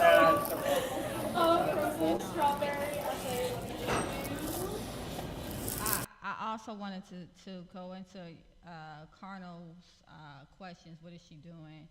And sad state for nuclear families these days. Yeah, definitely sad state. We don't know what she's doing. The assumption based off of what she was trying to gain within the marriage, right, is that she's trying to explore herself. She wanted to go to school. She wanted to work outside of the home. She wanted to better herself and things of that nature. So the assumption would be, because she did not have the support to be able to go outside of the home as she had requested, she left to go and pursue those ventures. So partying and clubbing and all of that, that's not, based off of the information we have, that's not a valid assumption. More or less, she is trying to better herself. And she didn't feel like she could do that within their marriage. But again, back to the sister, definitely not an a-hole. Now, I wonder how you would approach, Dante, having a significant other that, they say that they want a family, that they want to settle down, that they've always wanted to be a stay-at-home mom. And so you all communicate your roles before you get married, before you have children, and then you're 7 years in, and all of a sudden your spouse says, psych, never mind. I don't want to do this anymore. I would like to do something else. I want to explore a different side of myself. I want to get out the house. I don't want to be a homemaker, whatever the case may be. What would be that conversation for you? How do you think you would respond? As far as her like saying she want to leave, or the part that led up to it, Right. because it definitely was a. Not her leaving, but like after several years, her going from, hey, this is the role that I've taken on, and this is, I'm a wife, I'm a mom at home, I take care of home, to, I don't really want to be at home anymore. I want to go back to school. I want to work outside the home, and just essentially, wanting to change the roles around that had already been established in the relationship. I signed up for that. Unfortunately, well, depending on how that work out, I signed up for that. So that's the whole thing. When you get How did you sign up for that when you get. when there was something else that you thought was taking place before marriage? I mean, you kind of gotta have, for better or worse, till death do us part. That's part of it. So that's why you gotta.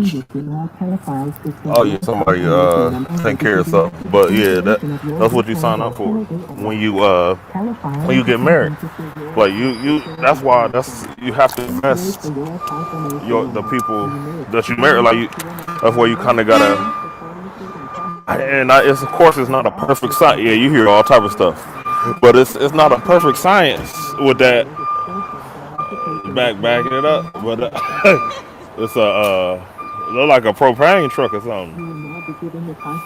But I mean that's a tough situation. But I mean, old boy backing it up. If he don't know how to make toast, he obviously ain't. He's oblivious to the wants and needs of the girl that he loves. So. That's one issue, and that's the issue really. He don't even know what he signed up for, and I don't want to sound pretentious, but I mean that's what he could. You got to know your personnel. Like that is wild, but. I think we had a similar discussion about the girls' search history.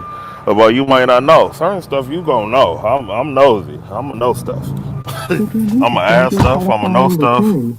But everybody's not like that. So because my goal isn't not to be in that situation where 11 years later, who is this person? What is this? How did this happen? How did we get here? It's always signs. It's always signs. And in all honesty, I don't think that any of us. I'm gonna need you to mute yourself.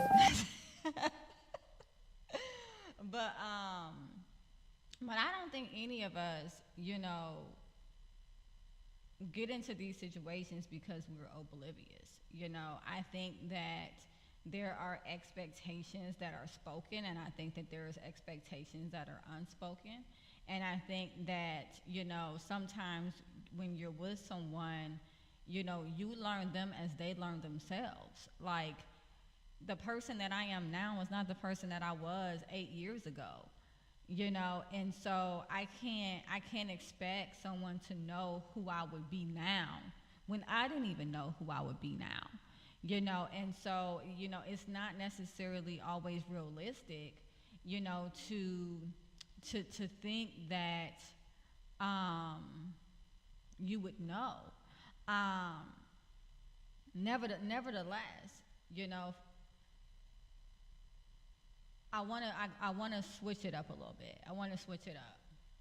Mo, let's say I wanna turn it around a little bit.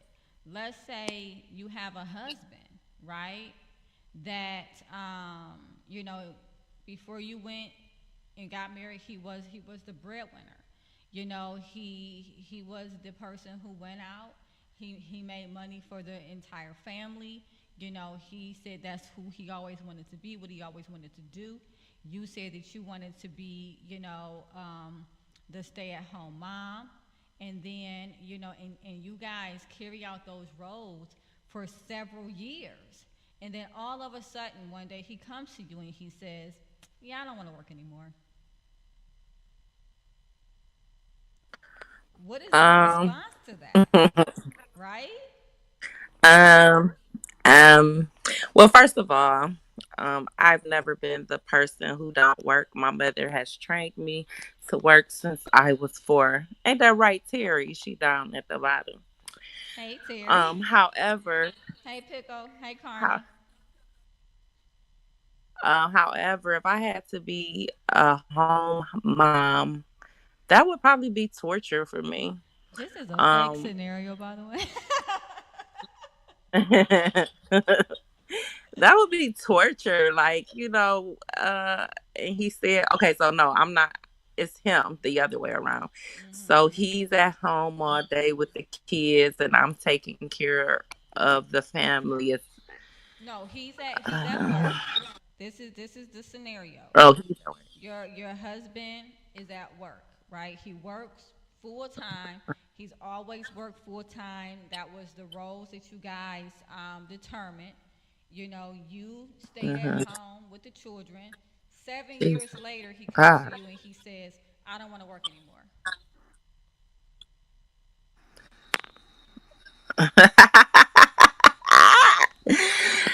Okay.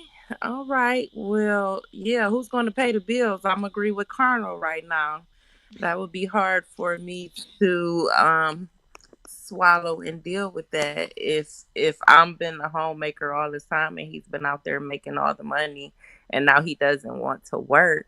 Um but at the same token, I'll probably gladly go find a job. I'll probably already have one a job lined up. That would be hard because the roles did change and I was used to my husband um taking care of everything.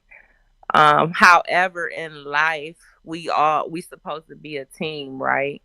And so, if my husband is tired of working, I will have to swallow my pride or my feelings or whatever that may be, and we will have to figure out what's next for us. Um, I when you were talking about roles and you were talking about how things change, when I think about couples, as you were talking about two people, you have a person who's about to get married. And I think that sometimes, we change. It appears that women change more than men, as in probably emotionally and mentally. And so I find that that's a struggle personally, and what I've seen with a few people where I work at when couples come in. So it appears that the women grow emotionally and mentally, and the men could be more content with life being the same for years. And the women um, want to grow and do different things and have different interests. So, what do you say about that? I say that if that were generally true, that females change more consistently or more often than males, then there would not be midlife crisis. And a lot of times, what you'll see is you'll see women go through them too. They go through them too, but it's more socially seen and acknowledged that men go through midlife crisis because they get to a point where they're like, okay, I've been doing this for X amount of time. What's next? What am I doing? Who am I? What, how did I get here? I feel stuck. I don't know, And so that is their time typically when they start wanting to grow, change, and where becomes very important for them to do exploration. Now, what you typically will see is a lot of external change versus internal change. But I see a lot more males going into, therapy and having their mental health needs met, which kudos to them because it allows them to do the internal exploration that they need to do to get to where they actually want to be or where they actually want to go, because you have these external values that are instilled in you since birth. Men are supposed to do this, women are supposed to do that. You have those societal gender roles, and you go and you push and you push and you push and you push and you push to fulfill those societal, to alleviate those societal pressures, right? But then at some point, you're like, well, what do I want? I've done this because I was supposed to. I've done that and that and that because I was supposed to. What do I want? And that's typically what you see in a midlife crisis. And men have those just as well as women. In what way did evolution determine these roles, Carnal? I'm curious.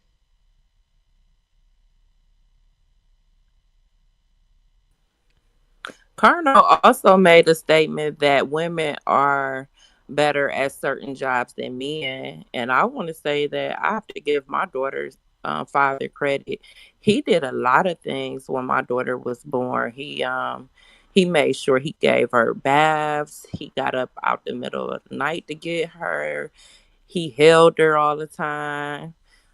He created a brat, but he was very he was very active with my daughter. So I one thing I can say and give him hand claps is that he wanted to do the dress up for all the holidays. He was like, me and Bookie, we going to go trick or treat. Me and Bookie, it's Easter time. It's me and Bookie, this and this. And I was like, geez, we will kind of fight over holidays. And after a while, I was like, go ahead, bruh. She's all yours, I guess. And so he enjoyed doing all holidays and everything, but he was very active. So my daughter's dad has been very active, and I appreciate him. So And I do want to say from the that, beginning. and I do want to say too, and I thank you, Mo, for sharing that. It is a stereotype that women are just born more maternal than males, or more nurturing, not maternal, more nurturing than males. That is not true. There are some women that are born, and they don't, they're not inclined to have children. They're not interested in that nurturing aspect. I talk to people all the time that are female. They're like, somebody crying in front of me, and I'm like, what do you want, man? Like, what?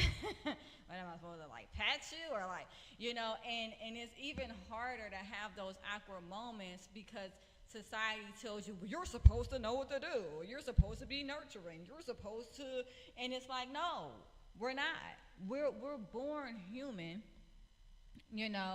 and some people have stronger nurturing predispositions than others, and so it's not fair to say that just because a woman is female that they should want to stay home with children or be naturally more nurturing than a male, or whatever the case may be. I mean, now I've been watching this show, and so I'm just gonna come out of left field with this because it's just that's all this show talks about is penguins. But the but the male penguin is the is the one that actually hovers over the egg, and make sure that it's okay and taken care of. It's not the female penguin. And so in other species, there are males that are the ones that actually produce, and not the women. And so, like, it's only in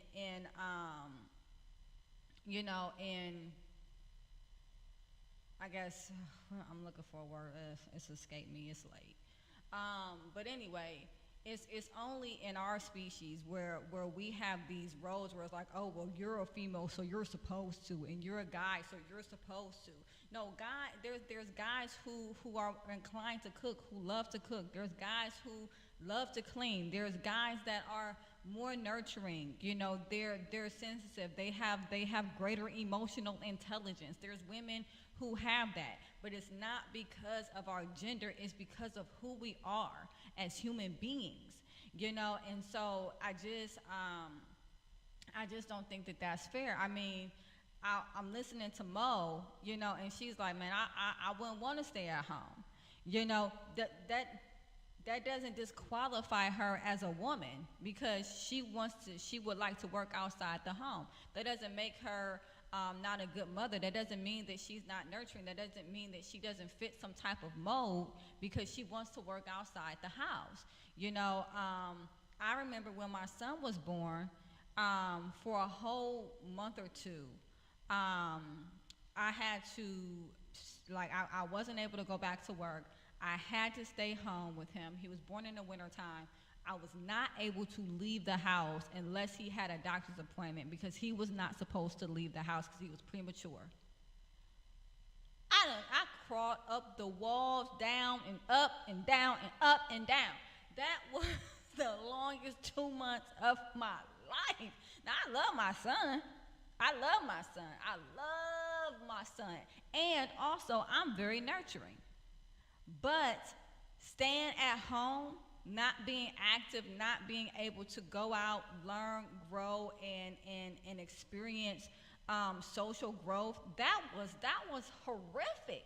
I couldn't imagine that being every day. No, I couldn't. It's like COVID-19. Oh my God. Sitting in the house all day. It is not. It's Not like, being able to no. have interaction. Horrible. Yeah, it was, and again, I love my son, and I'm very, very nurturing. But, there is a part of me that, needs to be able to go out and do other things. There's other parts of me outside of being a mother. I'm a whole human being, and so I can't only fulfill one part of that and neglect every other part of that and think that I am going to be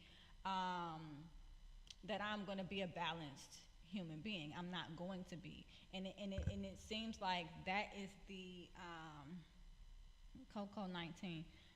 I'm so priorities. Okay, I hear that, priorities. And yeah, there are priorities, but again, there is also propensities, and there are things that some people are innately better at than others, and it's not based on gender. It's not based on gender, and we would like it to be, because that makes things easier, that makes things black and white, but that's not the world that we live in. We live in a world full of gray.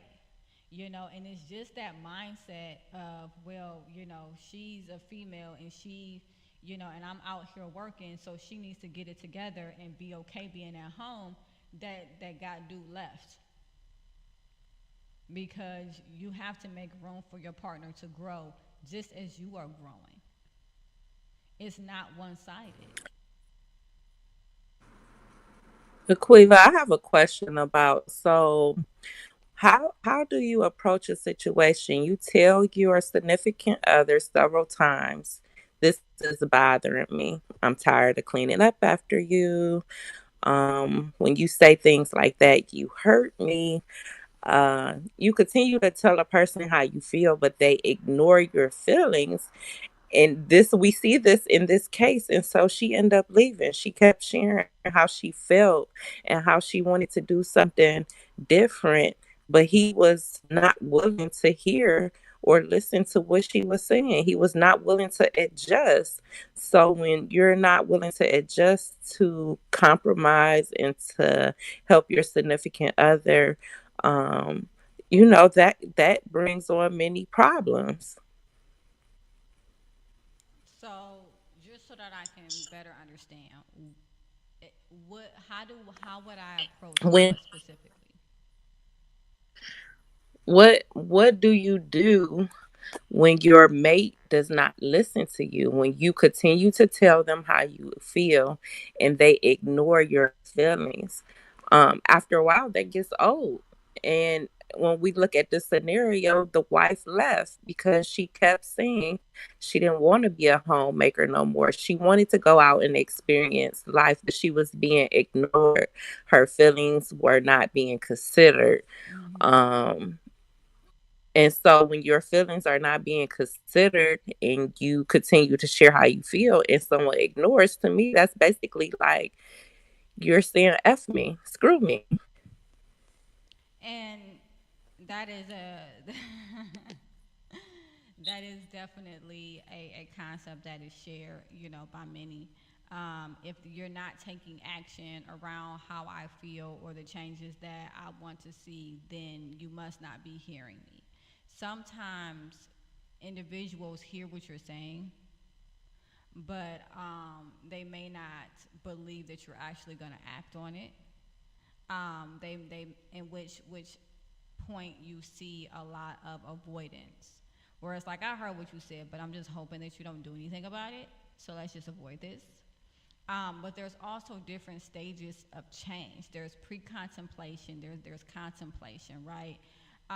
Those are the first two. Pre-contemplation is when you're in a space where you don't even know that anything is going on, right? Contemplation is when you're in a space where you understand that there's something going on, there's a problem, but you're not ready to actually do anything about it. And so, as a system, they were in contemplation, meaning that the wife brought up something was going on with her husband. He heard what she said, but he wasn't ready to do anything about it. He wasn't ready for change, nor did he accept the fact that there was a change that needed to occur. And so, essentially, what happened is he went into avoidance, and essentially, she ended up leaving. Now, typically, what I would do is interpersonal effectiveness training, with a couple, and that has a lot to do with like assertiveness training, which is how you express yourself. What is your stance? Are you confident in what you're saying? Are you saying this is what I need, or this is what I think I need, or maybe I might want to do this? Or are you saying this is this a definite, or does it sound like a maybe? Just making sure that we're communicating in a way that our partner understands that this is either a yes or a no, and so that they can know how they need to move forward. So it's a lot that can go into it, but typically I would have talked to the wife about interpersonal effectiveness. I probably would have did some role playing with her, and asking her how she was confronting this. What language was she using? What was her body language as well? What was her nonverbals? And when he didn't respond, what was her follow up, outside of just getting frustrated? And so that would have been the course of action that I probably would have taken with the wife, as it related to him not necessarily, or her feeling like she wasn't being heard. I hope that answers the question.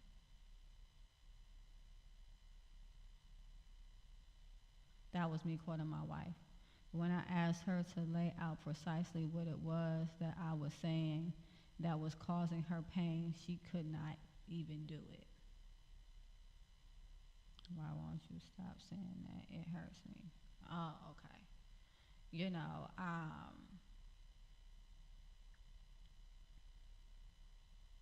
and it also, you know, I don't know you and your relationship, Carnal. I don't. I've experienced you on this show a number of times.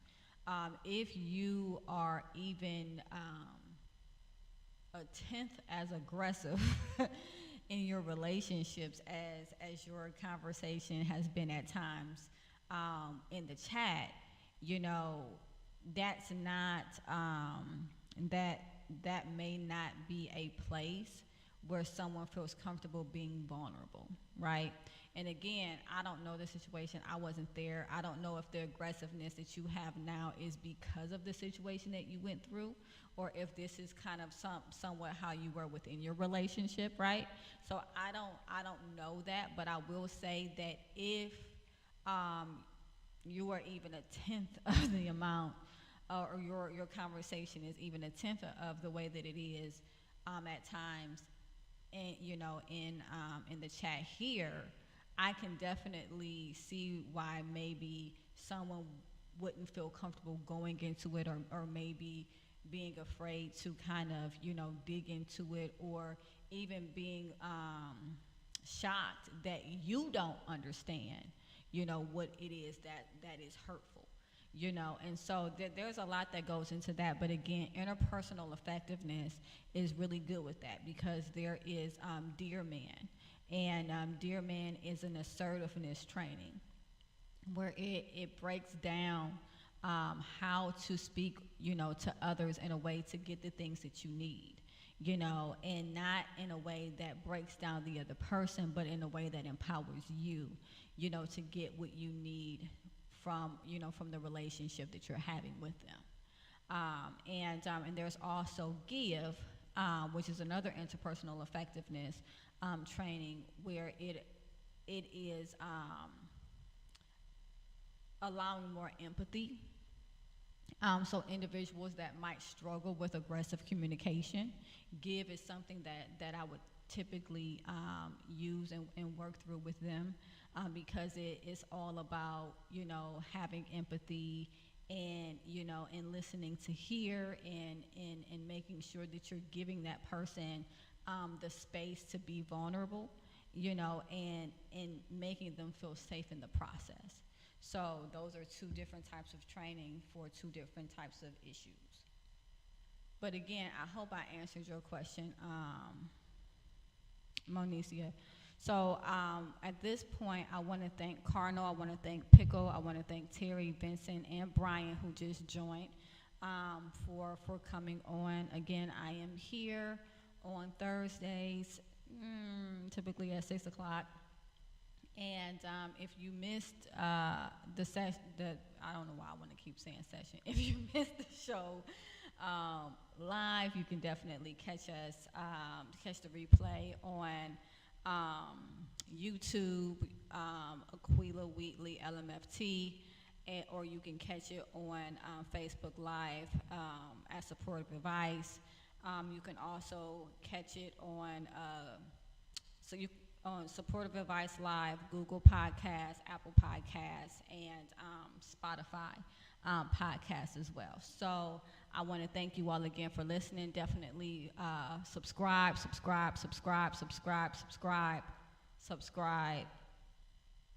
What's happening? Jordan Peterson in the house, and then someone said no. I don't know what's happening, but I'm going to let that chat be the chat. And I'm going to again thank you for coming in, and I will catch you all soon. Thank you so much, you guys. Have a great evening. Bye, everyone. Bye, Mo. Thank everybody for joining. Have a good night.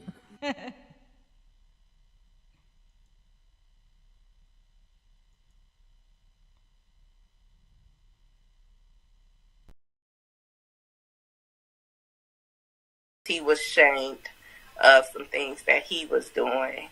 And so he basically was telling everybody he was going to talk to me when he got himself together.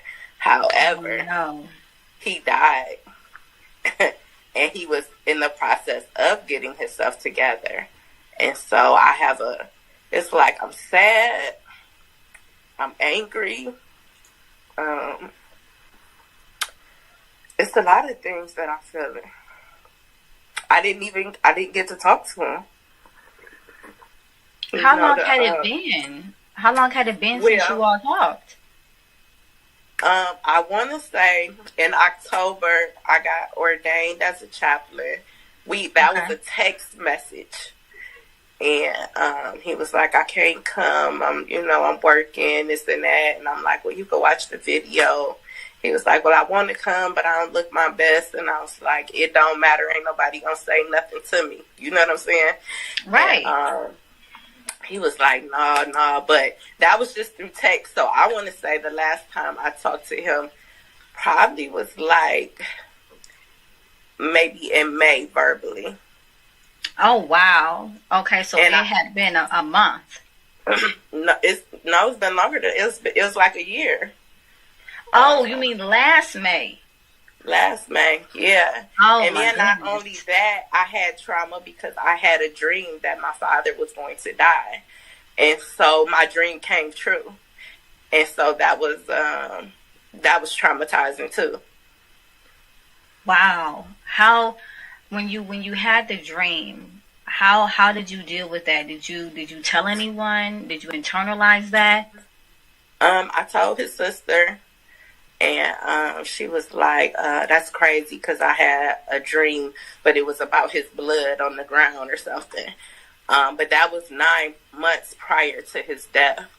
And so, I was like, well, I think this is a warning. We need to get some insurance or do some things. But I just had a burden to talk to my dad. And I was so caught up in my emotions. I don't believe that I did my due diligence as like praying for him and things like that. But yeah, he ended up dying 9 months after the dream. When you say you don't think you did your due diligence, it sounds like you're taking some type of responsibility. Is that something that you're going through? Yeah. So there's some. I was reaching out. Yeah, I felt like maybe I should have prayed for him, or maybe I should have fasted for him, or something like. And I know mentally and emotionally I can't control anything, but I feel as though I didn't do my best, as in interceding for him. So that's how I feel about it. Sometimes when we are in a scenario where we have no control, right? At that point, we will create avenues of control. We will create avenues of responsibility. And it sounds like in this way, that's a part of what you've done, where, if I would have, then this would have been different. Had I ever, then this would have been different. Sometimes a part of grieving is accepting that some losses are inevitable. Is that something that you've thought about? Yes. But I still struggle, as in I could have did more. I could have went searching for him or something. Like when I tell you I had this heavy burden to speak to him and wasn't able to speak to him, it like really bothered me. Yeah. And I did reach out, but yet I did do something. I did reach out. I was the one who was rejected and ignored. Okay, so what I'm hearing you say is that you did do something. Yeah, I did reach out. But he wasn't in a place, the way that you describe it, he wasn't in a place to receive you because he still had some guilt and shame about some things that he had done in his past. Correct. And, So you know, oh, go ahead, I'm sorry. no, but we've had conversations, and I told him, I forgive him, and it is what it is, because I still have conversations with him. So it was kind of hard to. I still, when I heard everybody saying like, the day he died, actually I had got a on-call position at my job as a PRN, and that day, his first cousin, my first day down there as a PRN, I arrived to a room, and my cousin, she was getting her, they was pulling the cord on her, and I was on my father's side. Now, this is like one of my father's favorite cousins. The next day, while I'm at church, well, actually, after I leave church and go home, I got a call like, Monicia, your father did. And I'm like, huh? Like, what? I was just praying for him at church, and I'm like, I don't even, like, is this y'all for real? Right. So it was my cousin on my promotion, the day of promotion of my job. They pulled the cord on her. I haven't seen her in a long time, but I remember her. She was around when I was younger more. And then the next day it was my father, and it was unexpected. Gosh. Oh my goodness, and I'm so sorry to hear that. While we are in this conversation, I do want to invite any listener that has any questions to call in. Press that call button, and I will be more than happy to speak with you as well. Before I let you off the line, Onicia, and I hope that you still stay around to listen, I do want to get into the task of mourning with you, so that I make sure that you don't leave empty-handed. Is that cool? Okay. My grandma hear me coughing. She talking about, spray your room with Lysol. Oh, God. She's like, I'm not for it. I understand. I'm not for it. Right. So the task of mourning, there's 4. Okay, and it says, after death, survivors are left to face the pain of grief in a new world without their loved one. Mourning is the process of adapting to loss through the completion of 4 tasks. Keep in mind that adapting doesn't mean forgetting. It means finding a way to cherish the memories of a loved one while continuing to move forward in life. It means adjusting to the world without the person that is no longer with you, while holding a place for them in your heart. So that is what this is influenced by. The first task is to accept the reality of the loss. After a death, it's common that the reality of the situation is minimized or denied. To complete this task, the reality of the loss must be fully accepted, both intellectually and emotionally. The second task is process the pain of grief. Grief involves painful emotions such as sadness, anger, and guilt. It can be tempting to avoid these feelings, bury them, rather than facing them. However, working through grief means confronting, naming, and making sense of these emotions. The third task is adjust to a world without that person. The death of a loved one will usually bring about a number of life challenges. These can range from minor changes in daily routines to the adoption of an entirely new worldview. The third task is about navigating these changes and adjusting to the world without the loved one. So there's internal adjustments that are needed in this phase, in this task. Internal adjustments are changes in one's identity. Survivors, such as yourself, Mo, may have to answer the question, who am I now? They may also experience changes in their self-esteem. There is external adjustments that also need to be made. And these external adjustments include taking on new roles and developing new skills. Survivors may have to take on the tasks that were handled by their loved one, such as cooking, child care, fixing things, what have you. There's also spiritual adjustments that might need to be made. And these spiritual adjustments are changes to beliefs, values, and assumptions about the world. For example, a belief that the world is fair might change after a loss. The survivor may choose to reaffirm, modify, or replace their previous worldview. The last task, task 4, is find a way to remember that loved one while moving forward in your life. This is a task that I have found to be so helpful when it comes to complicated grief. Complicated grief is grief that is ongoing. After a year's time, you're still moving through the cycles of grief, but in a very intense manner.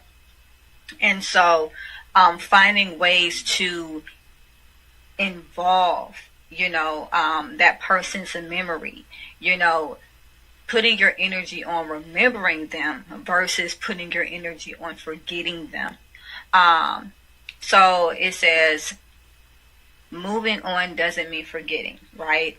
It means finding a place for the loved one in your thoughts, a place that is important but still leaves room for others. So that means not ruminating, right?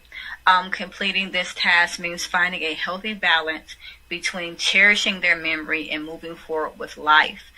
Sometimes it can look like incorporating them in your Christmas or holiday tradition. It can look like, celebrating their birthday. It can look like, talking about them, telling stories about them, remembering them on purpose, and making sure that a part of them stays with you. So I hope these 4 tasks of mourning will be helpful to you, Mo. And I also hope that you continue to listen as I take the next caller. Thank you. You are welcome. So I do have another caller here. Remember, I am taking callers, so definitely feel free to press that call button. I am a licensed therapist, and I am giving away advice on Supportive Advice Live, so feel free.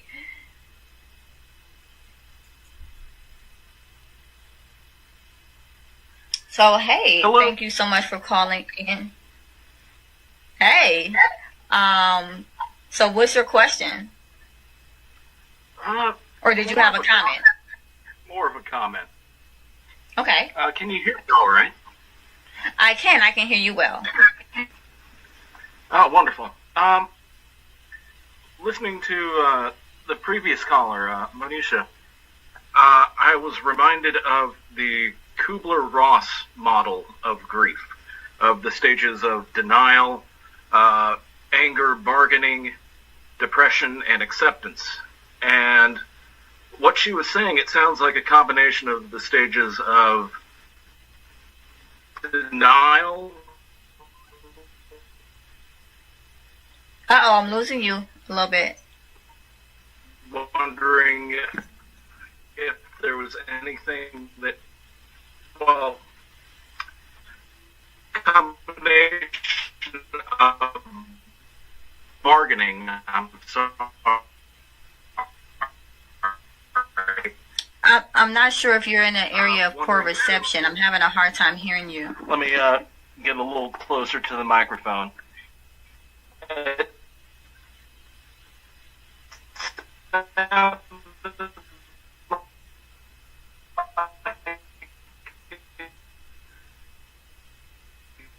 Combination of the bargaining stage, wondering if there was something different in your stage, and I just leave valid. And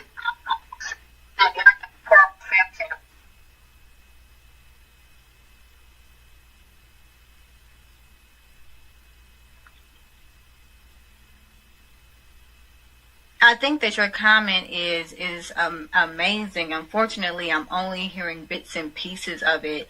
I definitely would love to continue to hear what you have to say.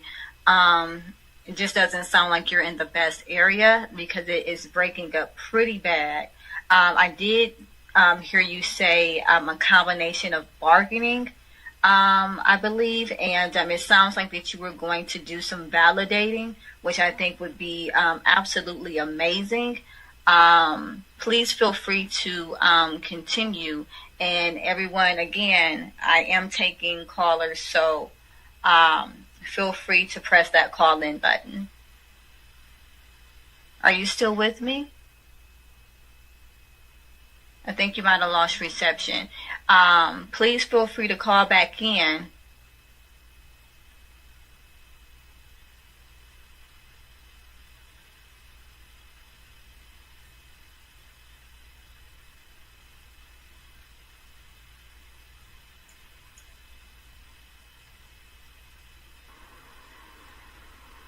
Hello, I'm back. Can you hear me now?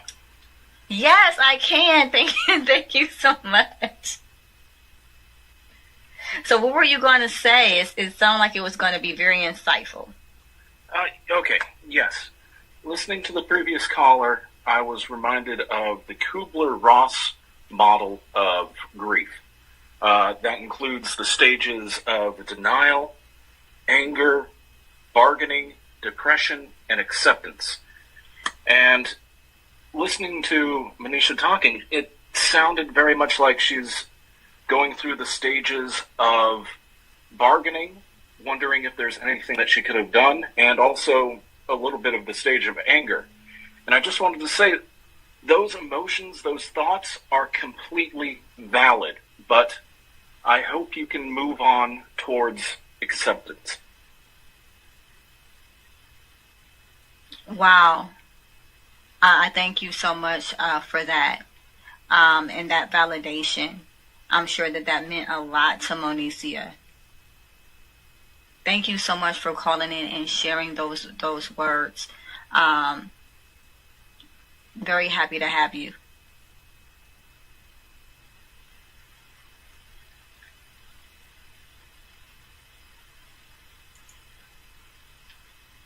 Monicia, you still there? Yes, I'm back. So what do you think about that comment, those kind words? For me, I didn't hear nothing he said. The reception was bad. I heard a little bit about denial, and I heard a little bit about, he said, I can't think of the other word he used. Bargaining. He used the word bargaining. Yeah, he used bargaining, and then I didn't hear nothing else after that. It was just a lot of bad reception. So what he was saying, and I hope you don't mind me paraphrasing, as you said it so well. But what he was saying is that it sounded as though you were in a bargaining phase where you were wondering if there was anything else, that you could have done to change the situation. And he was saying that he was that all of those feelings are valid, but he really hopes that you find acceptance as it relates to the loss of your father. I do want to point out that Monicia just recently lost her father, so she is definitely going through the stages of grief. When I think bargaining, I think my perspective and what I've learned through my studies is that it is wishing or trying to make a deal to get that person back, and wanting that person essentially to return. You're definitely not accepting the loss at all. You are, going through this conversation, for lack of any other wording here, with God, if you will, to bring that person back, or to stop the pain that you're going through, or whatever the case may be. If you had to go look at the stages of grief, Monicia, where do you think you fall from your own perception? I would say I am, at times I'm sad, at times I'm angry. Maybe I'm misunderstanding the bargaining part. I don't feel like, I guess I feel as though I wish I could have done something different on my behalf, even though I know consciously there's nothing I could have done different. And that's more or less guilt. If you were my client and you were in my office, I would definitely lean more towards feelings of guilt,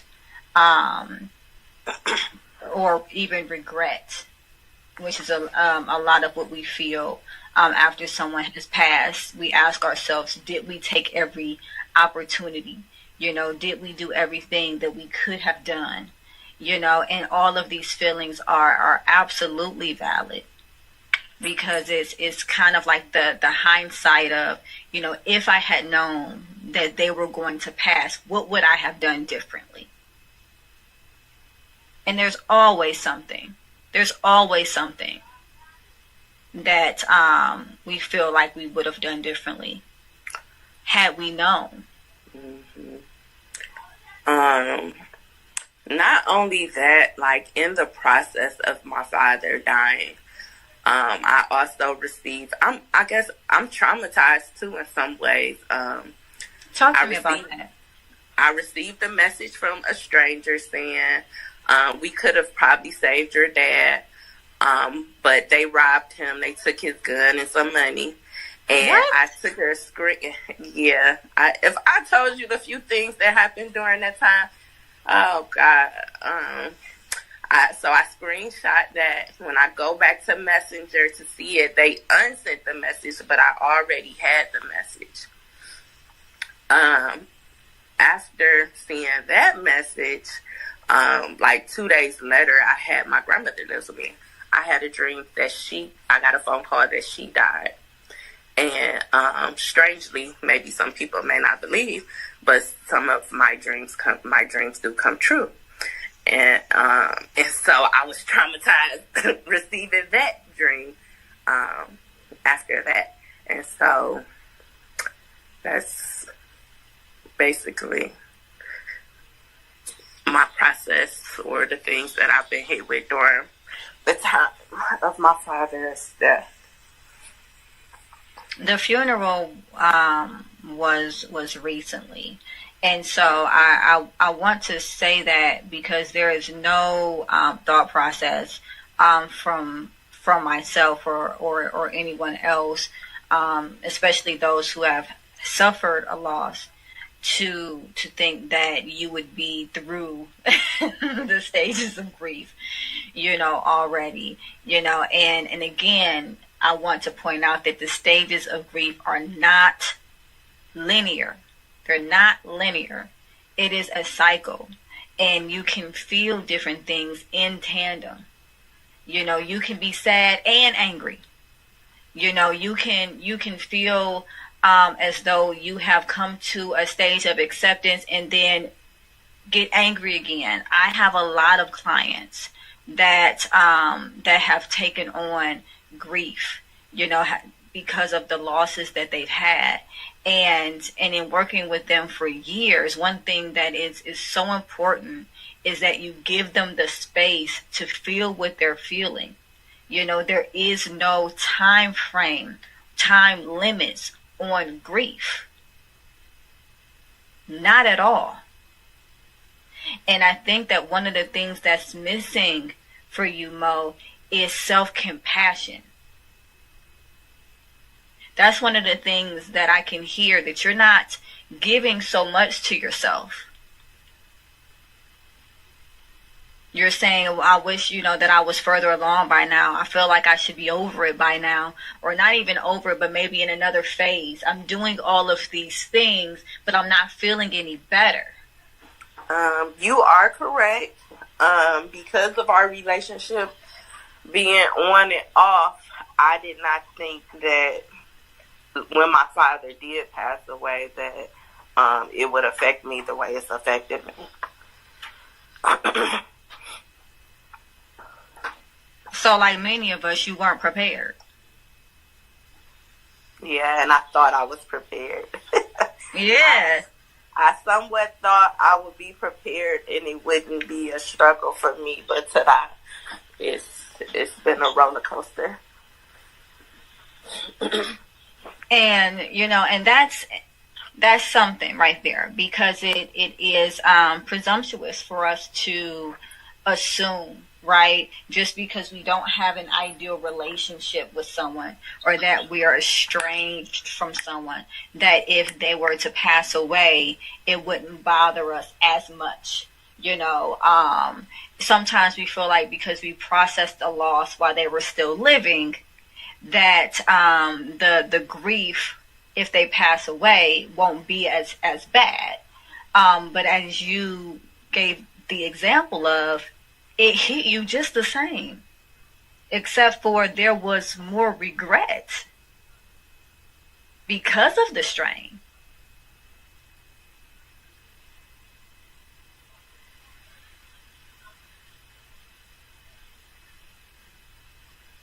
You still there? Yes, I'm still here. This isn't an easy topic, and I don't want to treat it as such. Grief is a very complicated topic, and it's definitely not something that we're going to sum up in any way, shape, or form in an hour's time. However, I do want to say to you that I would really encourage you to give yourself some space to feel what you're feeling without expectation.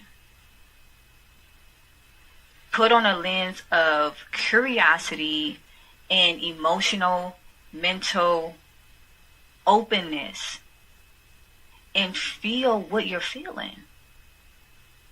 There is no place you're supposed to be now. There is no way you're supposed to feel right now, except for how you feel.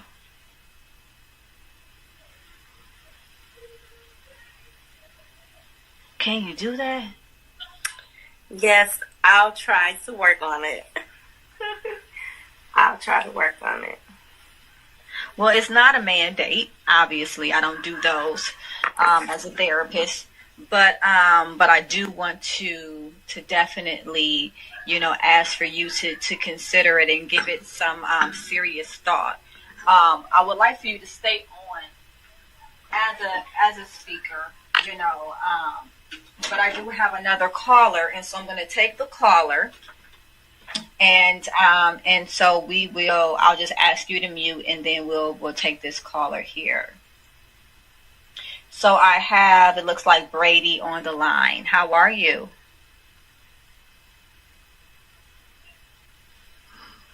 You're on mute. Just checking on my bunny. He looked a little hot and tired. I think he's taking a nap. But, so you're just giving free advice today, huh? Yeah. How about that? That's pretty cool. That's what's up. I was doing that the other day, something like that here on Callin'. And I could use your help. So let's see. What I'm going through is that I've been trying for like decades to get Dr. West to run as a presidential candidate. And now he's finally doing it. But he's doing it for a political party that's kind of problematic. So I've been trying to start my own party since 2016. And nobody's really on board. Like, no one really likes the idea. But now that Dr. West is running for this problematic party, it's kind of becoming clear to everybody that we need a new third party. And everyone's kind of talking about it, but no one wants to help with the idea. So how do I get people to, how do I get people to become politically active? That's hard. That's hard. And the, Right. and the reason and the reason why that's hard is because it's such a personal topic. You know, people's political views and values are so personal to them, and it's hard to influence that. And so it can be hard to get people on board without offending or individuals not wanting to be a part of that topic, because it's a hot topic that easily offends individuals. I think that it's just important that you allow people to know that the information is out there. You know, put it out there, let them know that it exists. You know, if you're an influencer and you make videos, great, do that. And then allow the people to come to you. You know, the individuals that are actually interested, give them avenues to locate you and come to you, or donate, or whatever it is that you need from them. You can go and get whatever licensure needed to start getting signatures and stuff like that, or permit, I think is the word, needed to get signatures. You know, it's really more about putting yourself out there and making a space to attract those that are interested.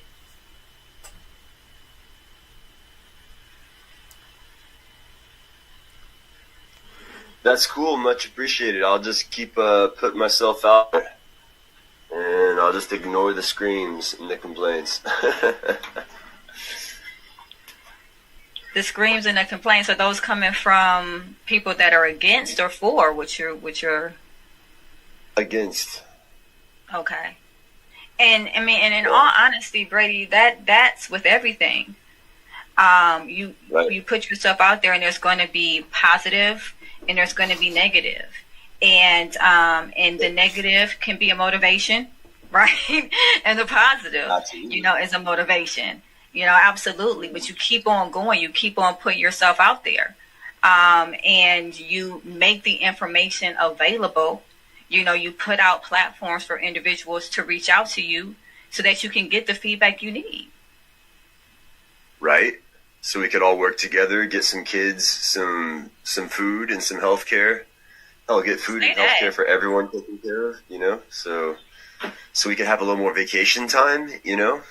That's the end goal.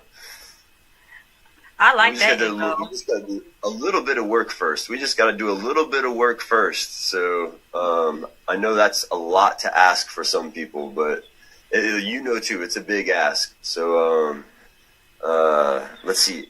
How do you make friends with somebody who's already decided you're the devil? Or do you bother? That is a loaded question that you just said there. I think you can go to the next person if you want. Yeah, no pressure on that one. Well, I did want to address it because I'm interested as did the person tell you or tell that hypothetical person that they think they're the devil, or is this an assumption? They're making assumptions. Yeah, they're making assumptions. I didn't actually do anything devilish yet. No, did you hear from them directly that they thought that you were devilish? I'm sorry, what was that? I said, did you hear from them directly that they thought you were devilish? Oh, yeah, they think that the thing that makes me too devilish is that I love myself too much, and apparently I ruin conversations. Oh, wow. Okay. Well, all you can do is continue to be yourself. And if that person, whoever this person is, if that person has made up their mind, you know, on who you are, you know, that can't determine how you behave. and how much you love you and how much you continue doing positive in your everyday life. I don't know what would be the motivation behind making friends with them if there's someone who clearly says that they have no interest in being friends with you. But there's definitely ways to be cordial, which is not feeding into any type of defensiveness or anything like that, and just living your best life no matter what they're thinking or saying about you. Right, and that's a good point. Like, I don't necessarily want to be friends with these people. I just want them to stop harassing and trying to abuse me while I'm just trying to do my thing. Wow. I mean, I think that's a fair ask. And when it comes to wanting people to stop targeting you or whatever the case may be, the one thing that we have control of is our boundaries. Who we let in, who we don't let in. Every social media website has a block button. Every phone that I'm aware of has a block button. We don't have to be involved in these. Here's the problem I'm facing right now is that let's pretend, for example, that Monica has me blocked right now, and you allowed her to be the speaker on your platform. All of a sudden, what that means on this app is that I would not be able to call in or use the chat down there to communicate. So she's essentially killed my chances of communicating with you. Now, we might want to have a conversation, and that's not going to matter because Monica would have had me blocked, and she's just controlling the fact. She's trying to control who you talk to and who I talk to at that moment in time. You understand? And so that's the problem I'm running into here. This guy Derek down there in the listener section has me blocked. So every time someone allows Derek to be a speaker on their platform, he prevents me from having a conversation with somebody who might actually want to talk to me. And it's been destroying the democracy of voices here on Call-In, and it's been causing the conversations to become kind of dry and meaningless instead of productive and constructive or creative. Okay, so what I'm hearing, Brady, is that you are having a conflict with one of the listeners, Derek. Where is this conflict coming from? Where did that start? Well, I asked him if he would be interested in helping to build a third party to the left of libertarians and stuff like that about a year ago. He told me it was a really dumb, stupid idea, blah, blah, blah. And he just happened to be best friends with a sex pest on this app. And when I outed his friend for being a sex pest, he just started coming at me sideways. So, of course, I was the bad guy for that. So I'm sorry I called your friend out for being a kind of a rapist, but that's just how I am. I keep it real, Derek. So you're just going to have to... I mean, it wasn't anything personal towards you, dude. So I don't know why you're mad at me. But, I mean, if your friends are acting like sex pests and rapists, I'm going to call it out. That's all there is to it. I mean, don't take it personal. You know, it's not you. But, I mean, he just had, you know, how do you say, loyalty to the wrong side. And now he's still mad at me for it, you know? And I can only do so much there. So this sounds like this has been something that's been ongoing. Have you guys ever actually had a conversation about this? No, he's totally afraid of having a conversation with me. I'm willing to talk to him anytime. He doesn't bother me much. I mean, I don't care if he talks. I don't care who he talks to. If he wants to communicate in all these rooms, I'm not trying to stop him from speaking. But yeah, basically he wants to be me. So I think often you'll catch him saying things that sound like things that I said. You know, and he'd be like, "Oh, I don't know who said this, but blah, blah," and then he'll quote me. And so, yeah, I'd love to talk to you about it, Derek, but you're going to have to grow the spinal cord for it first. You know, you're going to have to develop the fortitude. Right now, Derek says, I have absolutely no idea what he's talking about. Brady clearly needs help. If someone is willing to take the time, respect. And what I'm talking about, Derek, is the fact that you have me blocked and you consistently prevent me from speaking on other shows that have nothing to do with our beef.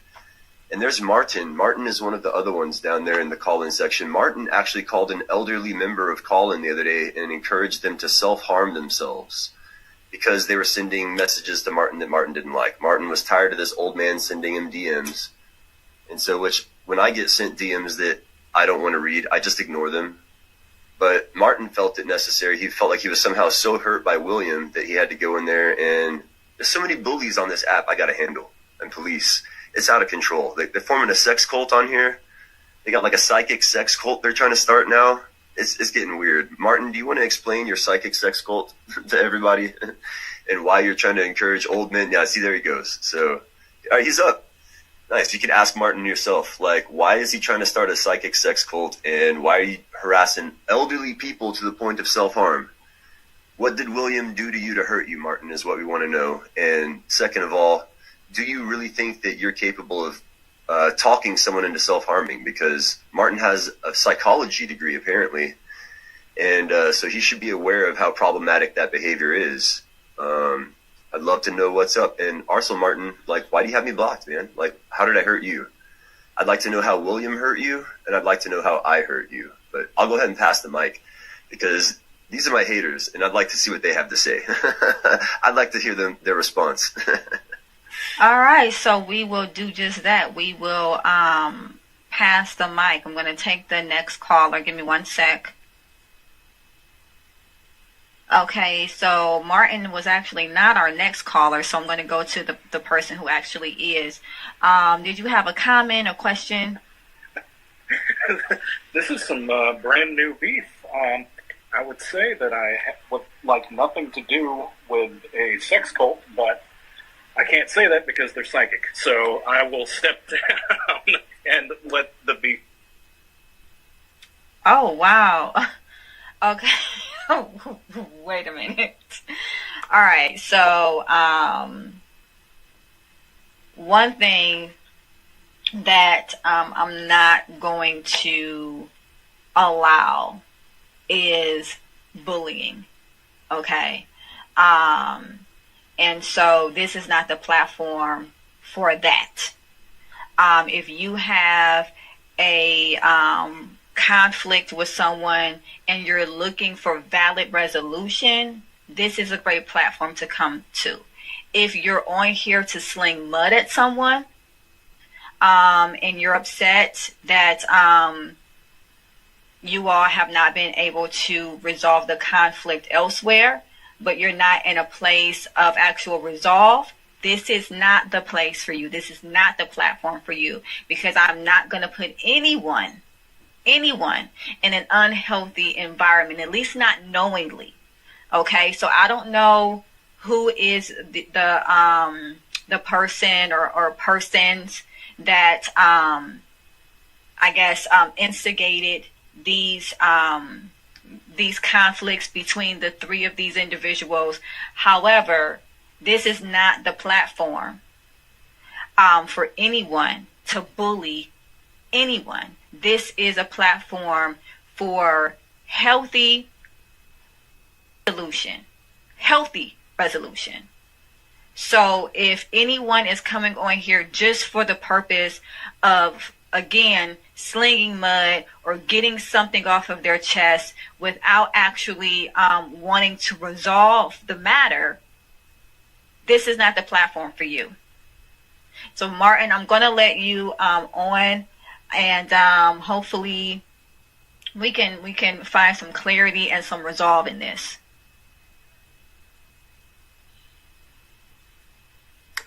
Hi. Thank you for taking. Hi, Martin. Thank you for taking my call. I'm so happy that we have somebody like you on this platform right now, because definitely we do need some conflict resolution on this platform. I have just expressed that I want to be left alone by Brady and William. William espouses some ideas that I find appalling, and I don't want to get into it because he's not present. But Brady, I just want him to leave me alone, that's all. And I feel many others on this platform also express that.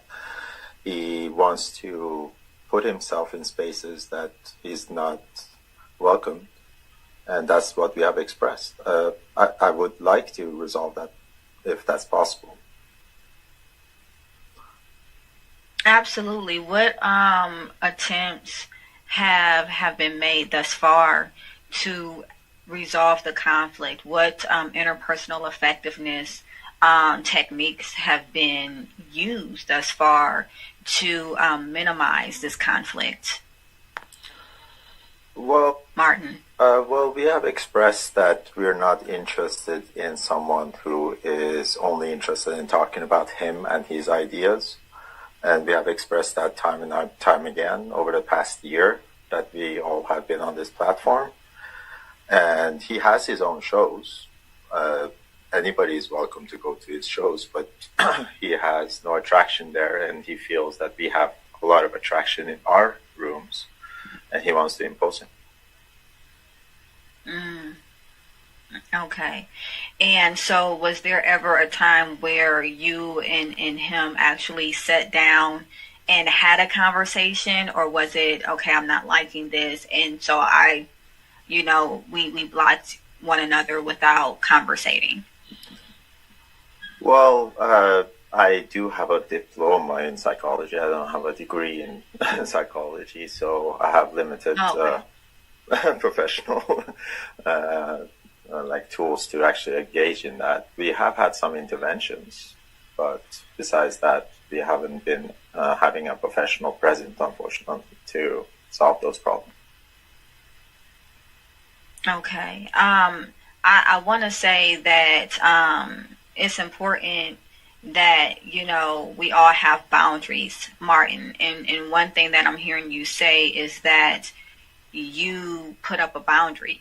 You met with this individual, virtually, obviously, and you heard what this person was trying to say, and you decided, okay, this isn't my cup of tea. And so you express that, I'm sure, or I'm assuming, and you can correct me if I'm wrong, in a professional manner, and it was not respected. The boundary was not respected, and so it led to blocking. Now, Brady, I don't know you. This is my first time ever speaking with you. However, I did hear a lot of aggression in the things that you were saying. You sounded very angry, and there was a lot of defensiveness. There was a lot of instigative conversation, comments, calling individuals out, and things of that nature. Now, I haven't heard from the other person that you were talking about. One of the callers that I had looks like possibly they became pretty uncomfortable, and so they didn't want any type of involvement in that. But Martin has come on, and he sounds like he is more than willing to resolve the matter as long as his boundaries are respected.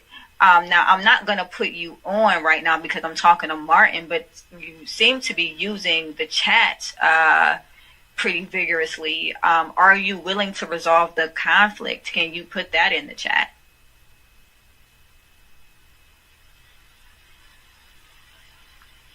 Okay, so Brady says, yeah. Brady says he wants to resolve the conflict. Now, I want to be clear. Resolving the conflict doesn't have to necessarily mean that Martin unblocks you. It can just mean that you guys come to an agreement. If it doesn't lead to you becoming unblocked, is it still something that you're willing to do?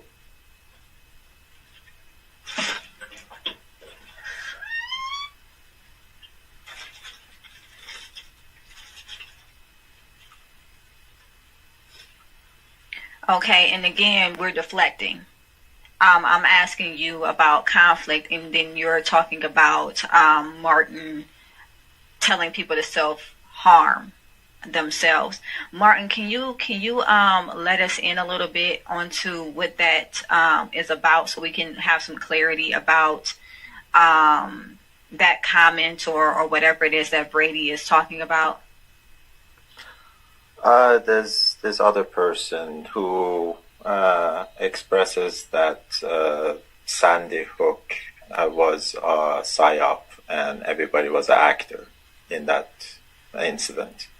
And I found that appalling. And I tried to make him stop sending me materials that would support his ideas about that. And I just told him that just do whatever you'll do and just leave me alone and leave me out of it. But he keeps harassing me with messages all the time. And unfortunately, I expressed that if it comes to the point that I have to go to the length of actually encourage him to do stuff. But that didn't seem to work. It was just a threat to hopefully get him to stop harassing me, but that didn't seem to work either, unfortunately. But yeah, so I'm trying to ignore that person for now. And the same goes for Brady. It's not so much his ideas, but sort of his narcissism that bothers me when it comes to Brady. And I just want to not be exposed to it, that's all. Nothing more. I don't go into his rooms, but he constantly imposes himself on the spaces that... So, I mean, at this point, what I'm really hearing is that, again, you have a boundary that you want respected. And Brady, again, as I said before, I've not met you. But it sounds as though in some way, shape, or form, you've offended Martin, or you guys are having a consistent conflict, right? You said that he was not open to your ideas, which is fine, which is absolutely fine, right? Because at the end of the day, as we just spoke, I'm looking at the comments, I apologize. As we just spoke, everybody's not going to agree with us, right? Everybody is not going to hear our ideas, jump for joy, and jump on board. There's going to be people that don't agree with us. There's going to be people that don't side with our way of believing, and that's okay. If it's something that we want to continue to do, we continue to do it. And if not, we don't. We don't need everyone on board to do what it is that we feel like we're supposed to be doing. The only person who needs to be on board is ourselves. And then we find the avenues that are open, and we take the opportunities available to make it happen. And if Martin is someone that did not agree with your idea, or maybe he, as you said, thought it was stupid, Martin is a representation of a lot of people that you're going to run into that's going to say the same thing. And you move on. You move on. Do I have any other callers?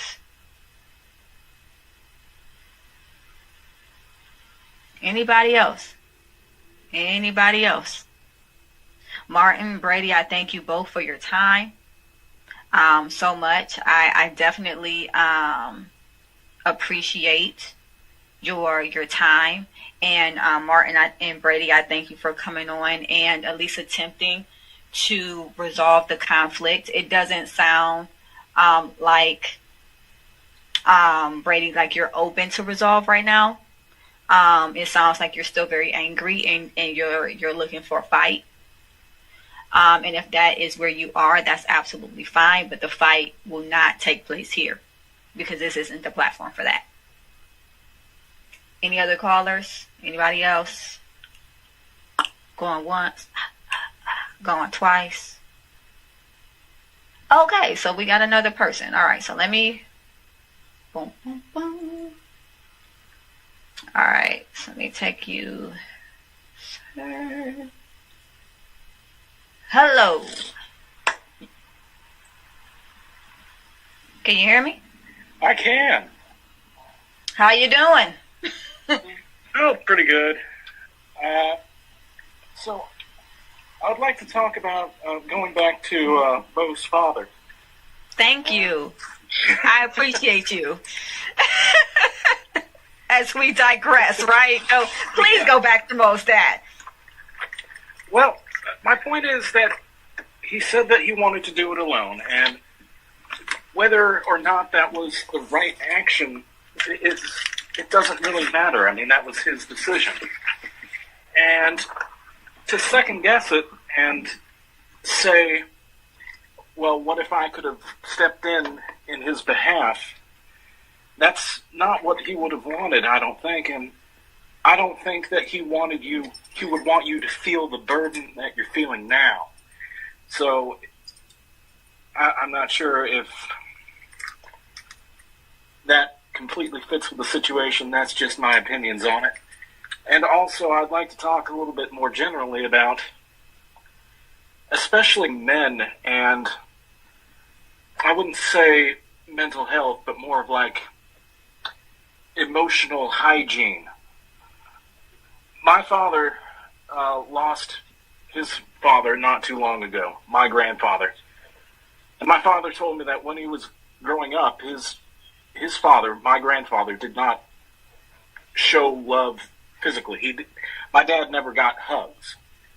And my dad told me that he knows that his father loved him, but his father was not able to show that. So you have to admit that sometimes men feel the need to put themselves in a bubble, and if that's the way they feel, it's the way they feel. And it's not something that you can just turn on or turn off. And second guessing it, I believe, might be causing you more pain. I think that is a great point of view that you just brought to the table, right? There is a lot of emotional suppression as it relates to males. It is taught as a form of masculinity, right? Not to cry, is a part of the gender, role to, oh, you have to be strong, suck it up, keep it moving, and to show love has been deemed soft, for lack of a better term. And so you will have a lot of households where the father never hugged his son, or didn't say, I love you. And that is typical. That is not outlandish. That is something that is culturally normal, and something that we are breaking out of, thank goodness.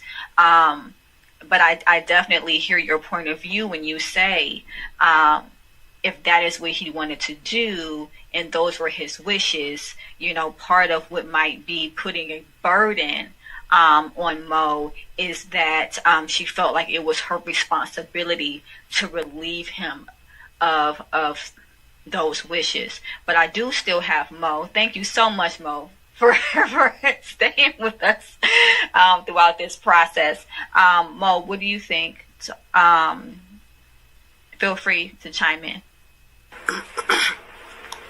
I thought that was a great topic. He brought up about men and their emotions. Actually, I was like, ooh, that's something I want to talk about next week when I come on. You don't get tired of me. Speaking of next week, I do want to thank everyone who was a part of this show, and I mean everyone. This show is on every Thursday, 6 o'clock p.m. Eastern Standard Time. Supportive Advice Live. Tune back in. It's unpredictable, and unpredictable is great because that's life. It's not scripted. You get what you get. And you leave the rest, right? And so come back, listen in, and I hope to get to talk to all of you again next week. Again, thank you so much for joining. I appreciate every single one of you. Don't be afraid to press that call button, and I will be back next week at 6 o'clock.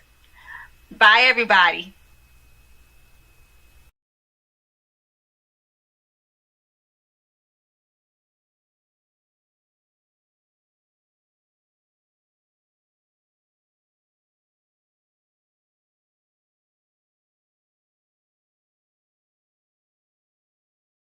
Another episode of Supportive Advice live.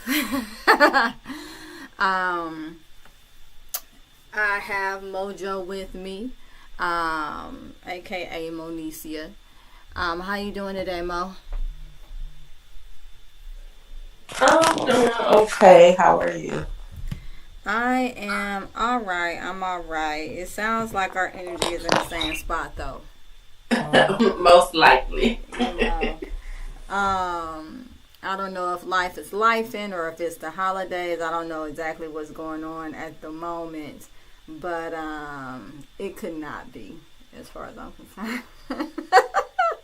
Right. I agree. So we got Mr. Machismo on here too. I thank you. I know we've been absent, y'all, for the last couple of weeks, but don't we deserve a holiday too? I think we do. We deserve a holiday too.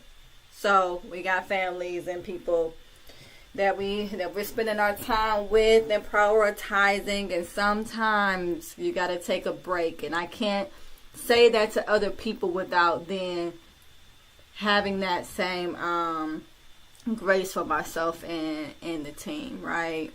So for those who pick up and listen, thank you, and for those who don't, we'll catch you next time. I'm gonna invite Mr. Machismo, aka Dante Holloway, to join us because he is one of our panels, as well as Mojo. How you been, Dante? My name is Jackson. It might be some hackers on here. Oh. We give a government name. No, I'm just kidding. Oh my God.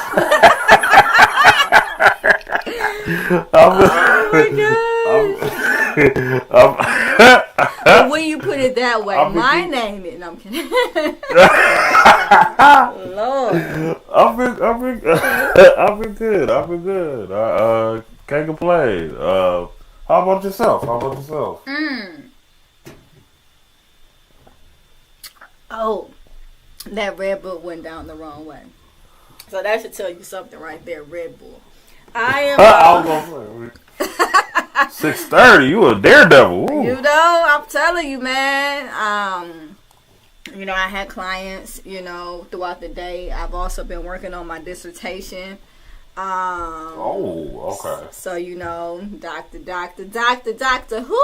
Dr. Me, eventually, right?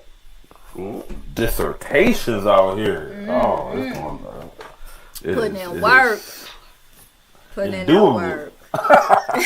Ooh.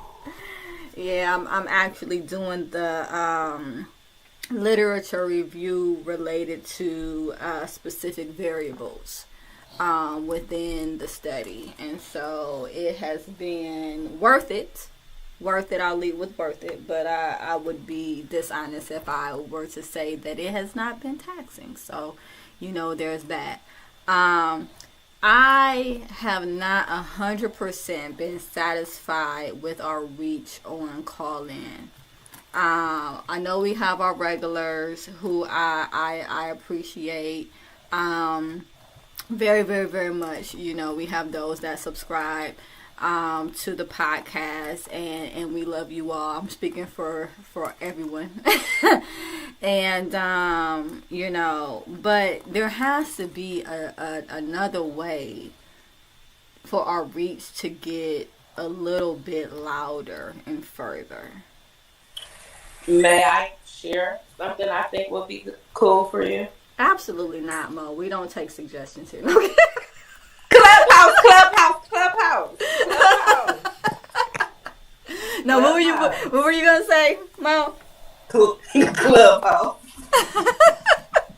It's an app called Clubhouse. You get to do a podcast. It's internationally. Oh. And people join all the time. They come in and come out. You grow your audience. People can also find you by topic. Oh, nice. I like Clubhouse, and they can get on and speak if you want them to. You can bring them up and put them down in the audience. but I think that Clubhouse will be amazing for you. Okay, well, that is definitely something that I'm going to be considering. I was up at 6 this morning. Don't ask me why my eyes open, so I was like, heck, well, I might as well.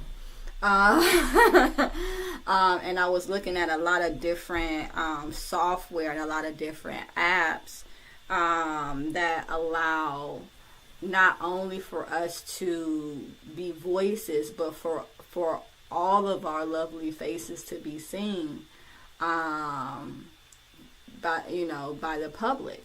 I wanted to kind of weigh in and well, not weigh in, but I wanted to kind of allow you guys to. Well, she has no sound. How was your New Year, Dante? Are you serious? It was copacetic.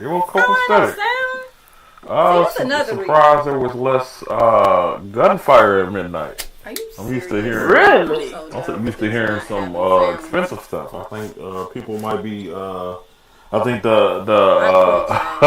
I think inflation has limited individuals' bullets being expended on things like that.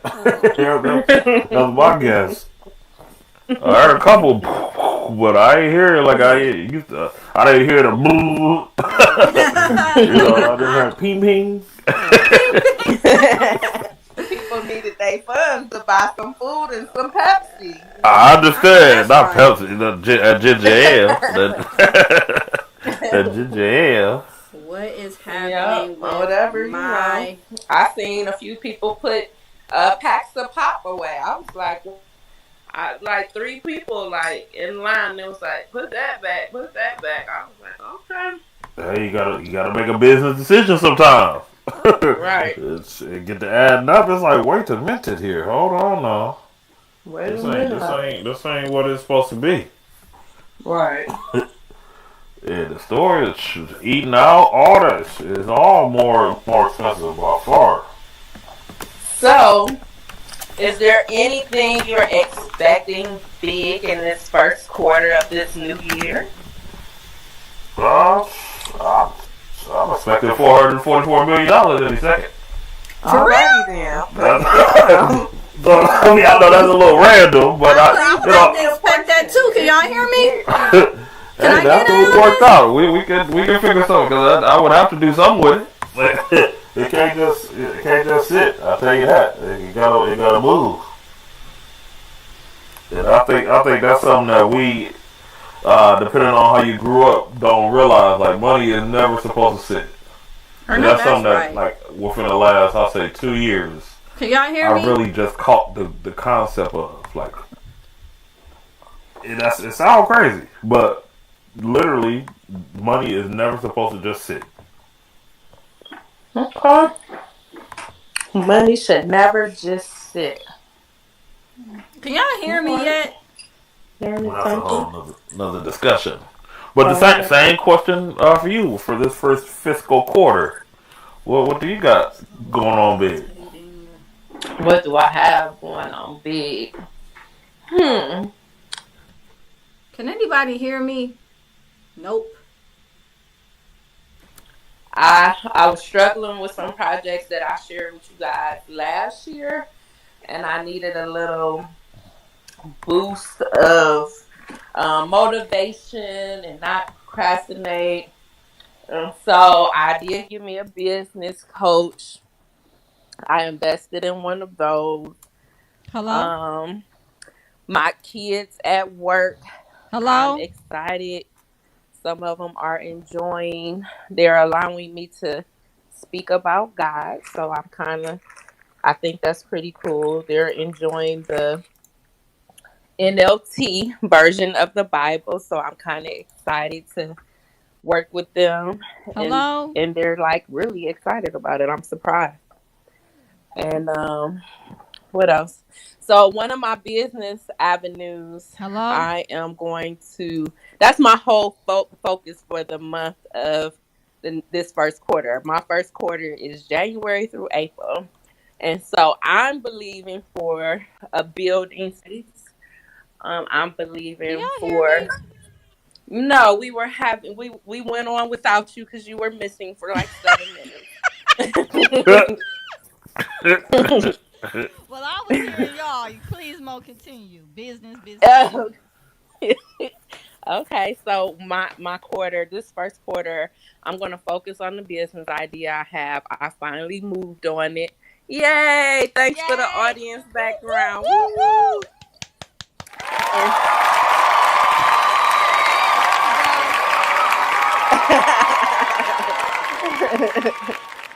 I don't mind waiting for the audience. Okay.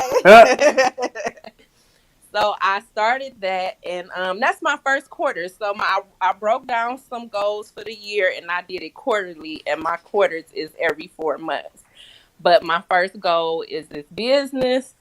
Um, well, that's one of my goals in the business, to get everything done on paper, to apply for some grants this month, my website logo, all that. So that's one of the big things I'm doing, and I'm just so excited about it. That And of sounds course, amazing. and I also did my That's dope. other goals in each area. I had a mentor, and she said you should have goals in your emotions, your spirituality. Let me give an example. So if it's emotional, if you have anger issues, you write down, I want to work on anger. And then you, of course, write your objectives. How will I work on my anger? Spirituality, maybe you want to read your good book.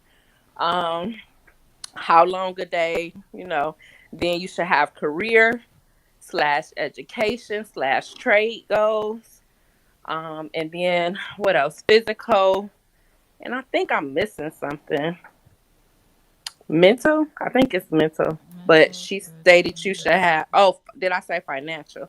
You should Oh, have that's goals. another one. Yep, you should have goals in all those areas. So I wrote my areas down, and I added house projects too. So we shall see how this goes. We sure shall. I hate to take y'all back, but I kind of was back left where I got dropped, and I wanted to ask you all about the yeah. I mean, hey, sometimes you get stuck where you get left. That's a message all by itself. But I wanted to ask you guys about the platforms that allow not just for myself to be seen, but for you all to be seen and heard. I wanted to know how you guys felt about that. That would be cool, actually. Oh, wait a minute. Am I talking? Oh, Can can you y'all hear hear me? me? Can you hear me? Yes, I can, Can you I hear can me? hear you, Mr. Oh, Cecil. I can hear you. I can hear you. I can hear you. I'm down. I'm Okay. down now. You probably see some computer monitors, but I ain't got no problems because I'm over here multitasking. So it's Ooh. Can good I to see get you some to multi. create me a space? You said what? I need it. I'm gonna need a space created by Aqueelah. Okay. Her office is amazing, you guys. You should drop in and do a session. It's wonderful. Book ahead. Book ahead. Supportiveadvice.com. No, Yeah, but I am looking. There it is. do look Oh, you like it? You like it, Dante? make you want to just go get some counseling while you. Yeah, oh yeah. I'm like talk about anything. just to get in there and sip some lemonade or something. Man, it's cozy. One of my clients came in. It was like, "This is nice." I was like, "Well, thank you. Your dollar's at work." I'm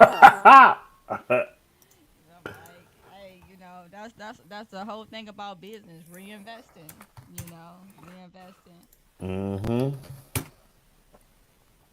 But yeah, I was looking at an app called something or other. That's not helpful.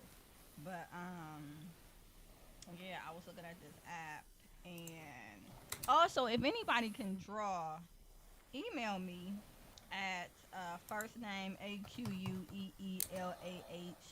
Wheatley, no spaces, no dot, WHEATLEY, at supportiveadvice.com. I am looking for someone to illustrate a children's story that I wrote. Now, one would think that when you have a significant other that is an artist, you wouldn't have to make those types of call outs, but you know. So yeah, definitely looking for someone who can draw. Doesn't have to be anything particularly spectacular. Minimal characters. I think the amount of characters are about 5 in total, and so as it relates to storyboards, it probably have about 10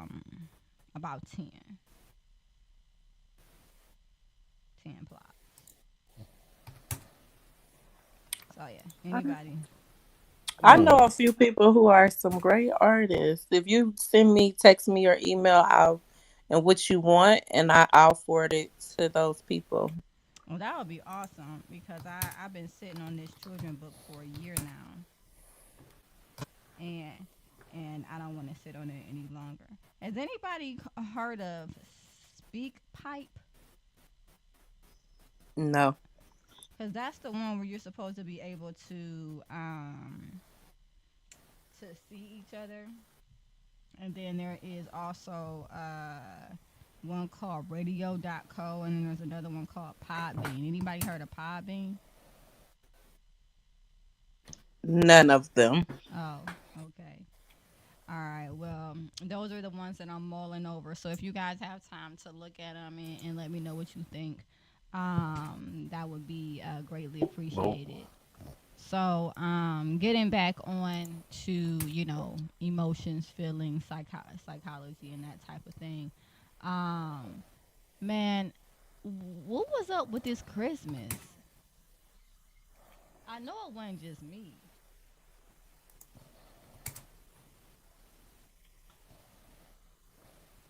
Hello? Well, I'll say for me, my Christmas, it wasn't what I expected There wasn't a either. lot of people in the. Yeah, I didn't put up a tree. My daughter didn't put up the tree. I was like, "You don't even want the tree?" She was like, "No, forget the tree." I was like, "Great," because I didn't want to put up the tree. And she usually puts it up anyway. And I was like, "Well, I guess I could if she doesn't want to do it." She was like, "Nope, it's fine." And I was like, "Okay," I quickly agreed. I know that's right. So yeah, I don't know. Christmas was kind of like, I don't know.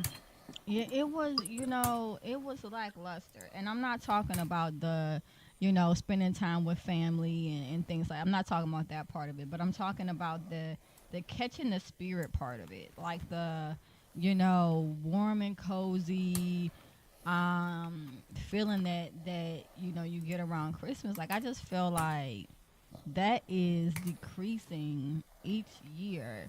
And I wonder if it ties in at all to stores starting to advertise earlier and earlier and earlier.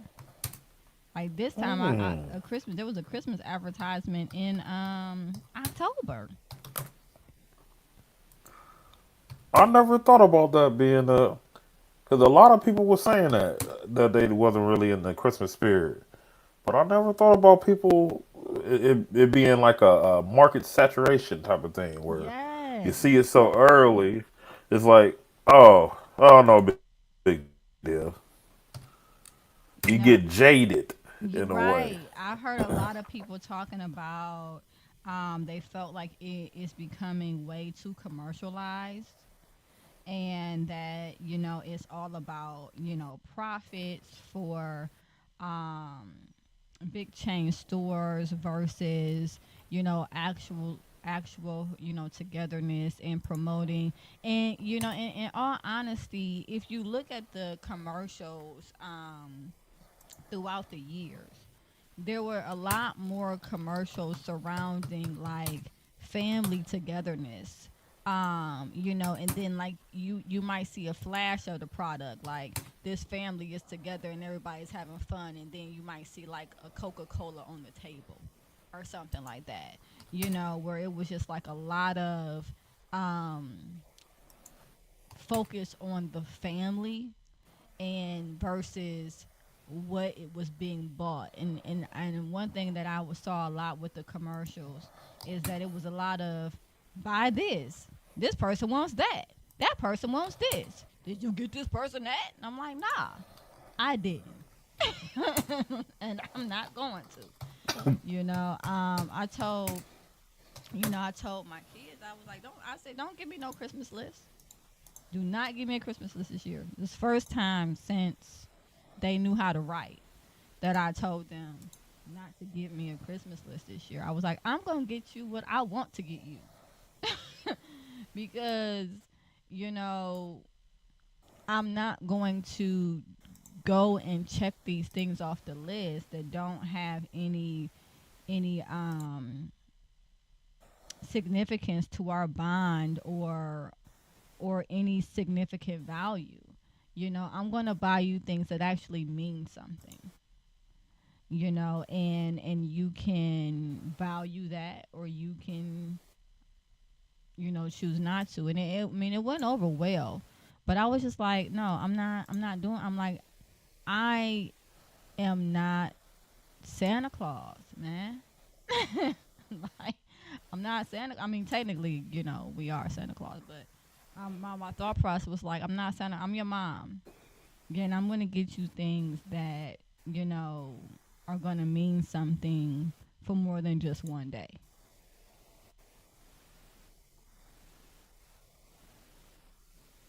Did I go out again? Nope, we're just listening. Oh. We're being great listeners. But yeah, I had a lot of clients, that also were saying, that they weren't in the Christmas spirit either. And, and it let me know, like, because clients are, all different, as far as like social economic backgrounds, race, gender, and it seemed to be this shared miss me with this year type deal. People just weren't on it. But I find that it's interesting because, not to get all, Bible or anything, but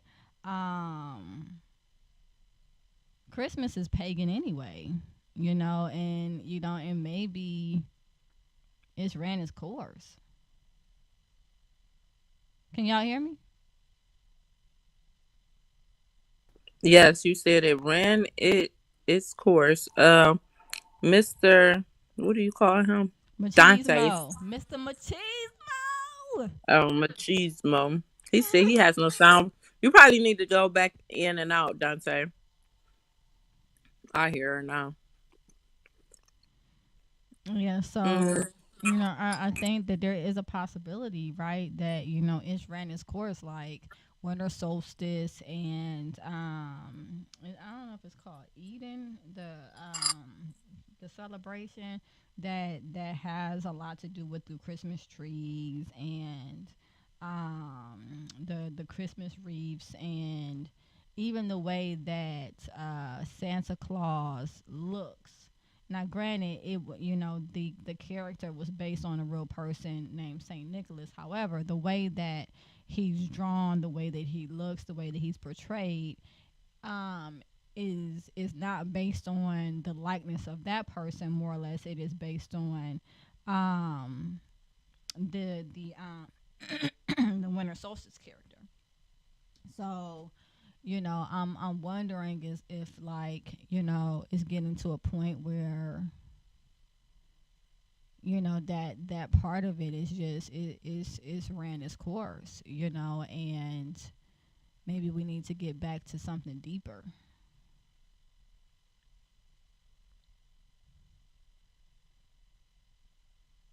I would say, I think the things that you listed have something to do, but I also just think like the economy, world events, life events, day-to-day activities, um, being overwhelmed. Like, it's funny you mentioned this about marketing. The other day, a guy on Facebook, he took a picture and they had at the stores, they had Valentine's things out already. He was like, man, come on now. Come on. We just spent all our money on Christmas. He like, why are they advertising for Valentine's Day already? Like, give me a break. Give us all a break. And I think that does, because it's like, it feels like you're bombarded. It's like you don't get a breather. It's like, okay, okay, soon as Halloween comes, and if you have kids, or if you're somebody who likes to go out and celebrate, All Hallows Eve, then you're buying costumes and candy, and then right after that, or even alongside that, they're putting out the stuff for Thanksgiving, and then it's almost like Thanksgiving ain't even a holiday no more. They're like, we're just gonna smush that on out the way, because like that lasts for 2 seconds, and then all of a sudden you see all these Christmas decorations. You're just like, can I get a breather? Like, come on. Like, you got people coming over, and decorations, and you're buying food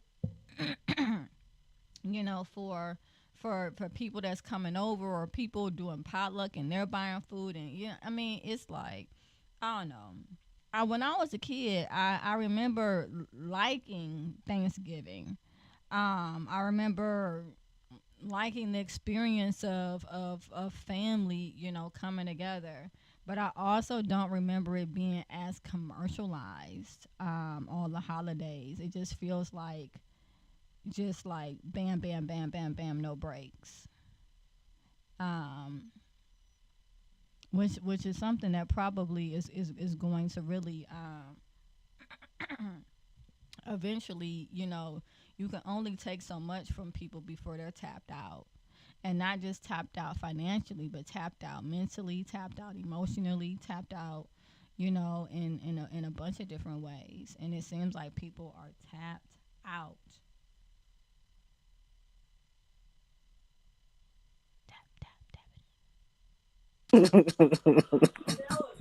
Tap, tap, tap, tap. Tapped out. That's the word. That's the word. Tapped out.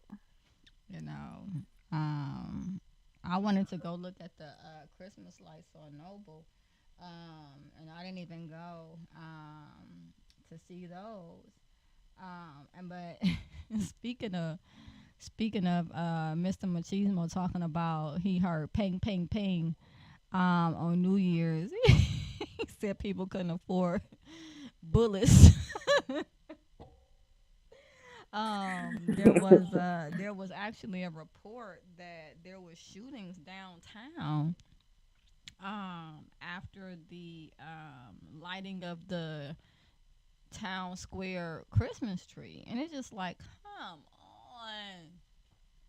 like I'm like, come on, like what's going on? So maybe they exhausted all they pop piles then, and they didn't have none left over. But I didn't hear any gunshots at all. I didn't hear none. And then again, I normally don't hear them over here where I am.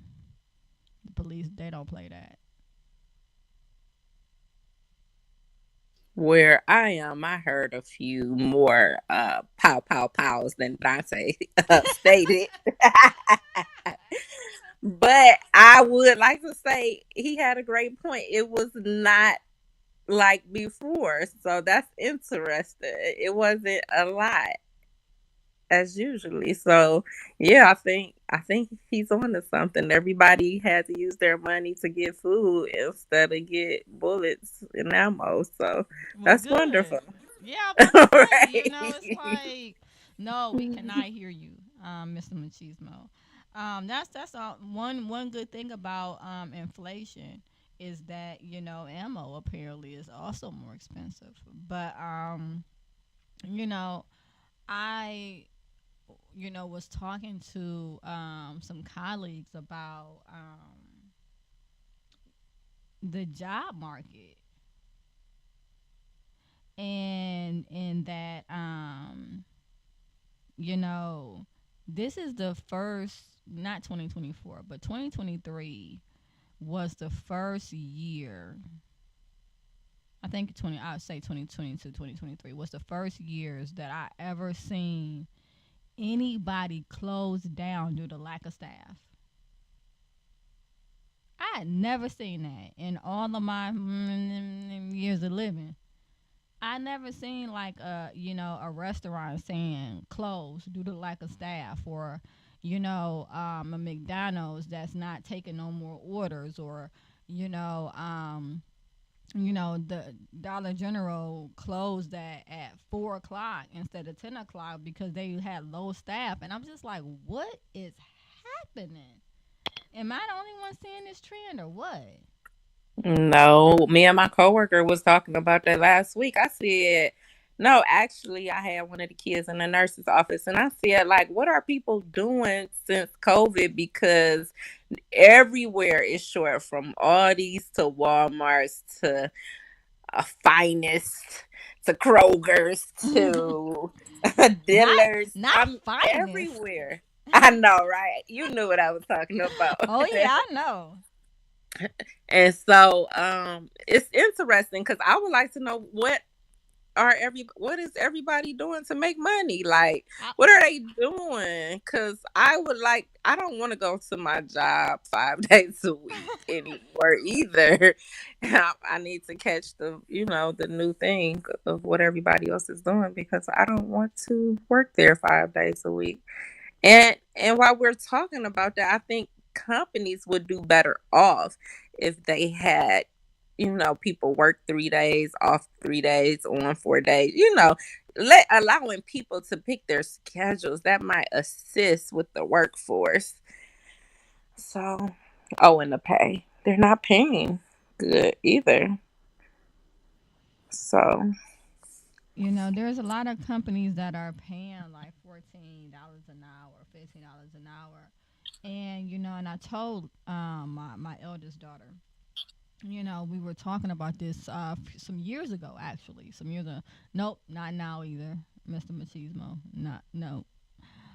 See, now you know how it feel to get dropped, and then it's not fun.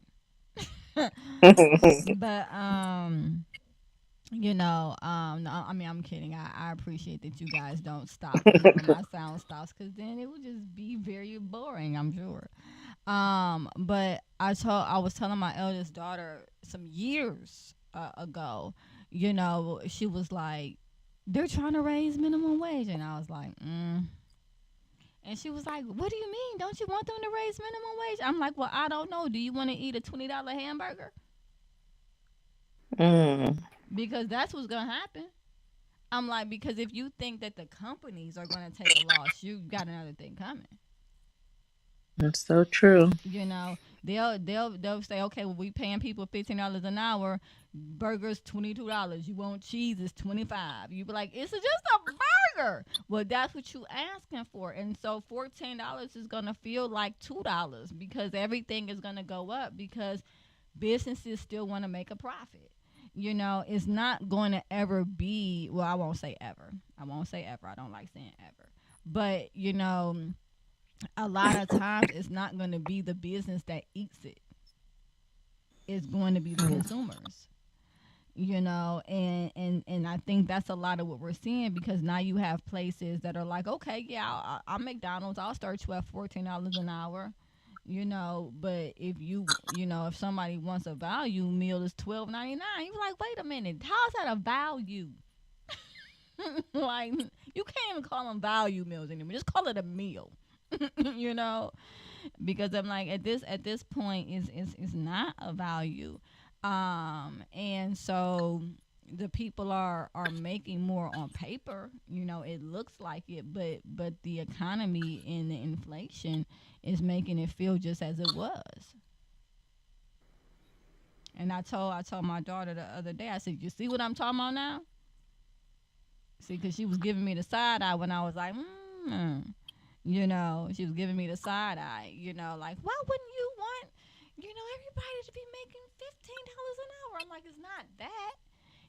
But it's the fact that everything has a consequence, and nobody goes into business to go bankrupt. That's true. Another thing I think that's taking many people. I know a lot of people who are driving now. They're doing a lot of driving. They're doing Yes. truck trucks, box truck deliveries, and they don't have to deal with having a supervisor, or they're doing it on their own time when they want to do it. And I was kind of surprised about knowing how many people are driving or getting box truck businesses to deliver things, and it's making good money. I will say one thing that somebody said to me is everybody decided during COVID that they were going to be entrepreneurs. Yeah, I and think for real. and For I'm real. like, hey, real talk. Me too.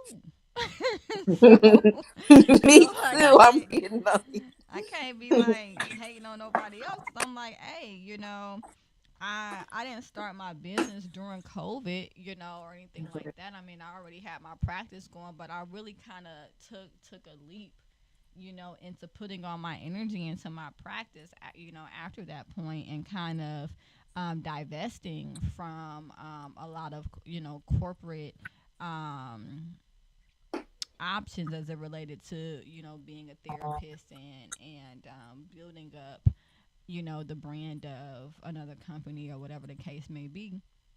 And so you're right. There's a lot of people doing box truck. There's a lot of people getting their CDOs. There's a lot of people doing DoorDash. Let's not even DoorDash.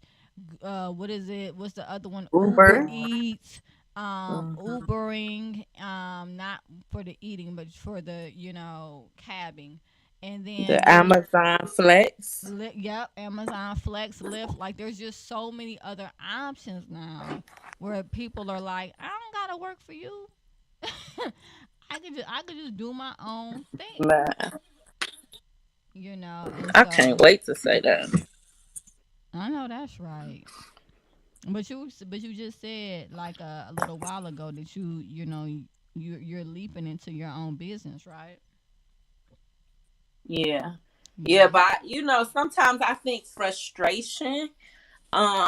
You can say you tired about something, but and keep saying you're tired about it, but you never really take action in the area. And I was asking myself, like, well, Monique, are you really tired because you still not doing the ideas that you have that could take you away from a place, And so carving out that time to actually take the action steps or applying, not just having a thought, not just putting it on paper, but application, applying some of those thoughts and skills, and completing some tasks to get where I want to get to. So And you I know, and I congratulate you on that because it's not easy. It does take um cojones to to step out and say, all right, I'm going to move forward with this, and and let it go where God's going to take it. Um, mhm. and so congratulations on making that move. Um, because that it can be exciting, but it can also be anxiety provoking. So definitely, whenever you need to talk, well, I won't say whenever, but Right? Because you're a like, busy because if lady. it's 1 o'clock in the morning, I'm not answering. That's just the truth. But but talking about that, with me, if that's something you want to do, for sure you can always text me. But yeah, Mr. Machismo, man, what's really good? I saw your red light come back on. I got all excited, and then bam. I'm wondering if he should leave from the room, close the app up off your phone, and then come back and open the app and reopen it like that. And normally I have to refresh, and then I have to go. It's just a lot. It's a lot. My sound, it leaves and it don't ever want to come back. But I be like, come on, man. I be talking, I be saying stuff because I'm always saying something. But I don't know. A lot of people pre-record their podcasts. I was thinking about us doing something like that, maybe pre-recording, and playing them. I don't know. I guess we can kind of just shoot around and and see. I like the live platform because I want to be able to meet people where they're at, in the moment, and kind of allow the podcast itself to be led based on the needs of the people, but that is only conducive if the people can find you. So, what was the, what was the name of the cotton? What was the name of the Cotton Club? What you talking about? It's called Clubhouse. Clubhouse app, Clubhouse. You talking about the Cotton Club? That been gone. It sure have. It has a long time ago, boy. I'm telling my age though. I'm like, what? Sometimes things come up and you just be like, what was that? What was that? Cotton Club dads. What dads? Daddy-o. Oh yeah. Daddy-o's. The Mirage. Don't get me listening. The Mix. Don't get. I remember the Mirage. I remember Daddy-o's. Oh, that was in the back of the Mix on 141st. Oh. All right, Dante, you back?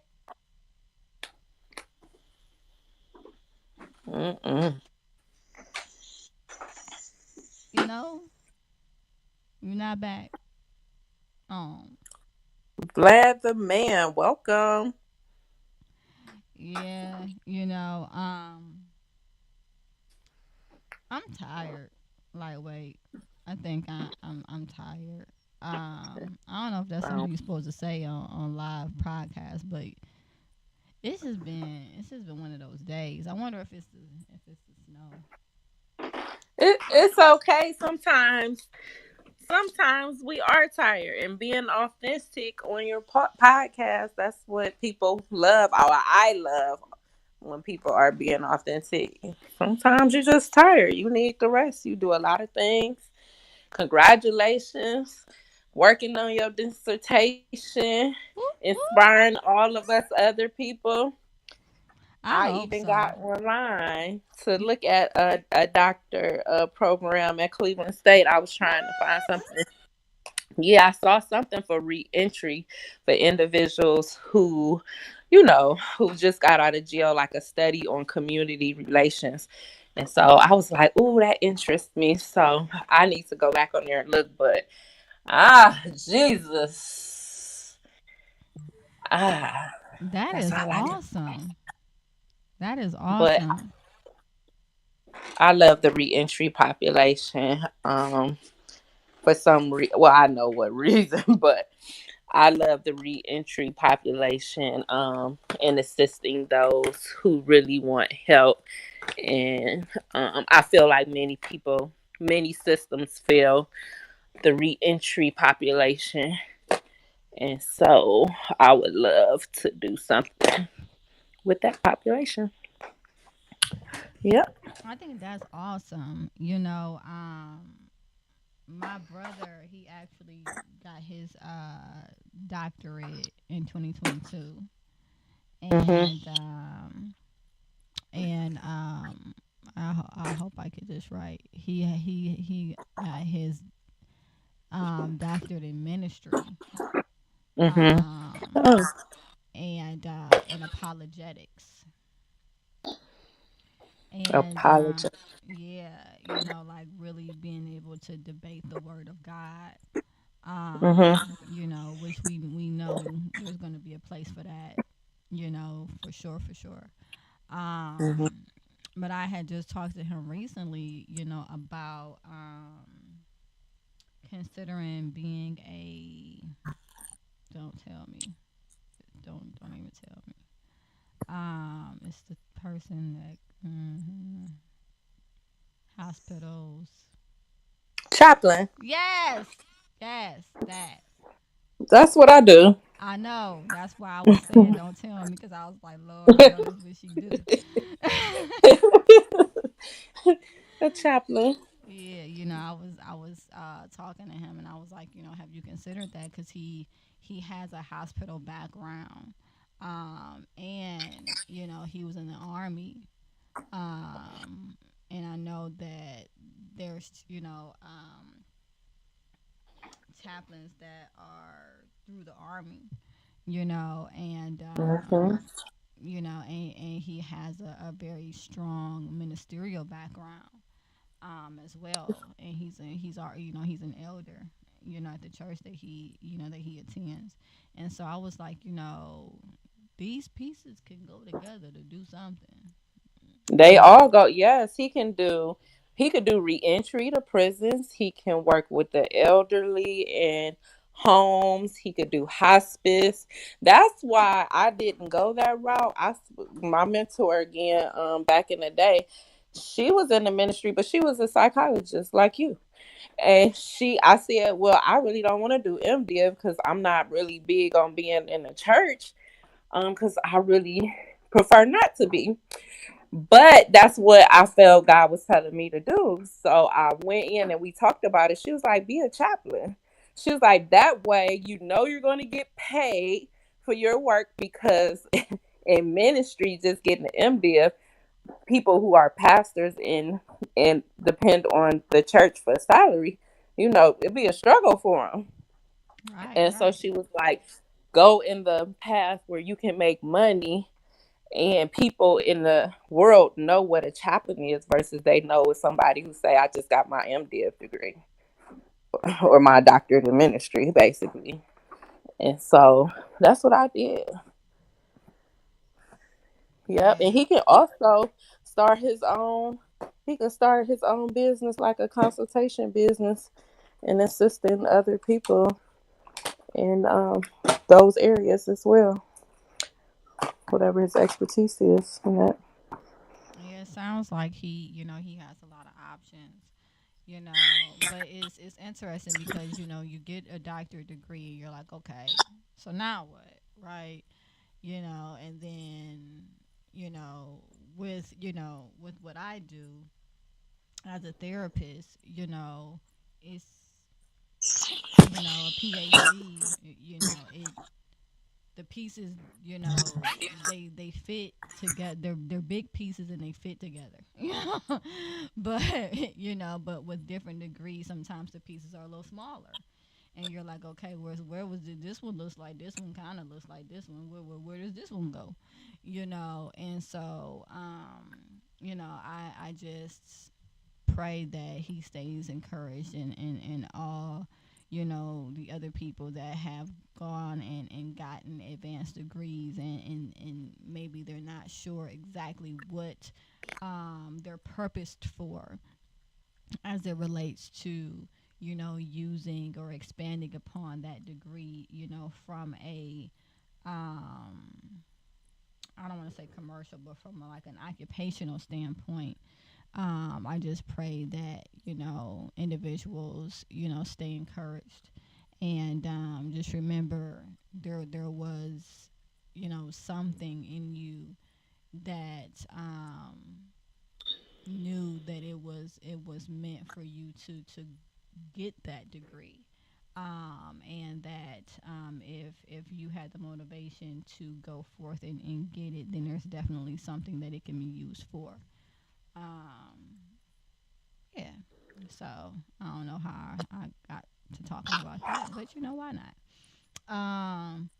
All right, Dante. Like, look, Mr. Machismo, I appreciate you so much, and I don't know what happened to your sound, and I was trying to hang in there with you, but it's 7:10, so me and Mo gonna have to jump off, and we appreciate you. But and I would like to tell you to get some rest, please. It's okay to get some rest. You are doing a lot. I couldn't imagine. You have your own business, you writing your dissertation, you have a family, and many other things that I don't know about. And so I would like to welcome you to rest tonight. well, thank you. Call my kids up. Tell them that you welcome me.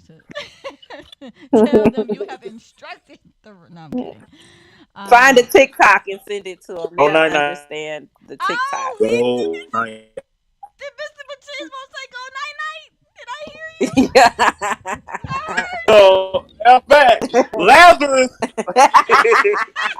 I just had to hit mute and unmute. Man, this technology, boy. I tell you. Gee Williker. Gracious. I'm a host and I be blocked out.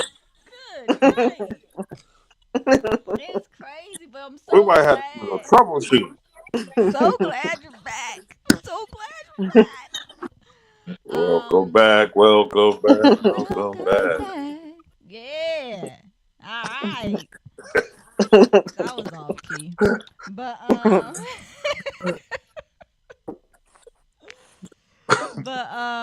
I appreciate you all. I really hope to oh gosh, I'm supposed to be going somewhere. Anyway, I really hope to have you guys with me next week. If nothing comes up. Yes. Hey. How you doing? Bye. All right. So, that was my significant other making an appearance and then, leaving. So,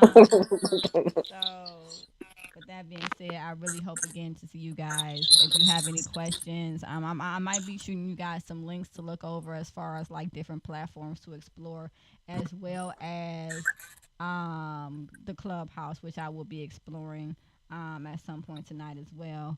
And I'll see you guys next week.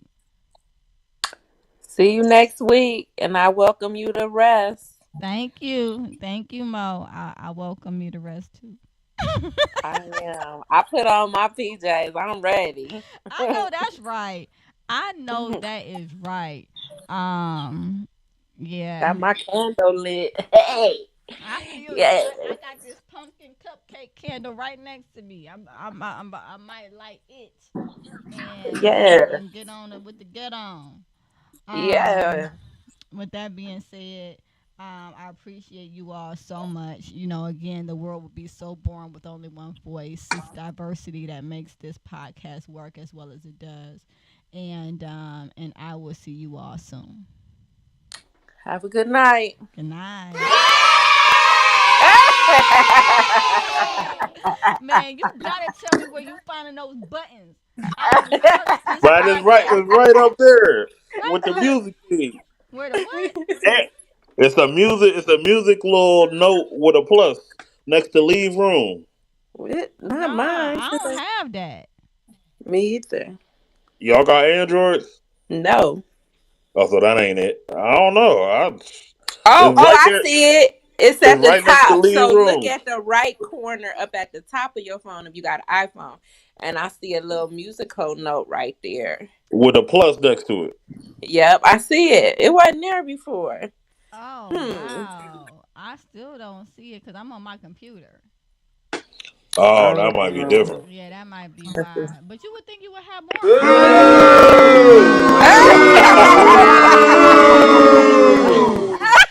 Oh, yeah. I found some more, too. Hey, did y'all hear me pushing? Did y'all hear me sending sounds while I couldn't be heard otherwise? No, we No. ain't hear nothing. Really? Yeah. I could hear that, but I couldn't hear y'all. And I guess y'all couldn't hear. I went on a whole tangent about how I ain't believe in Santa Claus, and we live in apartments. So I'm like, how you get in the house? Like, like I'm like, Sounds like an I'm interesting story. I wish I would have heard it. man. I'm like, I don't practice for this. And being the only child, I can talk to myself now. We said, make it make sense, Mom. Make it make sense. Oh yeah, that's the whole thing, man. Make it make sense for That's the real. I whole know that's thing. right. And then I started figuring 2 plus 2. I'm like, well, if Santa don't exist, what about how I'm getting these quarters and dollars every time I lose a tooth? Wait a minute. Some, what y'all on? As soon as my kids was like that it don't exist no more, I was like, cool. And then my son was like, I lost the tooth. I said, you said the tooth fairy didn't exist. He was like, but I thought you was gonna give me $1. No, I ain't giving you nothing. The thrill is gone. I told my daughter, I said, now wait a minute, let me tell you, guess who wrapping up all these presents and working hard? Your mama, not Santa Claus. I know that's right. Yo, mama. My mother was like, why would you do that? I said, listen, we're gonna tell her the truth. I work hard every day. I bought them presents, not that man in that suit. No, he didn't. Mhm. You ain't taking my credit. Y'all better get out of here with that. Mm-mm. I know that's She right. knew since the first grade. She found out in first grade. I said, no. Mm-mm. Oh wow, really? Yeah, That's early. it was. But I feel it. I'm with you. I feel it. All right, y'all. I'm out. I'm so glad that you came back. I look forward to hearing from both of you guys next week. And peace.